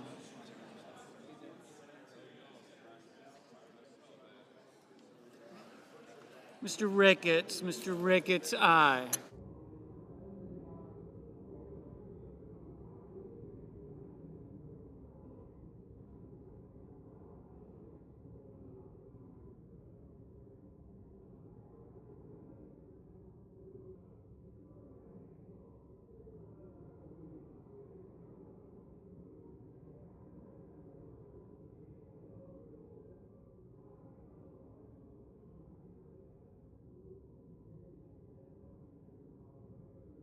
Mr. Padilla, no. Mr. Risch, aye.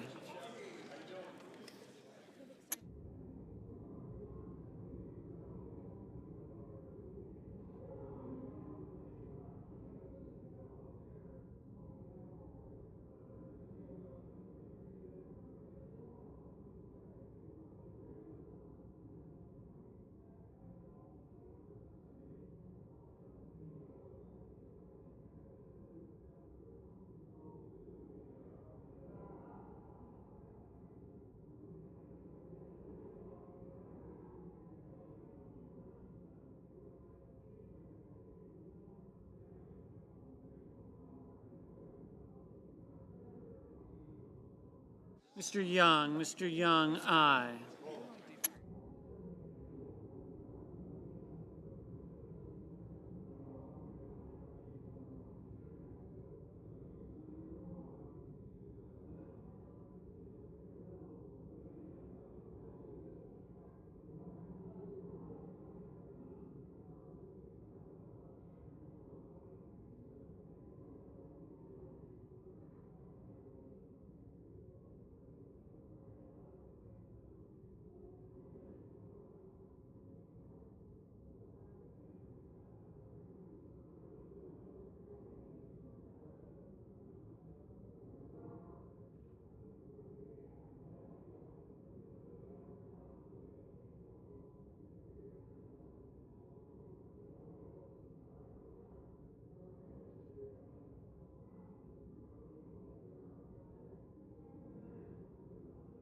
Mr.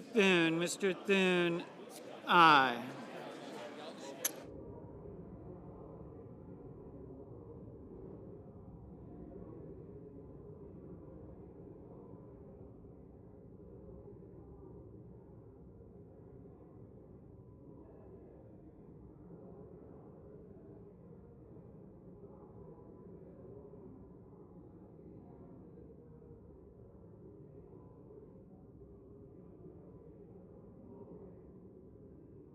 Ms. Slotkin, no. Mr. Schumer, no.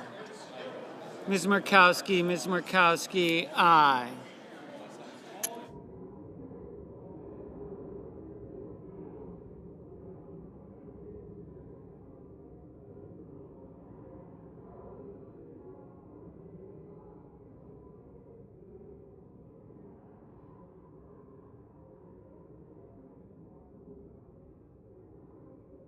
Mr. Bennett, no.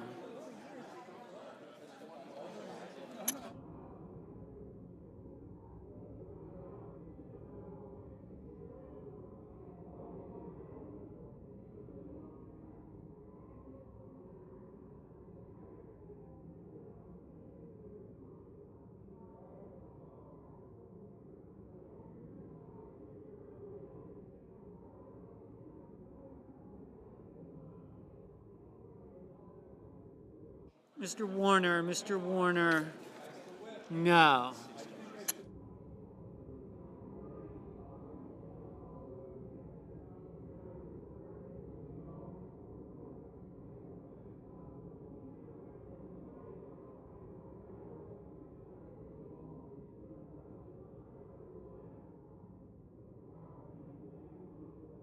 Mr. Van Hollen, no.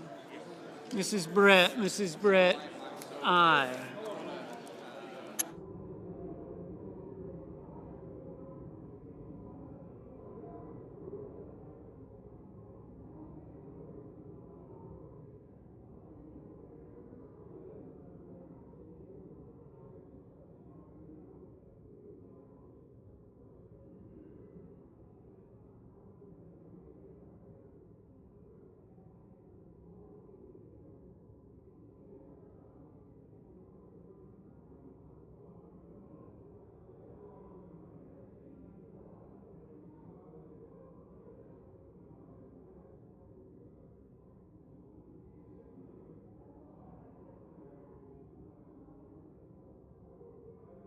Mr. Tillis. Mr. Tillis. Aye.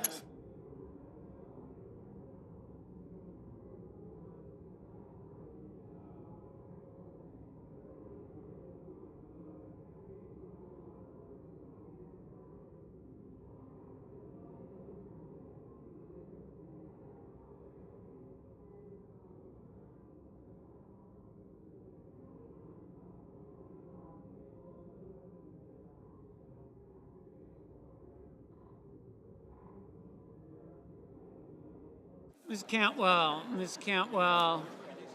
No.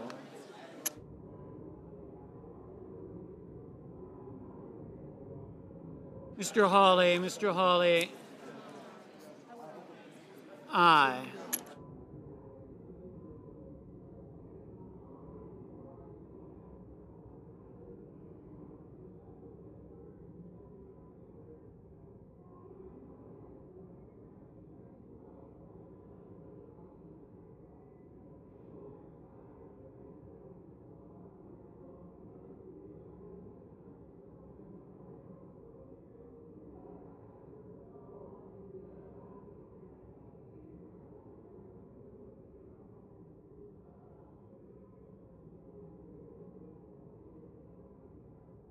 Mr. Haggerty. Mr. Haggerty. Aye.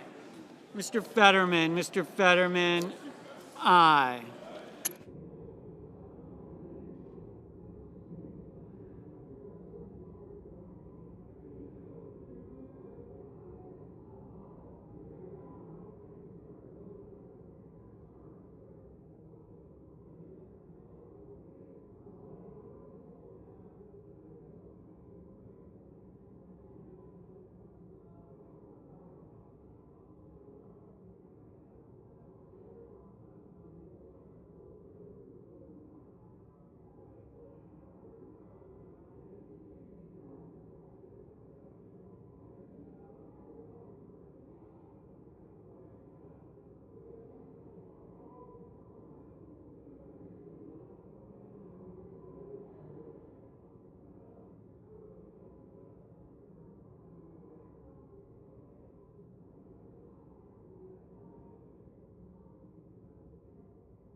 Mr. Cruz. Mr. Cruz. Aye.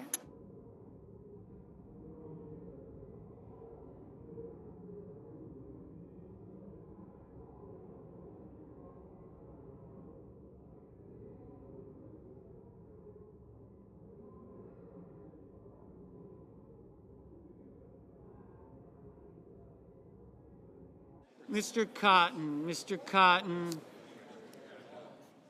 Aye.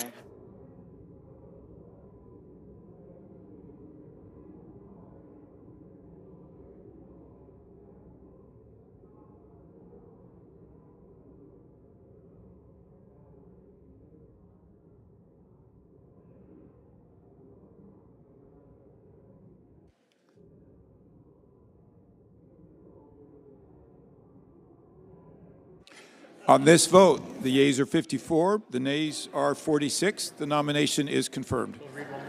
Under the previous order, the motion to reconsider is considered made and laid upon the table, and the President will be immediately notified of the Senate's action. Mr. President, Mr. Leader. You ask unanimous consent that the mandatory quorum call with respect to the Turner nomination be waived. Is there an objection?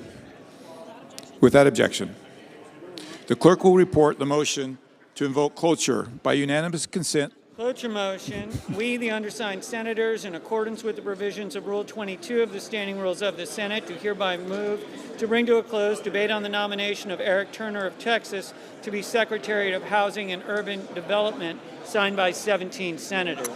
By unanimous consent, the mandatory quorum call has been waived. The question is it the sense of the Senate that debate on the nomination of Eric Turner of Texas to be Secretary of Housing and Urban Development shall be brought to a close?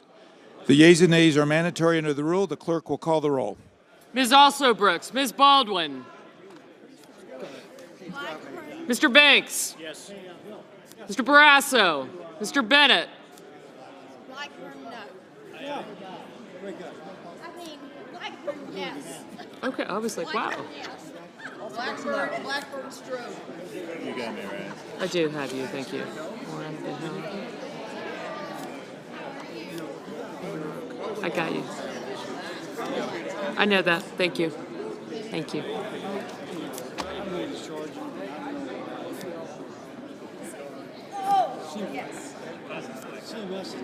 Got you. Got you, got you. Haggerty. Thank you. Gallego, Hassan. Yes. Hold on 1 minute. Hassan, Kim, Blumenthal, Kim. Thank you. Kim.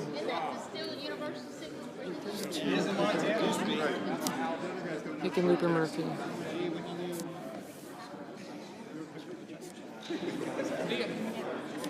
I did get you.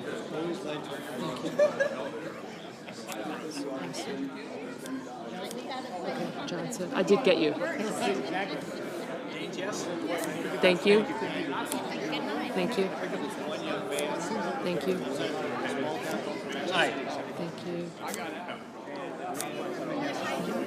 Tony, what was the Bondi vote? Mr. Kelly. Thank you.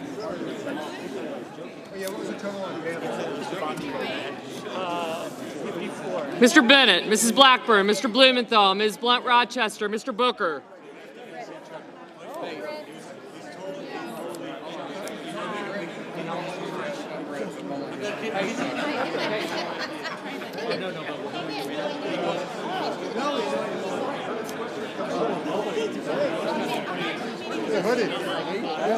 Mr. Booker, Mr. Bozeman.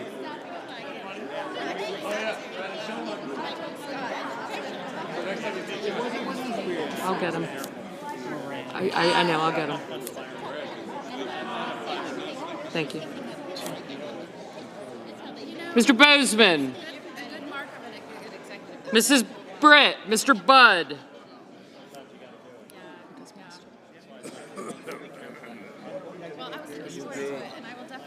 Coach is good too. You got me. Thank you, ma'am. I'll see you tomorrow. Thank you. That was good, Bernie. Thanks. Yeah. Thanks. All right. Thank you. Thank you.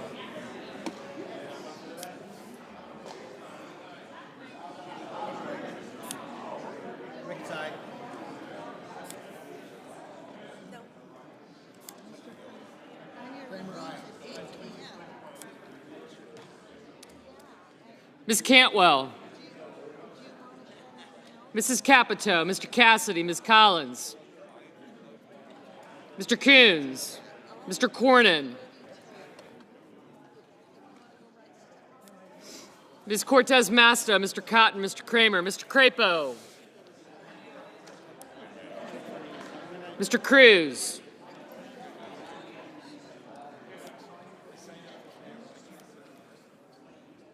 Mr. Curtis. Mr. Daines, Ms. Duckworth, Mr. Durbin, Ms. Ernst.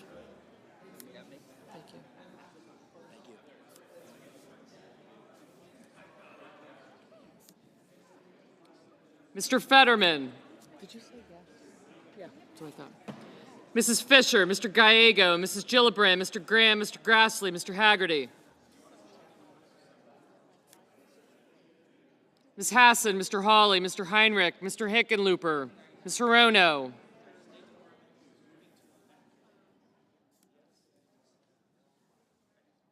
Mr. Hoven. Mr. Husted. Mrs. Hyde-Smith, Mr. Johnson, Mr. Justice, Mr. Kane, Mr. Kelly, Mr. Kennedy, Mr. Kim, Mr. King, Ms. Klobuchar, Mr. Langford, Mr. Lee, Mr. Lujan, Ms. Lummis, Mr. Markey,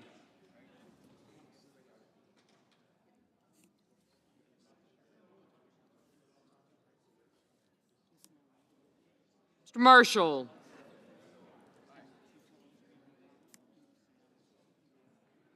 Mr. McConnell, Mr. McCormick, Mr. Merkley, Mrs. Moody, Mr. Moran, Mr. Moreno, Mr. Mullen, Ms. Murkowski, Mr. Murphy, Mrs. Murray, Mr. Ossoff, Mr. Padilla, Mr. Paul, Mr. Peters, Mr. Reed, Mr. Ricketts, Mr. Risch, Ms. Rosen, Mr. Rounds, Mr. Sanders, Mr. Schatz, Mr. Schiff,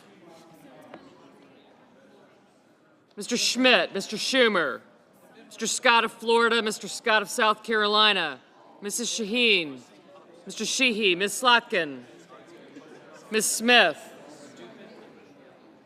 Mr. Sullivan, Mr. Thune, Mr. Tillis, Mr. Tuberville, Mr. Van Hollen, Mr. Warner, Mr. Warnock, Ms. Warren, Mr. Welch, Mr. Whitehouse, Mr. Wicker, Mr. Wyden, Mr. Young,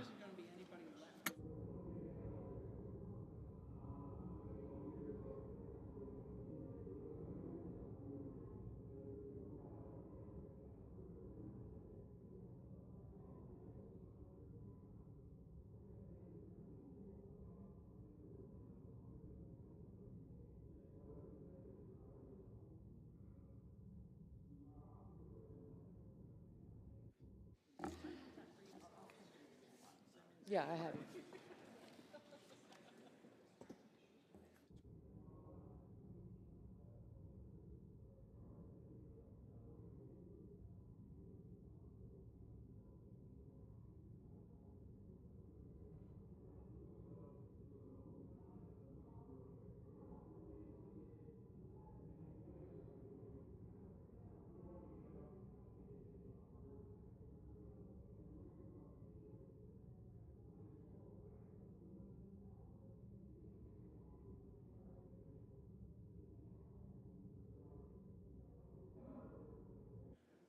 Senators voting in the affirmative: Banks, Barrasso, Blackburn, Bozeman, Britt, Capito, Cassidy, Cornyn, Cotton, Kramer, Crapo, Cruz, Curtis, Daines, Ernst, Fetterman, Fisher, Graham, Grassley, Haggerty, Hawley, Hoeven, Husted, Hyde-Smith, Johnson, Justice, Kennedy, Lankford, Lee, Lummis, McConnell, McCormick, Moody, Moran, Moreno, Mullen, Murkowski, Paul, Ricketts, Risch, Rounds, Schmidt, Scott of Florida, Scott of South Carolina, Sheehy, Sullivan, Thune, Tillis, Tuberville, Wicker, and Young.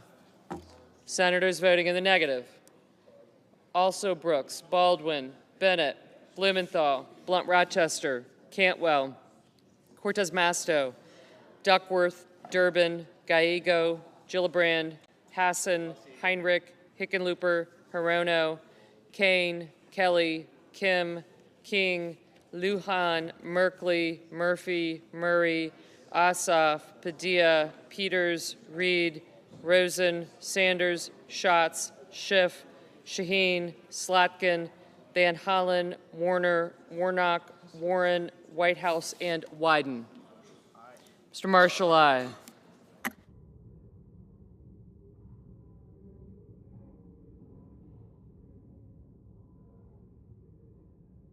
Ms. Smith, no.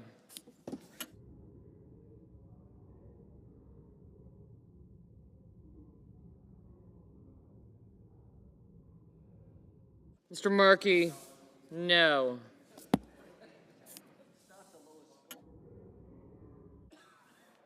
Mr. Welch, aye.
Ms. Collins, aye.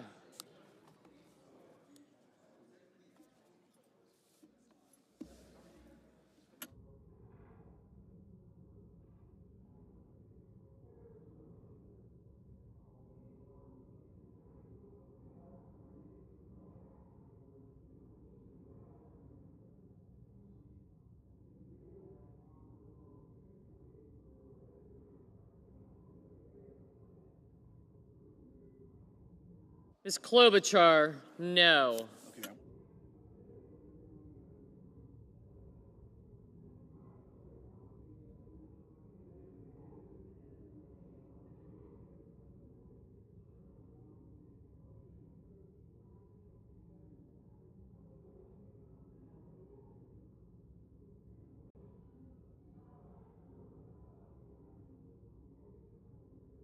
Mr. Coon, no.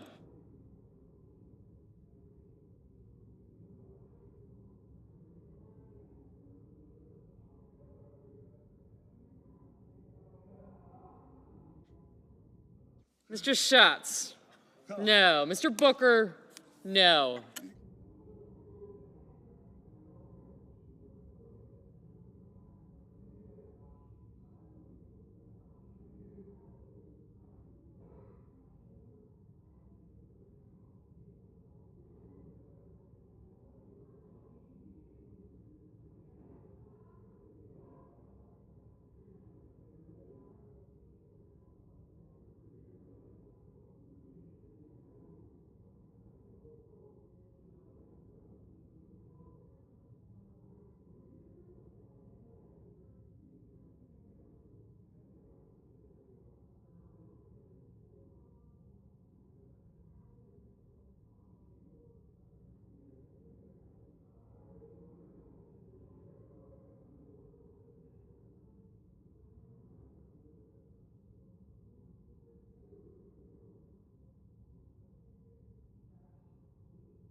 Mr. Schumer, no.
Mr. Budd, aye.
Oh, I'm sorry.